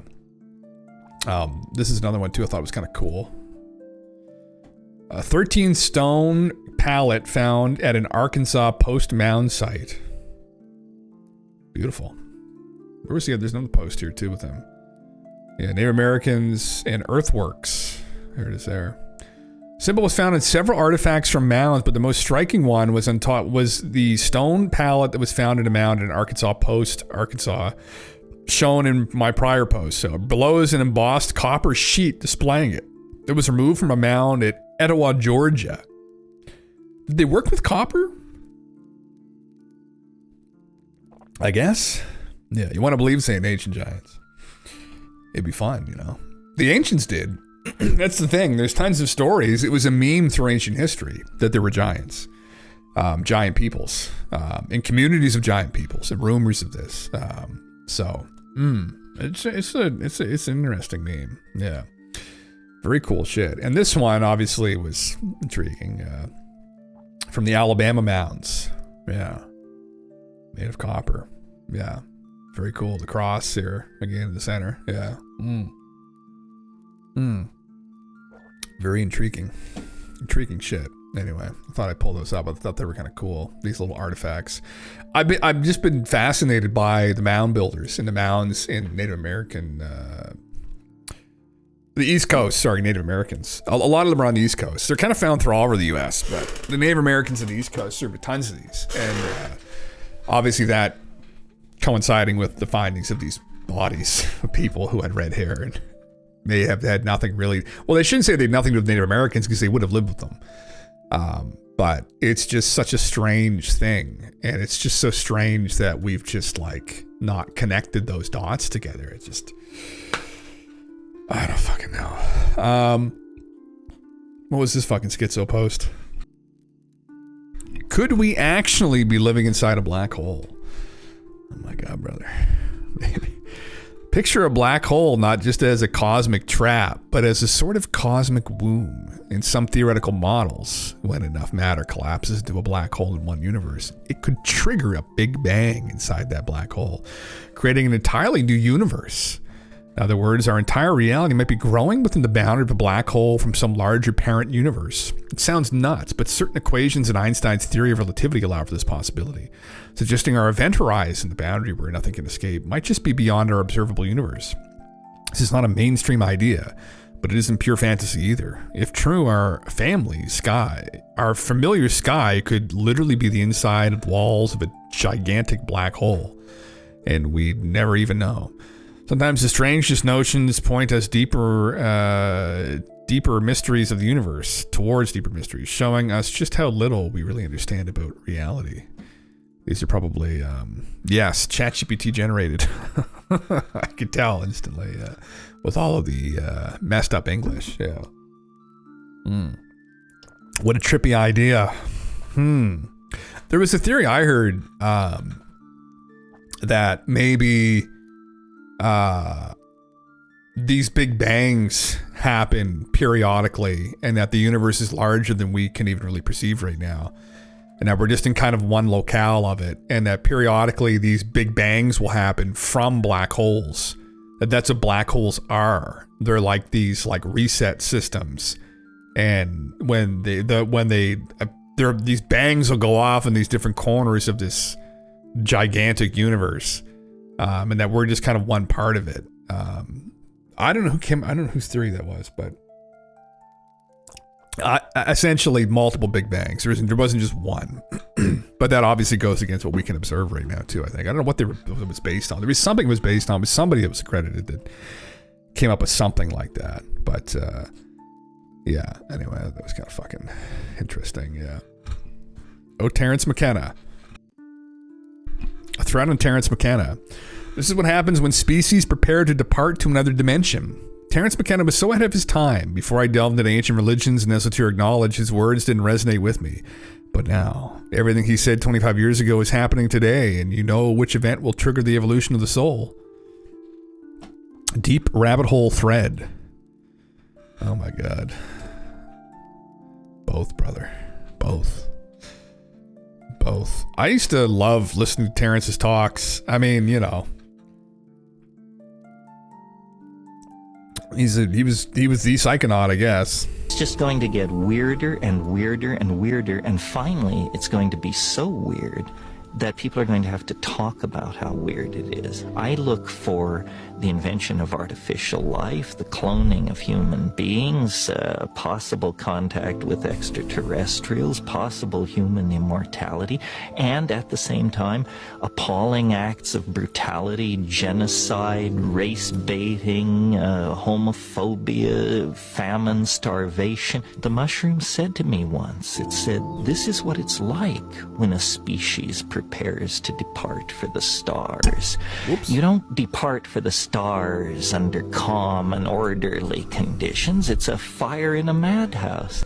And that's what we have, the fire in the madhouse at the end of time. This is what it's like when a species prepares to move on to the next dimension. The mushrooms told him that. I mean, fuck, brother, the mushrooms are right on the money that time. Like, fucking, god damn it. It's just a mess. And it's acclimating to this interconnectivity and, you know, yeah, it's crazy, man. That was 25 years ago. Yeah. It kind of cool. I mean, you know, was Terrence actually talking with something? I mean, that's always the question, right? When Machine Owl's actually communicating with him, I don't know. Oh God, brother. Where is this going now? Where is this? We're not going to watch that video again. Lately, it's so weird that people who were never into conspiracies are starting to talk about this. We are truly seeing progress in artificial development. At the same time, we're witnessing the brutality, the hate, and the rise of racism as we get closer to World War III. And believe it or not, everything is connected. This is part of the plan of the elite. Bill Ryan leaked their plan in 2010. Yeah, we know the plan. Yeah. The mushrooms told him it must be true, man. You know. It could be true, I guess. The mushrooms told him. We shouldn't dismiss it. You know, I haven't talked with the mushroom people, but you know, never too late, I guess. Yeah, artificial intelligence, yes, we went through that. Okay, what else is there?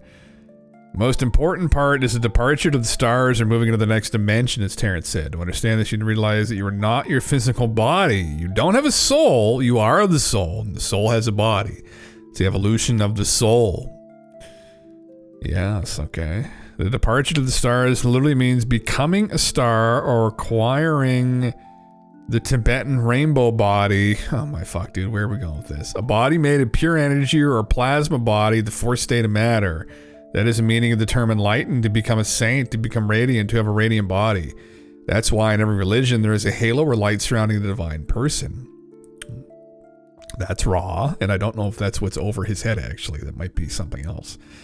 Our body emits, our entire body emits light that is not detectable within our spectrum, but it shows that we indeed have the divine light within us, and that we can transform our materialistic body, or the ore, into divine light, or gold, the true alchemical spiritual process. This was known as the Ak, ancient Egyptian, Merkaba chariot in Kabbalah, Tibetan rainbow body in Buddhism, Kundalini in Hinduism, and enlightenment. Okay. This is happening naturally through the process of the great year. Oh my, this guy's just cooking all this shit up. I like this big stew he has here of all these ideas thrown together. Don't waste anything. This happens naturally through the process of the great year, which lasts approximately 26,000 years, and during the four major cataclysmic events, which are electromagnetic and involve geomagnetic excursions. Our soul, consciousness, spirits are electromagnetic. In fact, everything in the materialistic world is created from the electromagnetic waves, and these cataclysmic events drive the evolution of the soul. Challenges of sorts. It's not the evolution of the species, it's the evolution of the soul. Check out the study in the photo. Okay, that's a cool photo. The UAP phenomenon, the orbs we see are connected to this. They simply exist in a broader reality while we remain under a veil of blindness. When the time comes, we will depart to the stars, and indeed these times will be difficult for everyone clinging to materialistic existence. But these events are built in like a clock by the divine creator, and our soul is on the 12-step hero's journey through the great year and the 12 zodiac signs. Interesting, okay. Gotta write it all down before the magic mushrooms right off, brother. Yeah, make sure you get it all down so when you look back at it after the fact, you can see none of this makes any fucking sense. Yeah. Lots of tender meat on the bone he's cooking, man. God damn. In fact, oh man, that's fucking. In fact, when Jesus resurrected, he did so in his rainbow body, which dissolves his physical, materialistic body. He was transfigured into light, and as plasma bodies can manipulate electromagnetic and energy, he was able to appear wherever he wanted in front of his disciples. After 6 days, Jesus took with him Peter, James, and John, the brother of James, and led them up a high mountain by themselves. To there, he was transfigured before them. His face shone like the sun, and his clothes became as white as light. The Shroud of Turin is a physical proof for this. Oh my god, man, like this fucking guy, like this is like fucking, oh my god. I mean, I feel like I'm fucking high right now. Is that the intention of this? Is this if I simulate this? Don't forget to watch this video about the upcoming event. If you want to delve deeper into the great year, read my articles on Patreon. Hey, well, what, you know, whatever. I mean, just you pay for this shit, maybe. Yeah, and then he's got an orb flying at the Queen's birthday. Holy fucking Christ, man. It's tied all together, man. It's all connected, brother. Brother, it's all connected, yeah. And then this guy has to chime in here. The false teachings known as Christ consciousness is actually satanic Luciferian in nature, and this is clearly admitted by the leaders in the modern satanic New Age Antichrist movement, such as Aleister Crowley, Albert Pike, Helen Blavatsky. Holy fuck, there's so many fucking schizos on here, man. It's fucking, I love it though. Jesus fuck. Tie it all together. Thread it all together, brother. Tell me what you know. Tell me what you've learned. Yeah. Fuck yeah. They're here. They're not talking to you, and they only want our water, brother. Is that what it's all about? They want the water. They want the H2O. That's what it's all about. Yeah, this guy's fucking like out there. What was this? Laser experiment troubleshooting. This is a dude that was fucking on that podcast. You didn't watch this. There you go. This is for everyone who's having a hard time seeing the code the right way. Here are a few pro tips accompanied by a Jason Bourne camera guy. Thanks to the fucking people just like getting cooked on DMT trying to see the fucking writing in the lasers. You haven't done enough. Oh, okay, brother, I'll go back and do another fucking couple of hits. Yeah. This is it. Yeah. This is how you see in the Matrix. Smoke DMT. Set up a laser against your wall. Smoke DMT. Enter the Matrix. If all else fails, get the laser pointer and shine it directly in your retinas. And then you'll see the light then. Yeah. You break the veil, bro. Yeah. Wait for the pop. Lean in. Holy fuck. Hello, everyone. So this is going to be a super quick tutorial about certain troubleshooting elements of seeing the laser. It's going to be very low protection, but it's going to deliver the point. So if you're having a hard time seeing the code in the laser, first of all, know that most likely you're not doing anything wrong. There's nothing magical involved in seeing the code. I think it has more to do with your brain being able to focus on it properly, or your eyes.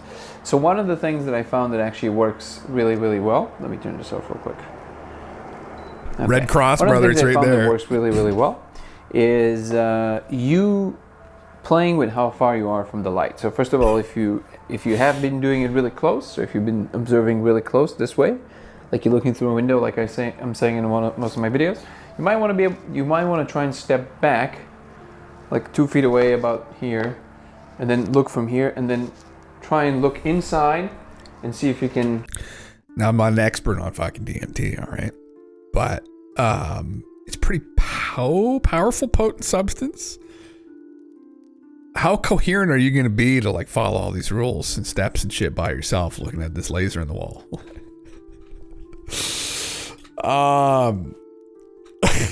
I don't know. Like, I think it's like a blast off kind of experience, isn't it? Like, change the focal position as to be looking beyond the surface. Okay. The other thing is, let's see if I can show you this from the side. So the other thing is that if you're coming from the side like this is a little bit more tricky, just because you got to be really protective with your eye here. But you're basically going to be, if the laser is projected on the side of the wall here, you see how it hits the side? What you can potentially do, hello Cosmo, this is Cosmo. Thank you for the help. Appreciate you, bud. Okay, so you're going to be looking from, this is a very high-end produced video. Are the dog's looking for it too? Is he got his dogs all fucking blazed up? The dogs are going to fucking help? Yeah. He's clearly not filming this in the UK because he hasn't shown his DMT license yet. Appreciate it, I'm sure. You will be, I think he's French Canadian, man. I guess from Montreal or somewhere. I'm pretty sure. Yeah. Be looking. So not far from me. Not that I'm gonna go do this, but he's so nosy. Okay. Cute yes, doggo. I know. This is very interesting. Where's the light? There it is. You're gonna be looking at the light from the side, and from the side of the wall. So again, notice where it hits, right? The end of the wall. So you're gonna be coming from here, from this side. And it's almost like you're trying to look back at the laser, but not really, but you're looking from, it's almost like from the inside of this tiny area. Fuck. Where It's from this tiny area where it actually folds over the wall, so to speak. So you're going to find this tiny slit here that might help you do that. Obviously, then make sure that you cover this eye so the light doesn't hit your face. And then search. Okay. That's probably enough of that. Slit staring, yeah. All I did was stare at the slit all night, and I saw the machine elves in it. I saw it. I swear to God, I saw them. They were in there. I saw more than code, brother. I saw them in there working, fucking on the code, like in their machines and stuff, you know? Holy fuck. What are people saying about this? Yeah.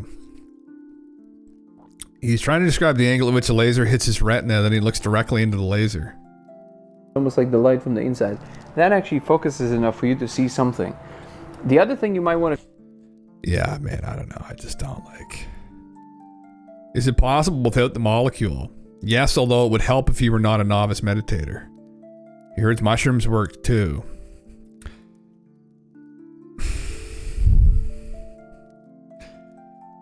Fuck, man. No. God damn it. Yeah, the Turing whatchamacallits. I fucking saw him in there. Fucking, I swear to God, they're in there. Fucking, I was talking to them actually. They're fucking telling me like how none of this is real and like how you're not real. How the only thing that's real is me and you're all in my dream. Like, fuck. Oh God, Dango thoughts. All right, well. Everybody are talking about the dangers of AI. Brother. Well, there you go, I guess. I don't think DMT is legal in Canada either, is it? Is DMT a legal substance in Canada? Pretty sure it's not. Schedule 3 controlled substance. Illegal to possess, produce, sell, or distribute. Exceptions might exist for indigenous ceremonial use. Ayahuasca. Oh. Okay. Well. Fuck. Yeah. Okay. So, I mean, yeah. I mean, not that that's going to stop people from, you know, technically mushrooms aren't either. Like, but fucking mushrooms are everywhere, for Christ's sake. They're outside right now, probably somewhere. You fucking find them, pile of shit somewhere. There you go. Yeah. But, time for a DNA test to reconnect with your Indian folk, brother. 30 fucking generations removed. Fucking. Yeah, it's ceremonial. We're trying to talk to the machine elves. Can I call the government of Canada and ask them, tell them this? Yeah, I'm trying to get in contact with my ancestors. No, not those ancestors. The architects of the simulation, brother. Yeah, I need to get a hold of some of this ayahuasca. Yeah. Holy fuck, man. Yeah. That is in Brave browser. All you need to do is click on the little hamburger menu and select open private Tor browser window, and you have access to the deep web. Oh my heavens. Is that where you can find some of these ancient ceremonial fucking things, tools? Yeah. Oh, really? Boom DMT. Yeah, they'll probably do it, huh? Yeah. Yeah. The new MP will legalize it. Man. Yeah, fuck. Yeah. An order that way use a proper for proxy. Oh, really? Yeah, fuck. Goddamn. Let's get it shipped straight to you, huh? Have a ceremonial experience. Talk to the fucking elves. Yeah. You can find it there, though, just saying. Hypothetically, yeah. This isn't actual real advice Twitch that they're just giving. This is like if someone wanted to do something like this, you know? Speaking of this, speaking of talking to the machine elves, he posted the interview. I remember I covered this. I brought this up recently, but the Brazilian tribe members who had never heard of aliens before, which I don't fucking buy, man.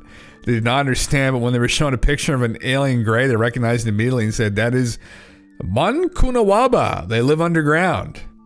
Fucking saw them instantly. Yeah. Let's click on the little hamburger menu and select open private Tor browser, and then you have access to the deep web in Minecraft. Yeah, there you go. Yeah, it's in Minecraft. Yeah. That's exactly it. That's exactly it. Yeah. Although people have gone to jail for talking about things even in Minecraft recently, right? The government, military fucking documents, buddy, leaked there. Whatever, fucking the kid.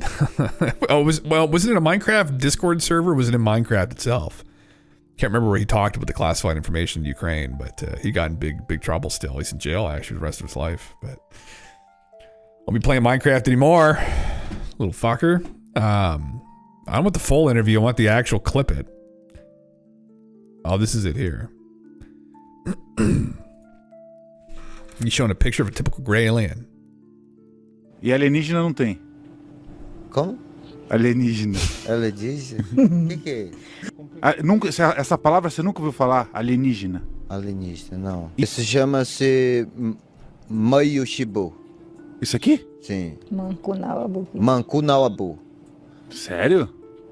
Mancunawabu. Mancunawabu é um que mora debaixo da terra. É, eu falei, esse aí. He speaks, what is this? Fucking Portuguese? What the fuck do you mean he's never heard the word alien? Get the fuck out of here. That's fucking bullshit.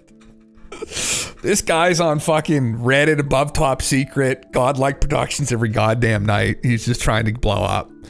He's full of shit. They get all these websites back at home. Get the fuck out of here. Yeah. Together on Discord. Oh, Jesus Christ, yeah. You talk about it on Minecraft, but the leaks are on Discord. Okay, yeah. I'll do the laser experiment. I'm down. Holy fuck. Oh, Jesus Christ. Selfie reps. Jesus Christ. Se virou formiga hoje, que nós chamamos Una, que é uma formiga grande, chama-se Mancunawabu. It's a big ant.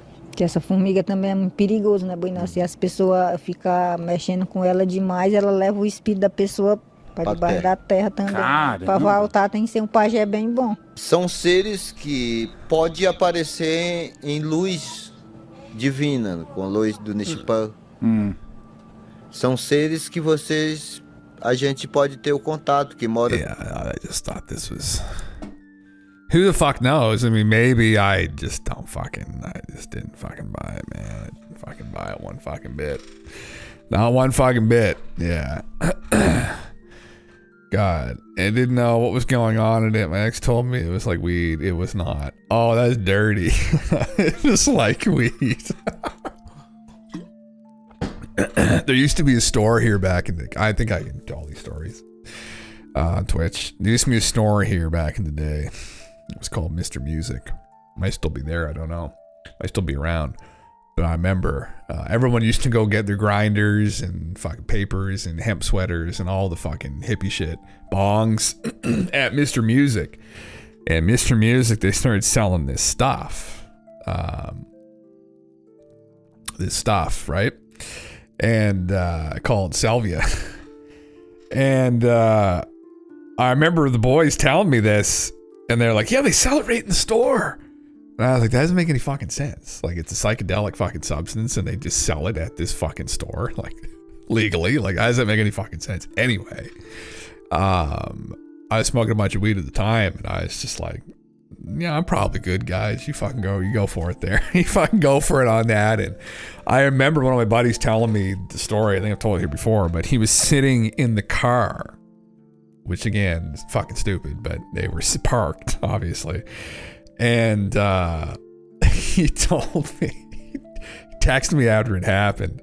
He said, dude, the entire car turned into fucking Lego. He said, I was sitting in a Lego car for 10 minutes. And I was like, yeah, I'm probably good, bro. Fucking. It's like, where did this come from? Like, where the fuck did they get this shit? Like, I didn't know what it was. I never heard of it. This is probably like 2010? 2010, maybe? Yeah. No. How old was I? Yeah, it would have been 2010. Yeah, it would have been 20. Yeah. Yeah, anyway. Yeah. Yeah, you used to be able to pick it up off the counter at most head shops. They cracked down on that. Yeah. Yeah. Yeah, I had a buddy who was super weird, and they always thought he was a cop going and asking for it, so I'd have to get it for him. Holy, 50 times? I'd never seen 50. Holy shit. Salvia Denormum. Shaman's Sage, or something similar, yeah. Jim, have you ever been on the Aerode website? All sorts of trip reports. No. What is it? What's the link for it? Yeah. War Drinker remembers Mr. Music. I was like, holy fuck. Yeah. Jesus Christ, man. Like, oh, God. Yeah, anyway. Crazy shit, man. Yeah. Classic website. I'm not familiar. A kid in Georgia took rips and drove and crashed, and that's what caused the ban in Georgia. Yeah, it's potent as fuck, man. There's no fucking joke. Yeah. Documented the complex relationships between humans and psychoactives. Yeah. It's interesting stuff. Yeah. Yeah. Been around for decades where we'd research before experimenting plants and drugs links. Is this Twitch friendly site?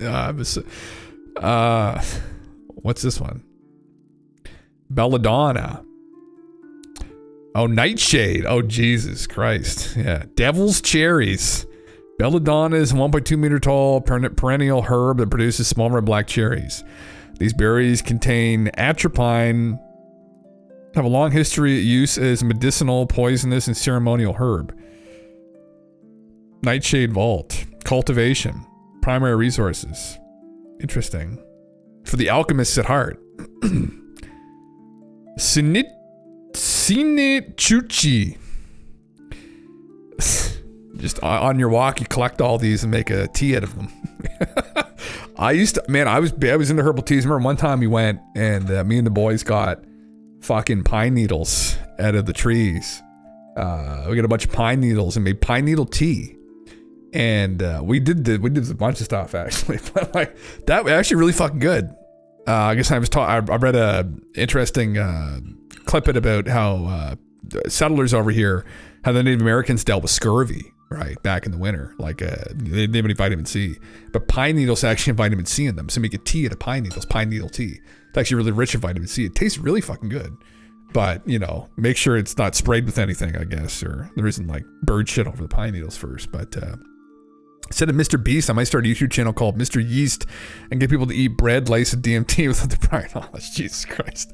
That'd be the true challenge. Yeah. It's like you're going to escape out of the maze in your mind. Who's going to come out of this one sane? Yeah. Who's going to be the same person they were before? Who's going to have an evolution? Who's going to have an awakening? Oh my God, that would be fucking crazy. Man, the ayahuasca fucking videos and shit. Like I went from lucid dreaming to astral projection to Terrence McKenna, Machine Elves, and then DMT. And that obviously led to ayahuasca. And I remember watching the videos of people on it. And like some people just have like, you'll throw up for like, sometimes people were just like puking and dry heaving for like an hour or two while they're tripping out and stuff. And like some of the trips like are like 8 hours or something obscene, man. Like fucking horror. I could not imagine that'd be a fucking good time. But yeah, just fucking nuts. Like, oh, can I click on this now? This is just information, I think, right? Obviously, this is all for educational purposes. Interesting. Okay. That's intriguing. Powerful visual psychedelic which produces short-acting effects when smoked. It's usually orally in combination with a mao or as an ayahuasca brews. It's naturally produced in the human body and by many plants. Yeah, it is so. Yeah. Yeah, imagine Gordon Ramsay all fucked up on mega DMT dose. Oh my God, man. I don't know how he would deal with that. Yeah, that'd be very strange. Yeah. If I'm going to space, I don't want to have to climb a rope to get there. Blast me off. Let me come home. Yeah, that's the thing, man. Yeah, don't do that. Don't. Yeah, I know. It just seems like torture. Like, yeah. People like puking up blood and stuff too from it because they're dry heaving for so long. Like, fucking terrible shit. Yeah. Yeah. Oh, really? Blowsy, what's up? I think it's reference. There's under general info. Okay. Or 2 books. Interesting. I was offered in the form of an oil pen cartridge, so I was sussed out. I don't think it can be used in that way, can it? I think it's you smoke it. It's like what most people I know of have used it have done. Because that's the most effective way and efficient way, that you're up and down and then it's done. So Yeah. But I guess it is illegal in Canada, this substance, except if you're using ayahuasca in like a ceremonial context. It's not illegal in Canada, I guess, technically. It's weird though, man. I mean, you could say everything, even like cocaine and those kinds of terrible stuff, like PCP is all derived out of like plants, you could say, like, but it is all just things naturally out in the world, right? And they're illegal and you're not allowed to use them. Although I think in Canada soon we're going to see psilocybin be fucking legalized here, probably. Although if Pierre gets in, I don't know if he'll be on that board with that or not. He's not going to walk back the legalization of marijuana, obviously. But yeah. Depending on how the cartridge was made, it could be made to combust it properly with enough voltage, I think. Interesting. Yeah. Yeah, it's intriguing stuff. Yeah. I mean, you know, my problem with it obviously is just like people can have like episodes and incidents with some of these substances, and I don't know. I don't know. I don't know. I mean, Joe Rogan's used it multiple times. That's the other person too over the years watching him. Like, cause I remember this, it would have been like 2008, 2009 when I was into this. And then I didn't start watching Joe's podcast really until probably like 2010. So it'd be like almost a year after he'd started it, but he had a couple prominent people on and he was talking about his experiences on it and how crazy it was. And I was like, holy fucking Jesus, man. Like, you know, I didn't realize it was that intense too, because I had heard the stories about like Terrence using it, but people like using like ayahuasca too. And I didn't really know it was like, he talks if it's like a rocket ship. So yeah. Yeah, different episode. Yeah. The spirit molecule? No, but I've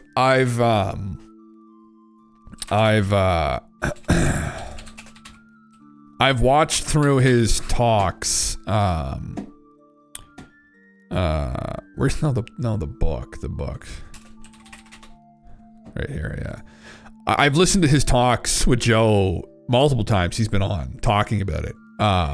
So it's crazy. Yeah. He was one of the guys involved with the experiments, I believe, that they were trying to intravenously inject it into people. And the reason they were doing that was to facilitate these longer exposures so they could maybe study if they're actually communicating with entities, which is fucking like crazy shit, right? Like, yeah. Yeah, I had a busy day Herb Vape called a lunch botch. It was great. Yeah, talking about Tyson and the Toads. Oh, fuck yeah. Fuck yeah. I wonder if anyone's had an abduction ET experience while on DMT or shrooms. It'd be fucking terrifying. It'd be fucking out in the woods on fucking shrooms, and then you see some lights in the fucking woods, and next thing you know, you're in a fucking craft. Like, oh my fuck. I think you'd actually probably have a heart attack. That would actually probably induce a fucking heart attack, man. Fuck that. Yeah. It was a good little read. In that book on screen, more than one of the trip reports in his study encountered lizard-like people and otherworldly entities. Yeah, it was all very controlled, and they tried to tune the right amount with the body weight and such. May have met aliens and shrooms once. They empowered me with telepathy, that sort of story. Oh, fuck yeah, man. Yeah, the lizard people, the reptilians. Yeah. That is one of the reported entities that people run into, which is interesting. We've gone over that here ad nauseum with some of the stories, I've reiterated from some of the boys had some visions people have had, incidents that some people have had. I won't say who it is. He can tell the story if he wants. I've told it before, and I think he got kind of mad at me that I told it. But anyway, that he was trying to, I think, a lucid dream, if I recall correctly. He may have been trying to do the whole astral projection thing, where you like lay in your body, and with astral projection, you lay in your body, and you let your body kind of fall asleep. So it's kind of similar to lucid dreaming. But when you get to that point where like your body falls asleep and your mind's still awake, instead of kind of drifting into a lucid dream, you pretend that you're like, one way to do it is you're pretending you're pulling a rope, and you're like, or you can try and roll out of your body, which I've tried and have literally rolled out of bed, because it's like you think your mind's disconnected from your body, and it kind of is. And it's just a delayed jerk reaction where all of a sudden you roll out of fucking bed onto the fucking ground. Anyway, he did this. He had an experience like this where he did this. And he had some kind of an out-of-body experience, and this reptilian-like creature was in his room. It had a hood on, which is interesting. I think he mentioned having a hood, I think. And it pushed him back into his body. Which is pretty crazy. So, yeah. Fucking right. So you communicate now with him. My buddy grew some in a fish tank, and we tripped out one night, and I sort of like became possessed, and he had his skill to play this game I really, really sucked at. Oh, really? Yeah. How does one distinguish between the bicameral mind from one's own ego from telepathic intuition? Interesting. I tried to astral project a week ago, and my eyes started moving rapidly, and it was like flashing. I could hear my heart thumping in my head, so I stopped because I thought I was about to have a heart attack. Might have been. Or that was your astral body separating from your physical body, and you were just about to have an experience, yeah. Billy Corgan assisting me, shapeshifter. I know, brother. We just talked about that recently on Sunday. Yeah. I don't know. But I know my buddy who had this happen to him, like, wasn't really super knowledgeable about the stuff, like in UFO lore. He probably heard me ramble on about it before. Like, I talked to him with David Icke and all those fucking guys. But I remember he told me about this after it happened, shortly after it happened. And I thought, oh. I said, oh, really? I said, oh, wonderful. Okay. Great. What does this all mean now? Where is it? Like, I think this is a figure. I have to ask him.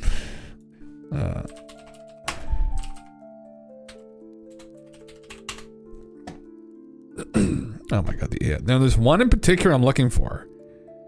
And there's one in particular I'm looking for. It might be from this right here. That is supposedly what some people will see, is this kind of creature, just like that. Yeah. Which is interesting. Yeah. And who the fuck knows? Is it some kind of monkey brain meme where this is like the worst thing, is like a humanoid reptile like entity, right? Like the ultimate predator. All right, is it like something in our monkey brain? So the Matrix said, look up, what is it? Nystagimus? Psilocybin only keeps me awake. I never tripped on that. Maybe mold visuals, even 5 grams. Never, you've taken more than that though. Oh my God, that's quite a bit, isn't it? Yeah. You regret pussing out. Yeah. Man, who knows? Might try it again, you know? Yeah. Yeah. Jesus. At the point I can't trust taking them because it gets scary sometimes. Only 2 really bad, scary thinking I'm dying trips. Man, I stayed away from them too because I've just always stayed away from them. I was hesitant about like taking them because I always had this thing where like, although I probably wouldn't have had any issues, I was worried I'd have like an allergic reaction or something to it as well. Or that there was always those stories that you got a bad mushroom and you die during the trip. I was just like, that alone was enough for me not to fucking touch it because I couldn't get that out of my mind. Yeah. And I was like, fuck that shit. Yeah. Might be poor nutrition. Weird thing is I've had better than 20/20 vision my whole life. Oh, really? Interesting. I just snapped my friend out of a time loop. Oh, Jesus. Yeah, fuck. There's an old John Ronson series you should check out if you haven't. It's called Secret Rulers of the Earth. It's got all the old school cool David Icke getting canceled by the Canadian Green Party. Fuck yeah. Alex Jones infiltrating Bohemian Grove live on camera. Actual Bilderberg group people chasing him in a car. Holy fuck, man. Oh, that's dope. Yeah, I remember. Yeah, John Ronson went with him. Yeah, through the Bohemian Grove. That was an amazing fucking. That was so cool, man. Yeah. I've seen all of it. I've seen it all. Yeah, I should probably go through those videos at some point. Yeah. Oh, it's not on YouTube. It's on Rumble. Oh, really? Yeah. The Bohemian Grove thing is a meme. A lot of people don't even realize Alex was involved with that or did that. But that was way back. Like that was like, what was it? Like it was like the early 2000s. I think he did that. So yeah. It's like all you're tripping out is thinking it's possible you could forget to breathe was my trip. Yeah, that's what happened. Well, when well, same thing when you're too high on with THC. That happens too, where like you don't breathe. I mean, it's a psychoactive substance too, I guess, especially like when you ingest it. But yeah, that's happened to me a bunch. I mean, that's like fuck. Oh my God, like Yeah, that happens to a lot of people like that. You lose that like manual breathing and you start focusing on the breaths. And then I know a friend of mine, we don't really talk to anymore actually, but he, when they first legalized weed in Canada, he went like all out, and I was like, man, this is not alcohol. Like, the more you take, the more fun you're not gonna fucking have, and you're not just gonna get sick and fall asleep and wake up and be hungover. You're gonna fucking like have a bad time. Anyway, didn't fucking listen to me, and like I wasn't even with him when he did this, but like they ate edibles and he smoked this giant joint and he had like a pen, and it was just he was a fucking wreck, and he was convinced he was gonna die because he was convinced that the moment he went to sleep that he would stop breathing, and he was in a full blown like psychotic episode by himself. It was him, his partner, and her sister and her partner, and they all like had a terrible experience. They thought it was going to be like they're all going to like have drinks and have fun and get loose, and they all had like this terrible paranoid fucking experience, and the three of them passed out, but he didn't. And he just like went down this rabbit hole of like just paranoia and fear, and it just I was like, fuck, like, you idiot, like. God damn it. Yeah. Fuck me. Yeah. I have better experiences with Anitas. Props to the person that told you that, Jim. Yeah. Fuck. Yeah. Oh, man. Yeah. People who start weed with edibles or dabs and never smoke again because they say they hated it frustrates me. Yeah, man, I know. Well, it's too much, right? That's the thing. I hate edibles. I always have. Even back before they had like the edibles, like cookies and shit, man, like baked goods. I did not enjoy it. I just did not enjoy the feeling, right? Like, fuck, man. Like, yeah. Even like everything in moderation too. Like, that was the other thing. Like, back in the day, like, get together with some of the boys and here we play Monster Hunter or something, and then the night's going great, you know, having a couple drinks, having a great time, and then they go and they fucking turn the shower on and fucking get the bong out, big fucking bong out, right? And then just do the, what was it called? Jamaican hot box, and just get like beyond sauteed.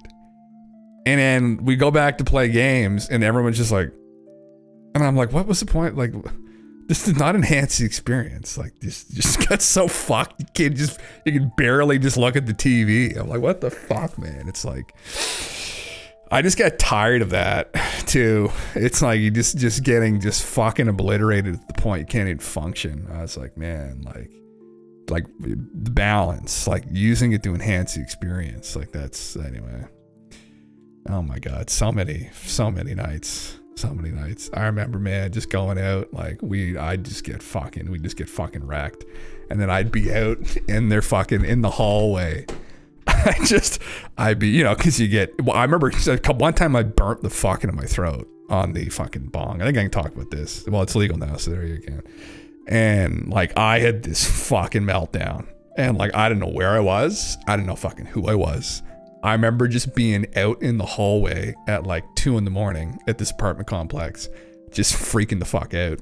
And the thought crossed my mind of like some little boy, you know, opening the door and seeing this grown man just like losing his mind. And I was thinking in my mind, I'm the schizo lunatic. This boy's gonna remember that I'm like, and I just felt this shame. And I was like, fuck. So I just went back in and sat on the couch and I just fucking wrote it out. Right around Christmas time too, all the Christmas lights out decorated. It's like, holy fuck, man. It's like, fuck this. Like, fuck this shit. Yeah. Anyway, yeah. Yeah, once I knew a guy who held a bunch of people hostage at a house party because he thought he was the son of a god and had some serious mental trip. Oh man, I wasn't there for it, but a bunch of my friends were at the time. Holy fuck. What did he hold them hostage with? Like fucking a knife or something? Yeah. My wife is super sensitive to bud and gets stuck in time loops repeating herself. Oh man, yeah, it's the worst. I'm 41 and only started smoking bud when I was 30 because of insurance and IME pain meds. Holy fuck, man. Wow. Yeah. Yeah, man. I mean, yeah, you can have some bad experiences, man. Eating edible, go get in a hot shower, and then, fuck. and then just not know where you are for a little bit. Just, you know, or in a bath or whatever, and just like, oh, there's so many fucking, oh, that's the worst when time starts slipping too.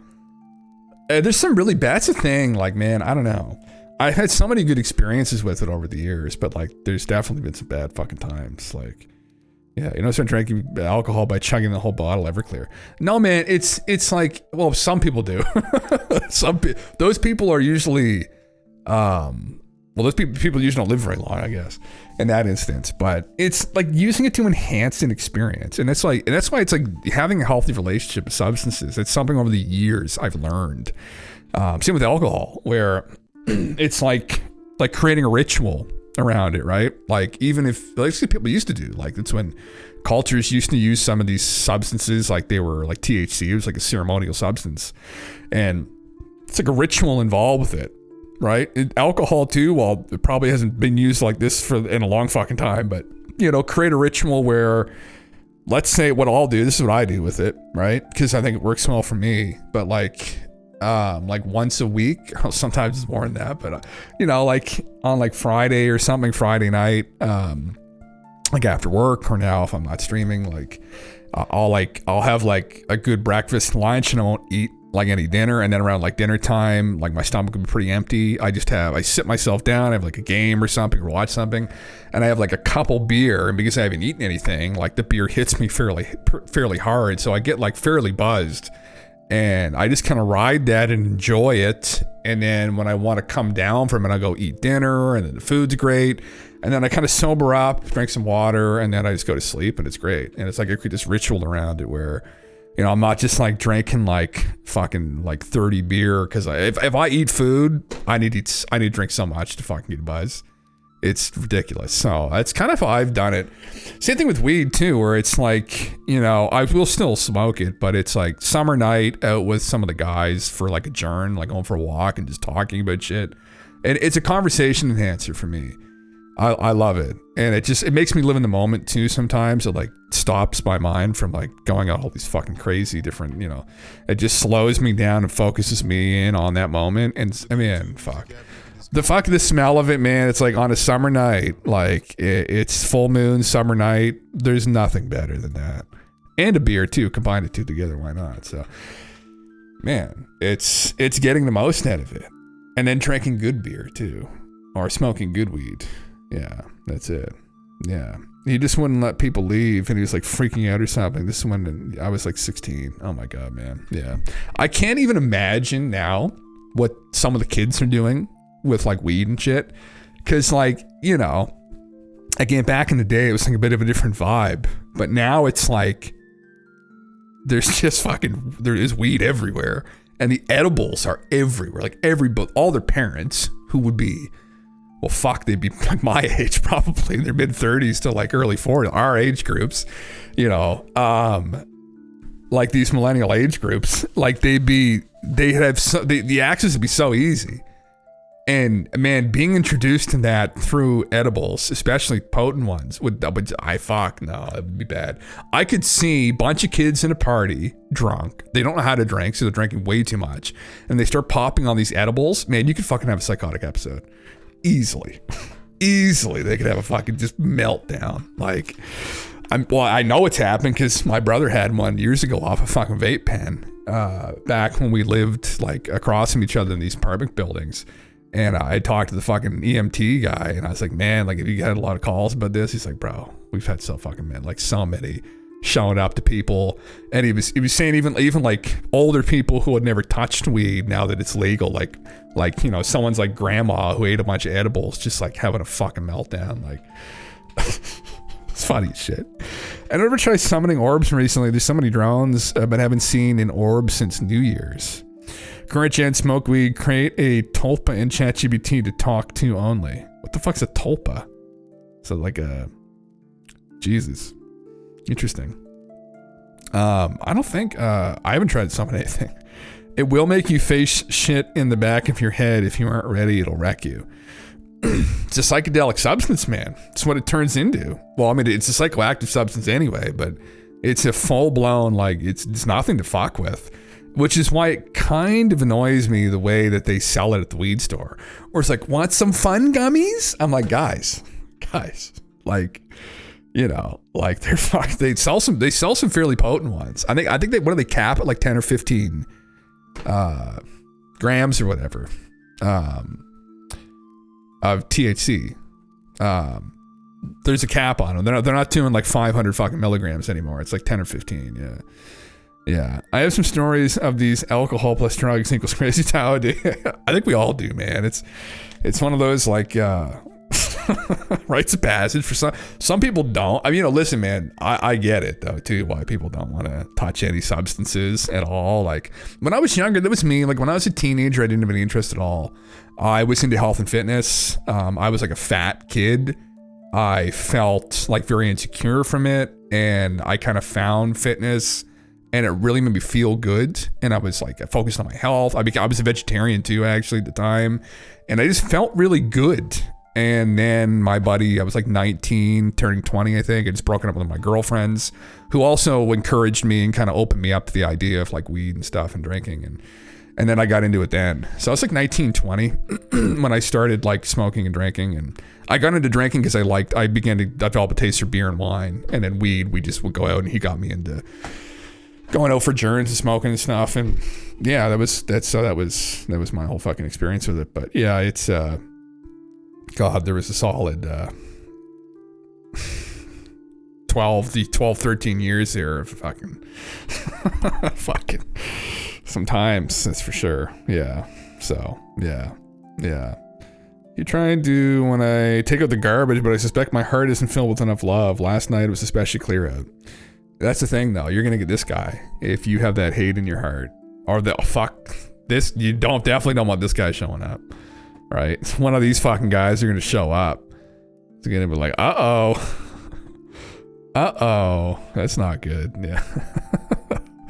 This guy shows up, then I don't know. I'll be like, well, I was like, well, you're not quite as bad. I'm like, what do you want? Yeah. All the hate, man. All the hate in your heart. Yeah. No, it's fucking. I don't know. I mean, I've never actually tried. Where's Steven's website? Or there's a separate website for CE5, isn't there? CE Contact. It's another website. CE5 Contact Method, something like that. I never actually tried it. And honestly, the idea of it, what the fuck is this? GalacticFederation.com. I thought he had a website for it. So I'm pretty sure that he did. There's another one here. No, that's not it. But yeah, man, I don't fucking know. I said if for the 1,000 follower special, me and Galen T would do it. We're slowly getting there, actually. We're at 388. So another 612. And I guess I might have to just I might have to actually do that live and see what happens. The problem though is it would be live streamed from a phone or something, and you wouldn't be able to discern what the fuck was going on up in the sky unless we all actually saw something. But then, how would you know? We could just be faking it for the views, right? Not that I do things like that. Where's his website? What? Oh my God, Jesus Christ, yeah. Might have to go full Greer. Well, I mean, that's literally... That's what I said we do, man. I mean, fuck.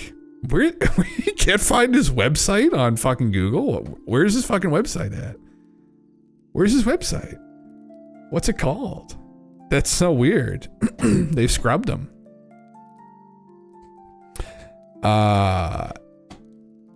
Dr. Stephen Greer, maybe? That's very strange. Very strange. Where the fuck is it, man? Vanished. CIA. Anyway, I guess I'm not going to the website, but it was like the contact. It went through the whole thing of CE5 or Stephen meditate. What was his fucking meme?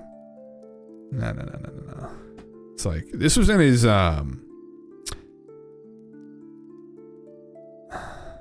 Oh, we saw that one. It's that's him with the cows. Like, That's why channeling works. Your brain is making Let us sit here together in silence, centered within our own selves. oh, this is Steven himself. Oh Let us my close our God. eyes Oh, thank you, and take some deep DrStevenGreer.com. cleansing breaths That's so weird it didn't show from up. this sacred and ancient place. God damn.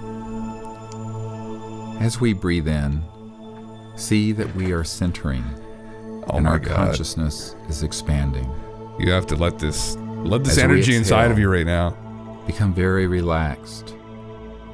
Let Steven inside of you right now. Stop fighting it. He's there. He's going to be. And release all negativity, tension, and fears.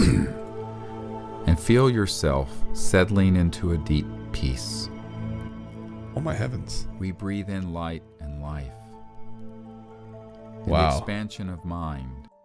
I did this meditation once in around 10 p.m. in the night on a field near my place. Nothing happened, so I went home. In the morning at around 6 a.m., they came to me. I perceived them as beings of light. They connected with me through my heart, and I felt deep connection with all life in the universe. Telepathically told me to look up in the skies, and I could see life everywhere. Not just in our galaxy, but in the whole vast universe. And I was so overwhelmed by infinite love that I cried afterwards like a small boy for at least 10 minutes. I'm very thankful for this experience. Edit. I don't remember exactly, but I think it was not my first time I tried the meditation. This was the first time I tried outside, though, and it changed my life. Now, after years and many more experiences, I understand that we are all just one universal consciousness playing dumb in different bodies and forms of life. I perceive myself as this consciousness many times, having a laugh at myself, and then I'm always talking to myself when communicating between different bodies, and studied neurobiology, neuroendocrinology, and quantum physics so I could explain it to others in a way they would understand. Good Lord. I listen to this every night when I sleep. Oh my heavens. He has a very soothing voice though, yeah. Aware of that mind that is conscious and quiet within us. Spread your pussy for them. I saw some huge entity in a dream a few days ago that looked like a fair-skinned Buddhist Hindu entity who poofed away some calamitous being that was doing weird destructive stuff. Calamitous, yeah, destructive stuff in my dream, and nothing I imagined could stop it. I'm not even religious. Brother. It's a hell of a dream. I don't have dreams, usually. I just have, like, darkness. And then I wake up. Time travel, usually. Maybe I'm talking with the aliens all night, and they're like, Jimmy can't remember any of this. And I'm like, oh, that sucks. So I just wake up. Go to sleep, wake up. I'm like, fuck. Don't have any. I gave up on dream recall after I fucked up my lucid dream. My lucid dream fell apart years ago, and I just never bothered to fucking do it again. I said, I don't want any more dreams. I just want to go to sleep and then wake up. I don't even fuck. Just let me wake up. Oh Christ, I can't. I was looking for the actual protocol though. Oh, the ocean cruise, everybody. Be part of the first ever CE5 expedition on the open ocean. Oh my heavens. Once in a lifetime opportunity. Oh my God. What's the saying here? We have been notified that a false character assassination campaign will soon be launched against Dr. Greer by corrupt interests wishing to stop the upcoming disclosure. This has been expected and will not deter us. Oh, Steven. I mean, you know, brother, it is what it is, brother. You know, there's no judgment here, all right? You fucking just do your thing. It's what's all right, whatever. You know. Is it a character assassination? I mean, I think it's called blackmail, probably by some asshole that found your dating site, right, on Grindr. But I mean, you know, that's not what I have a problem with. I have a problem with the content of his character, honestly. $50,000 in the orbs will wormhole you in the cruise ship. Sign up now, yeah. It's something like $6,000. But listen, I mean, if I had like that fucking big dick streamer money, this is what I'd be doing. This is what we'd be doing. We'd be going on the CE5 cruise. We'd be getting kicked off the CE5 cruise probably. But I would just meme. I'm not that much of a dick. I would be genuinely interested. Like, you know what? I don't know. Are all the videos of Steven summoning orbs? I legitimately think there may be something to that technique. You know, whether Steven's actually doing it every single time. He might be having some help with some flares and shit, you know, from some boys. But I'm open to anything. I'm open to, well, Steven, I'm not open to anything. All right. I'm open to most things, but usually UFO related. But anyway, yeah. Stephen Greer Cruise is fucking dire. It's how many days is it on the high seas? Oh, 6 days. Well, it might be a little bit long. I 2 nights may be enough. I actually have a bit of a phobia being on boats like that in open water. I must have died in a fucking shipwreck in my last life, but I get very nervous being out in open water like that. It's one of my legitimate phobias is being out in open ocean when there's just like miles beneath you and you don't know what any of it is. And like the ship sinks and you're sinking with it. And it's like, fuck, man. I don't like any other phobias. That's one thing. So it probably would be a good time, actually. My girlfriend just asked if we need to go on this cruise. Will you explain to her what this cruise entails? Hey, guys, we're live from the Greer Cruise. Oh, fuck, it's closed. I think essentially you at night hang out with Steven and you try and do the CE5 and you try and bring aliens to the cruise ship. If you pay enough money, you actually can have a one-on-one dinner with Steven in his room. Which, you know, I think it was something along the lines of $15,000 or $20,000. So, you know, I don't think I would be doing that. But you essentially just hang out on, it's an adults only cruise. It might be an orgy cruise. It kind of was reading like that a little bit. So I don't know like what exactly is going on here with that. It might be... well, it wouldn't necessarily surprise me, let's say that much. You know, role playing involved there, you know, the Lyrans, Pleiadians, Space Henry Cavill may be on the cruise, so I don't know. I mean, you were going on a cruise in 3 months though. Oh, you booked the wrong fucking cruise, guys. What are you doing? You missed out on this my God, what an opportunity you missed out on, right? You could have met the man, the myth, the legend, and possibly aliens too at the same time. So yeah. Fuck me. Chaos time, yeah. There was that one dude who said he was Yahweh's prophet and summoned an orb live on the news. Holy fuck, really? Yeah. Do a live stream performing this ritual and I'll have the camera run 24 hours, brother. I will do it if I get 1,000 followers, yeah. By the way, everyone has seen Alex Jones recently. Dude looks great. Yeah, where was I? Get this fucking meme of him. What did he say? Another nice Alex Jones clip that I found on... I find so many of them on Instagram. They're wonderful. Inspiring, actually. Hold on. I'll have to play this back a second here, just a minute. I'll play it back here for everyone. Your kids both look retarded. They do. Your kids look like retards. How many frickin' shots you giving them, you little... And they start freaking out. I go, yeah, I bet your kid was pretty smart till you gave him all those shots, but you worship. They start crying. I go, good. A couple other guys go, hey, buddy, I'll beat your asses too. Because I'm not gonna kiss your asses anymore, you little scumbags! While you go along with the mass death of our species, while a bunch of scientific crazy people, mad scientists, set up this slow grid murder operation. Holy. The truth is, I'm right about all of it, and you know it. Okay, I told you I'm not gonna get mad today. Holy fuck, man. I just... he's so fucking unhinged. I love it. I fucking love it. It's just, it's on another level. Like, I mean, what the fuck, man? Yeah. Yeah, you gotta look at the tablet in the Vatican. Yeah. Fuck, what the hell is this? Why can't I see this? Open an app. Is this the thing? Oh, what's this? Oh, the Clinton deaths? Oh, Jesus Christ. What's it? Are these all people that died in regards to the Clintons? That's not good. Yeah, holy fuck, man. He's fucked, yeah. This is for the Clintons, yeah. Alex, this is Wendy's, yeah. Holy fuck.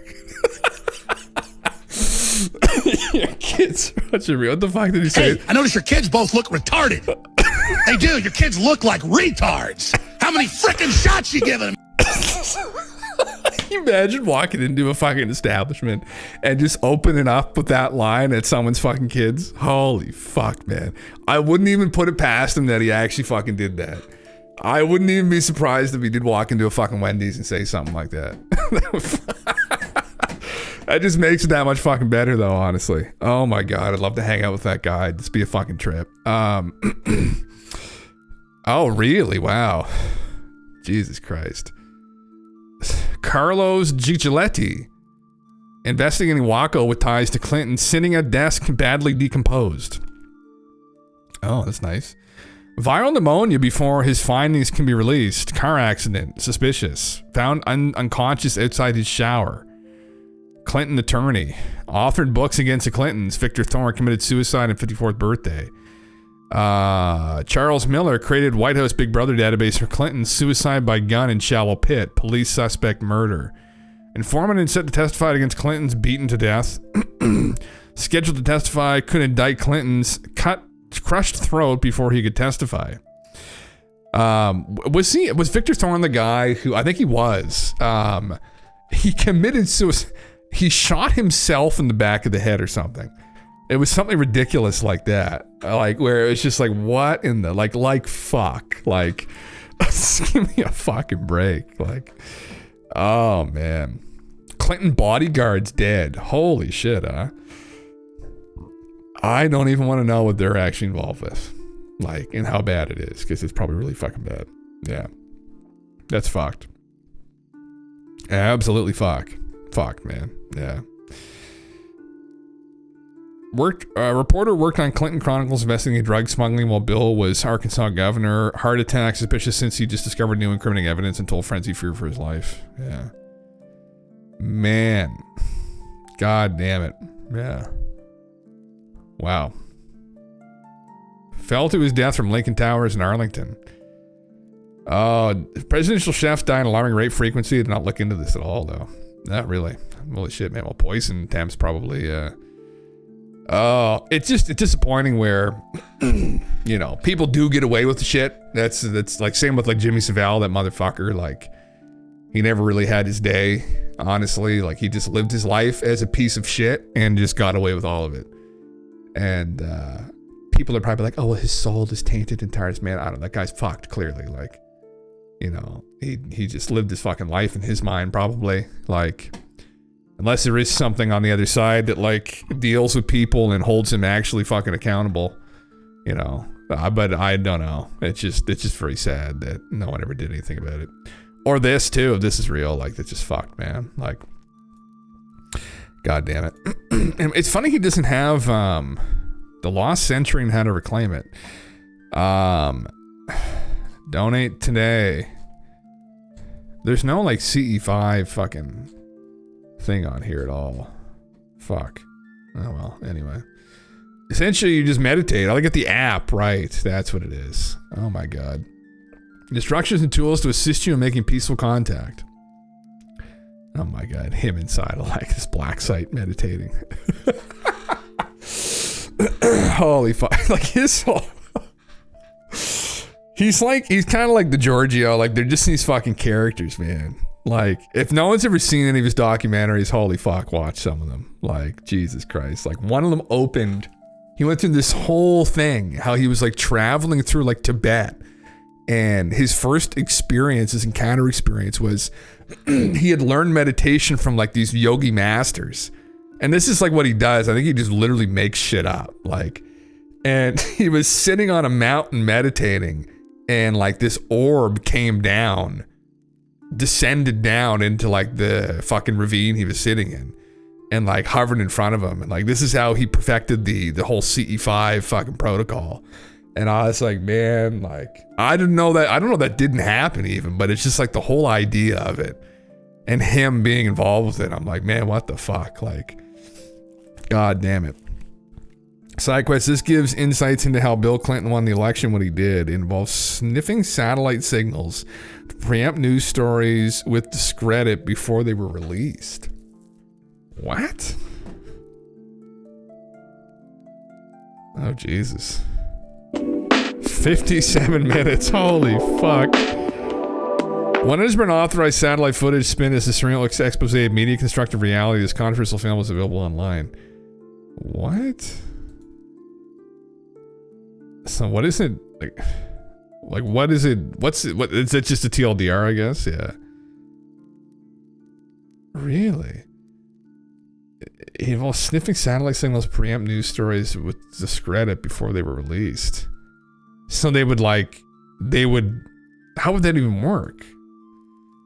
Oh my god, okay. Interesting. Thank you for the re-upload. Okay. Interesting. They would watch satellite feeds during commercials. Oh. Man, it's fucked. Spin is this real expose of media construct reality. Covers not only the presidential elections, but also the 1992 Los Angeles riots, as well as Operation Rescue abortion protests. They captured behind-the-scenes maneuverings of politicians and newscasters in the early 1990s. Pat Robertson banters about homos. Al Gore learns how to avoid abortion questions. George W. Bush talks to Larry King about Halcyon, all presuming they're off camera. Okay. Pre-appearance planning. Oh, interesting. Yeah. God fucking damn it. Oh yeah, we actually we went over that on Sunday. That was the it's a Y-Files, isn't it? Is it the Y-Files episode? Yeah, fuck yeah, man. Yeah. Yeah. You'd see the politician talking while not live during ad breaks. Oh, okay, interesting, yeah. This guy recorded all this off-air footage from satellite. Oh, I'm understanding it, okay. The in-between the actual spots, he caught all sorts of stuff. This movie is a compilation, but it's like a documentary. Oh. Satellite whistle-stop campaigning is called the Satellite Tour. This is a technician at the White House hooking up with TV stations in South Carolina and Florida for a satellite tour by Barbara Bush. Channel 4, do you read us in Washington? WYFF. Come in, come in. Remember that every single man, woman, and child in the state of South Carolina awakens to a freer, safer world because of George Bush. WIS, do you hear us in Washington? I would remind people that these every fucking single eyes. morning we all awaken to a safer, freer world because of George Bush. WCBD, do you hear us in Washington? And Nicole, I would remind you and the people of Florence that all of us awaken every single day to a freer, safer world because of George Bush. WCSC, do you read us in Washington? They themselves awaken every single day to a The freer, fucking eyes, man. safer What the world fuck? because of George Bush. Campaigning via What a the weird satellite time, tour man. allowed the candidates to cover long distances. But there was another major benefit. They could bypass the national TV networks. There was no need to feed through the TV network center and on to the local stations. The campaign was now the center and its own television network. This is great. I love these.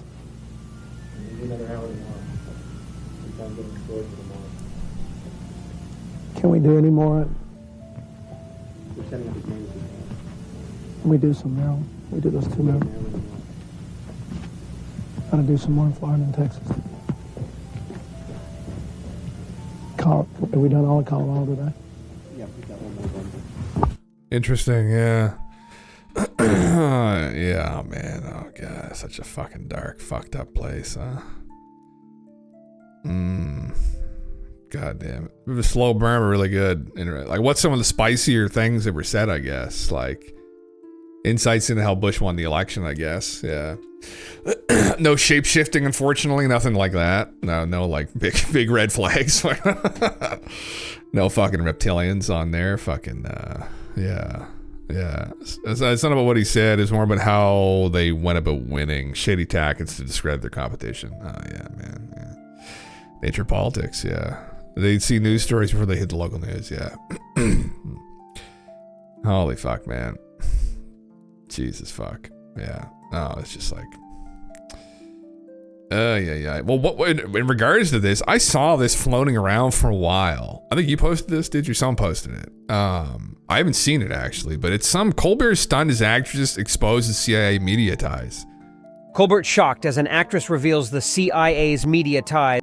Colbert shocked as an actress reveals the CIA's media ties during Trump's first term. Who calls the CIA and goes, we just like to come in and hang out with you guys? Yeah, so Henry Bermel, who is one of our founding fathers of Homeland, his dad was in the CIA and he recently retired. But in his retirement, he curates this week-long spy camp for us producers and writers. And really? Yeah. Is it like, you know? Yeah, so we park ourselves in a club in Georgetown and talk to people in the intelligence community and the State Department and journalists. And what's the most surprising thing that they've told you about their jobs? The climate has changed. But this year it was all about, you know, the distrust between the administration and the intelligence world. And the intelligence community was suddenly kind of allying itself with journalists, which usually they're not. How long ago did you start shooting this season? Colbert shocked as an actress. I mean, Colbert's fucking. Steven's a part of this whole god. You posted it, Edge? Was it you? Okay. Colbert's a part of that whole goddamn thing, probably. These fucking idiots, man. Oh my god, man. It's you know what's really sad is I remember back like in high school, like a lot of the guys like used to watch The Daily Show, and I think that was when did Colbert start like his show? Colbert Show. When did it run from? No. His original one. The Daily Show. No. But he ran his own show. Must have been like, I can't remember. But he was very funny and like very edgy and like very on point. And then all of a sudden, it was when Trump came in. Everything shifted for him. And he kind of became more of this like shill. And he's kind of remained like that ever since. Very weird. I don't know. Nothing like I'm a fan of Trump either or anything really. But like, you know, it was very strange. Yeah, I can't stand them. Like they're all just they're so bad, man. Like all of them are so bad. Like it wouldn't surprise me if they've had some kind of an influence in the media now as they did in the past, right? It's gone through Mockingbird and those documents and that debacle, right? It wouldn't surprise me if they've had some influence with them. How? I don't know, but yeah. Give a set of general direction talking points. I mean, they definitely had some talking points handed down to them recently through the whole flu situation. That was pretty blatant. But at the same time, too, it's hard to tell if they just kind of deferred to expert opinions. But, you know, one of the things for me that was always a red flag, and is still a red flag, a major red flag for some of these guys and girls, is not questioning narratives enough. And that's something that he did a lot, right, under the Bush administration, and even with, like, I guess, into Obama, but not so much, was they were constantly questioning the narrative. And it just all stopped. And they became a part of it, which was very strange for me. Well, it shouldn't have been really, because it's probably a symptom of them having some kind of like alignment with maybe, you know, some new group of people. I have no idea. I literally have no idea. But even the virus origins is something people probably saw that, but they're not empowerment. That's exactly it. Maybe yeah, you're not wrong, right? Yeah, but the virus origin narrative is something that I thought that everybody would and should question, because it just didn't make any fucking sense. And probably people saw this, but Jon Stewart, Stephen Colbert, virus, Wuhan. But when he was on there, man, and he was poking at him, he got kind of fucking nervous. And the disease is the same name as the lab. That's just a little too weird, don't you think? The name of your lab, if you look at the names.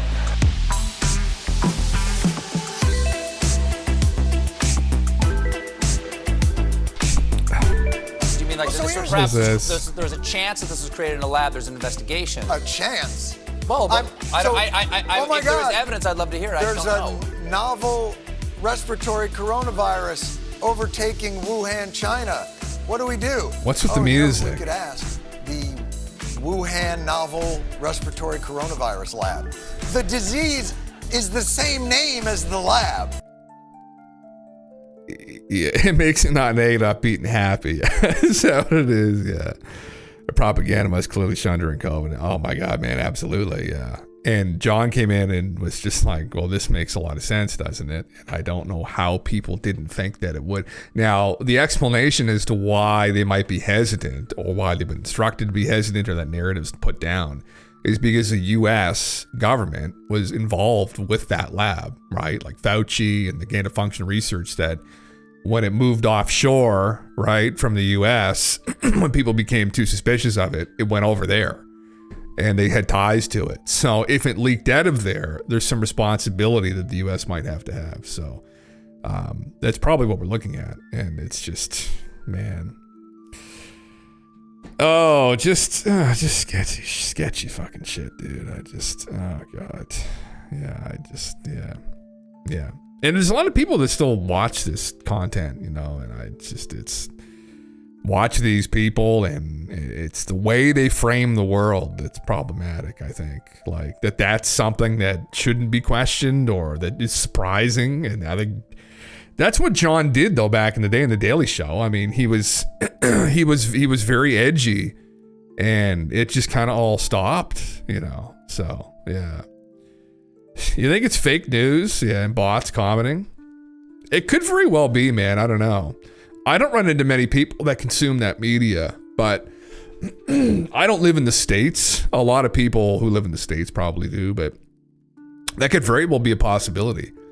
Yeah, it could be fake views, and it could be bots commenting too on those videos. 2.4 mil. Well, that was from 3 years ago. That one might be real, but yeah, that's a possibility. An army of bots, like other streamers too, that pay for, even streamers on these other platforms, man. I mean, there's probably some bot. There's just supposedly protections in place that prevent this, or it's very sketchy. You get banned instantly, but there's probably other streamers that do this. In fact, I'm pretty sure that there are a couple that definitely do.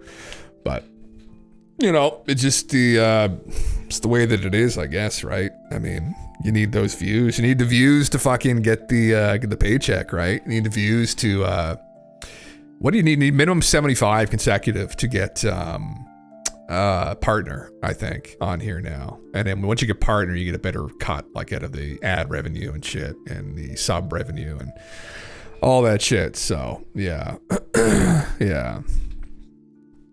Yeah, man. I mean, it's, you know, it's fucking, yeah, it is what it fucking is, right? I mean, that's just, yeah.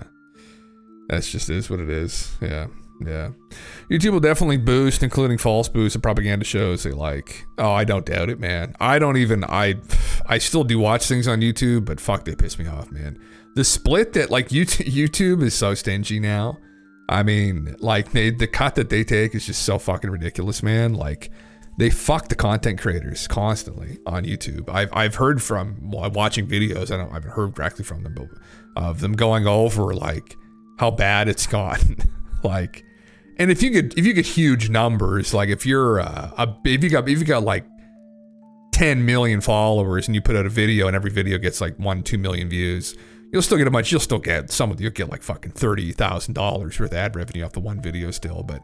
Like, you know, proportionally, it used to be much more lucrative. Like, if you had 50,000 to 100,000 views on a video and like a couple thousand likes, you get decent money now. Not anymore. You need to get astronomical numbers to make a lot of money. Like, yeah. You also get a handler at partner, I think. You get a handler. What's a handler? Yeah. You get a second FBI agent for free. You get like a literal like CIA handler. Yeah. Fuck. Someone to handle you, yeah. Well, you can get you just have a better chance of what's it called again? Like you get the like a management company too. You'll see them; they get boosted. Like they have 100% fucking boost some of those streams. From when you get involved with these different management, whatever. There's another term for it, but they manage the stream. They manage your social media.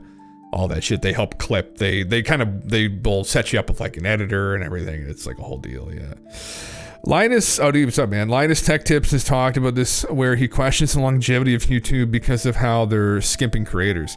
Oh, really? Yeah, I mean, I've seen multiple different content creators just rip on them about how fucking greasy they are Yeah, it's unbelievably bad. And the ads have gotten unbelievably bad. It's such a plague now. It's so bad. And so they're playing more ads than ever. And then the content creators are making less and less money. And it's like, it's just disgusting behavior. You know, it's just reprehensible behavior, honestly. Just very disappointing. But because they kind of had a good start, really. But then I guess nothing good lasts forever, right? It just kind of dissolves into this toxic cesspool. I don't know, like Rumble and what's the other one? There's Rumble and Kick are the other two ones that are coming out. They're a little more like liberal. Well, not liberal. They're just, they're not as draconian, I guess, is what I'm looking for. But I don't know what the breakdown is there, like with them. I like Twitch. I've always liked Twitch. Even back when it was like Justin TV, like, you know, watching like people play World of Warcraft and hang out and have fun and have conversation there too. And I just always vibe with it. So I don't know. I wouldn't want to go somewhere else, but I mean, not that I have a lot of views, but I got 22 you on here right now. So, you know, I mean, you know, I don't know. Yeah, have to see. Yeah, I can't believe there's so many ads on the internet every time I use browser that ad block. Oh, it's obscene, man. Just even like New York Post, like these like CNN, these somewhat reputable news sites, or they're supposed to be. It's ridiculous. Like the crap ads. Like, yeah, Rumble's like YouTube, Kick's like Twitch. Oh, okay, interesting. Is it really? Okay, interesting. Yeah, remember Justin TV was like one guy streaming in college. Come a long way. I know. I remember watching Soda Poppin', who is still streaming now. He's still streaming World of Warcraft, but he was on, oh my God, that's a long time ago. But he was on there with Swifty. That would be like, holy fuck. I don't know, 2009, maybe? Like something like that. Like 2010. Like when was it? It was around then. Somewhere around that time period. It was a long time ago though, but they would just go on and play WoW. There was a lot of people played WoW on there and streamed it. Yeah. Yeah. You know, there's people to this day don't use any ad block here. Yeah, I know. Fuck, I know, man. Yeah, I just don't. I know. At the point where you literally get 4 ads in a 10-minute video, it's crazy. Yeah, you will. I know. Yeah. You can do it live on Rumble, but the video stays up after you do, like YouTube streams do. Okay, where VOD time expire and disappear. Not sure how Kick VODs work. Okay, yeah. I'm fucking raw dog. I know. Well, man, listen, I mean, I do have one, but you watching YouTube with them's obnoxious. What was it, guys? It's uBlock. It's uBlock. There was another ad. There's ad blocker. The actual extension doesn't work on YouTube. They lock you out. uBlock Origin. Hold on. uBlock Origin. Chrome. Fuck. Oh, is it free? You have to pay for it. Web store. Add to Chrome. Add extension. There. Bang. Done. There you go. Wonderful. Yeah. Fuck. Well, I mean, like for certain platforms, like I don't know if it wouldn't even work on Twitch, but like it does. Friends don't let friends use Chrome. No. What do you guys use? Yeah. Brave browser? Oh, use Brave? Okay. All my stuff's bookmarked on here. All my fun stuff. See all my fun stuff I got? Like it's all on here. I'm not technologically I'm inept technologically somewhat. It's not my thing, you know. I am on here, but it's from the help of other people, honestly, that I'm on here to some degree. I know how to open OBS and click the stream button. That's the gist of it all. Yeah. Get Ghostery too. What the fuck's Ghostery? Yeah. It'll import it, launch Brave, and it'll ask to import Blam done. Oh, it's a Chrome ask. Okay, Brave will import your book. Oh, cool. Okay, stop making excuses. How long did uBlock take you to install this now? Brave will take you 60 seconds. I guess I could do that, couldn't I? Yeah. You hear about the honey dilemma? What's the honey dilemma? No, I did not, man. What is it? Brave? Fuck is this? Brave? Browser? Oh, I seen this. Okay. Get Brave. Private search. Powerful VPN. You have to pay for that, or it just comes with it? I should be using a VPN anyway. Although supposedly, according to some people, VPNs are fucking like a waste of time. I don't know. I don't know these things. All right, just downloaded it. There you go. See, I did it for you, Golf. Yeah. Yeah. Fuck me. Oh, Honey's a scam. Okay. Yeah. Use Firefox, Brave, DuckDuckGo, All Pro, Microsoft Edge. Oh, nice. Yeah. It also blocks ads, trackers, it auto rejects all cookies when you open a site. Oh, nice. Yeah. Yeah, don't use a VPN if you need it. Okay. Oh, interesting. Okay. Interesting. Yeah, these are the things I don't know as I'm streaming on here if I should be using something like that so not to get doxxed. I don't know. I have no fucking idea, man. I'm not like that techie. I don't know. So I do have a basic understanding of things. I'm not super inept. I'm just memeing, but the VPN thing kind of worried me because I don't want to get fucking doxxed or some shit. So I probably have already done it to myself multiple times. So now open Brave. I need to install it first, don't I? Brave browser, run, open on your marks. So this is just gonna carry over all my bookmarks and stuff, and all my valuable bookmarks, all my research, my valuable research. Downloading complete, waiting to install, installing. Okay, it's installing. Yeah. The browser extension that will search the web for promo codes. It actually works, but they're being sued big time because they had some fuckery involved with how they got the promo code. Probably robbed billions from content creators. Fuck. Holy shit. Yeah. I could probably find it right now if you wanted to, but if you had a VPN. Oh my God. Set Brave as default browser. Import from Google Chrome. Yeah, that's it. Okay, cool. Import. Oh shit. Now I don't know what the fuck my name is on here. We'll just select all. Import profiles. Good lads. There we go. They're doing it for me. There we go. Maybe later. Set diagnostics report. Share private and anonymous product insights. No. Finish. Oh, there it is. It's done. I can't use it because I have to close everything out if I did it. But oh, fuck yeah. There you go, guys. Thank you. Awesome. It is a built-in VPN. Oh, you gotta pay for it. Okay.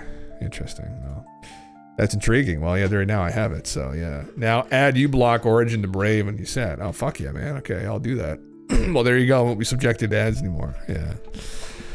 God damn it. Yeah. Great power comes with responsibility. Yeah. You think I use dark arts just like that to show off, brother? I trust you. Yeah. I have faith. Yeah. What is this? That is SoCap, Junior. I just pulled your IP. I've got it right now. No, you don't. Huh. Say Albuquerque, New Mexico. Albuquerque, New Mexico. That's where you're from. That's not... Hey! Oh, I just pulled your IP. 308 Negra Aurora Lane, Albuquerque, New Mexico. That's you, isn't it? No. I'm on Google Earth right now. I see a pizza on your roof. That's my grandma's house. Nice try. No, what? So you're playing at your grandmother's house? You're a loser. You're a loser. Playing at grandma's. What is she gonna make you cookies and? Jesus fucking Christ, man. Holy fuck. God damn it. Yeah. Jesus. It was an emotional performance. Yeah. Holy fuck, man. Oh my fucking God. What a fucking meme. Well, fuck there. I'm set up, guys, for the stream tomorrow night. I can use Brave and now I'll be protected. So that's wonderful. Yeah. That's excellent. God fucking damn it. Oh, fuck. What a meme. Well, strong dislike slurs. Oh my Jesus fucking Christ. Yeah. Yeah, fuck. Well, yeah, what I was gonna do, I keep meaning to do this. I think someone messaged me on Twitch. I can't remember if they did. Comments. I think maybe that lad did there. I don't know, man. Yeah. I mean, there's other content creators on here that have like some other shows. That's the other thing I was I'll try and do this tomorrow again. I have been looking around. I've been throwing the videos up on YouTube. I get the VODs up on YouTube, start doing some clips and shit. And I don't know. I'd love to get someone on. I'm trying to think of who. I mean, probably still got to keep growing it a little bit, and then once I can, I'd love to get somebody on that we could talk to that maybe from the space. So I don't know, but maybe to relog into sites and so forth. But that's not a big problem. Oh yeah, man, that'd be fine. Yeah, you already have a decent password manager installed, right? No, I don't. I'd probably have to get that too. Should I get that? I probably should, huh? Yeah. I have like fuck all. Yeah. Oh boys, I got fucking nothing. I just fucking it's completely fucking raw here, right? Like it's completely fucking raw. Like, yeah. I don't even know. Like, well, you know what my password manager is? It's fucking same password for everything, right? I'm still living in like 2006 here. Fucking holy fuck, you got it. That's exactly. No, I don't actually, but variations of it. Yeah. Variations of it that I can remember. I cycle between maybe like 4 or 5 different versions of it. Yeah. With multiple different exclamation points and zeros involved. So yeah. Yeah. What are those versions? Yeah. Something like that, you know? Yeah, guys, it's not like, listen, this isn't like Fort Knox here. Like, it's, you know, and you know what? Like, they want to try and steal my identity, then I guess they just go right ahead. I already had some guy a couple years ago in the UK get a hold of my fucking credit card, and he tried to buy some tickets to some football game. And thankfully, my credit card company got him, but I was like, you motherfucker. Like, I don't know how he got that. Probably fucking Hotmail leak or something, so. Yeah, let's burn this motherfucker down. Please, no. Yeah, and Anunnaki Daddy. Oh yeah, C4 my gold. Yeah, actually, that's probably pretty close. I might use that one from now on. Actually, that's fucking good. Yeah, that's actually a really good one. Yeah, can have my gold. Yeah. I actually, no joke, that's probably gonna be my new passwords now. I'll incorporate that into it. Yeah. Fuck me. Yeah. Yeah, please don't hack me. Hacker daddies. I'm just young and naive. Well, I'm not young, but I'm naive on the internet, so yeah, fuck. It is what it is, you know? If the stream blows up, I'll hire you guys. You be my security. We'll fucking figure this bitch out. We'll lock her up. We'll lock it down, you know? But that's all predicated on this actually going somewhere. Planet 9 is imminent. Yeah. Fucking Nibiru incoming. Nibiru is gonna come. Nibiru is gonna come. Please don't come. It's gonna come. Yeah. I fucked up my credit so a hacker can't. Oh, brother. That's the ultimate 4D chest. Yeah. Just yeah, fuck your credit up so bad you can't even have credit cards, and then still keep the credit cards in your wallet. Someone steals your wallet, like, I'm gonna use your fucking credit cards. Like, bro, go for it. Yeah. Yeah, you need a VPN and virtual machine. Oh fuck, man. Yeah, cash me at Nibiru. How about that, brother? Fuck, that's true. That's exactly it. Yeah. You can't take any money from me if I don't have any, right? If all my money is invested into Pokemon cards in my closet, like, you're not gonna fucking get at me. You know, I got 3 PSA 10 Charizards. That's my whole life savings, right? Yeah, you have to literally break in the house, and good luck with that, right? 100 pound fucking Saint Bernard mix. It's kind of aggressive, so it's somewhat violent. GG, right? That's how it goes. So, yeah. On that note, everybody, listen. We'll figure this out. I just bring the schizo theories and maybe visions of the future. I don't know. Fuck, I hope not. But until next time, until that day comes, we'll talk to everybody then. Take care. Stay safe.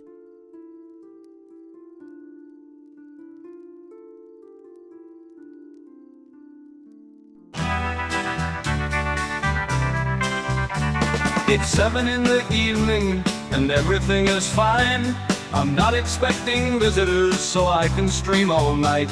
I'll take my stream deck out from where I'm playing Fortnite. We'll play until the morning. At 3 a.m. we hear him again from the sound of the submarine. It's Jim Russell It's Jim Russell, the commander of Island 49, the guardian of the ancient keys, the keys of Atlantis mysteries, Atlantean secrets, Atlantean secrets, the keys. My dudes, let's follow in order to let go. Distorted echoes, the mysterious magnetic fields. Atlantean seas, Atlantean seas. We have to swim through the ocean to periscopic deception, ancient doorways that tremble before the subterranean castle.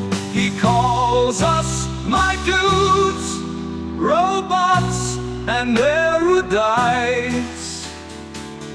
'Cause at 3 a.m. we hear him again from the sound of the almond shells. It's Jim Russell, it's Jim Russell, union leader of sorceric knights, and he parts in the breaking dawn.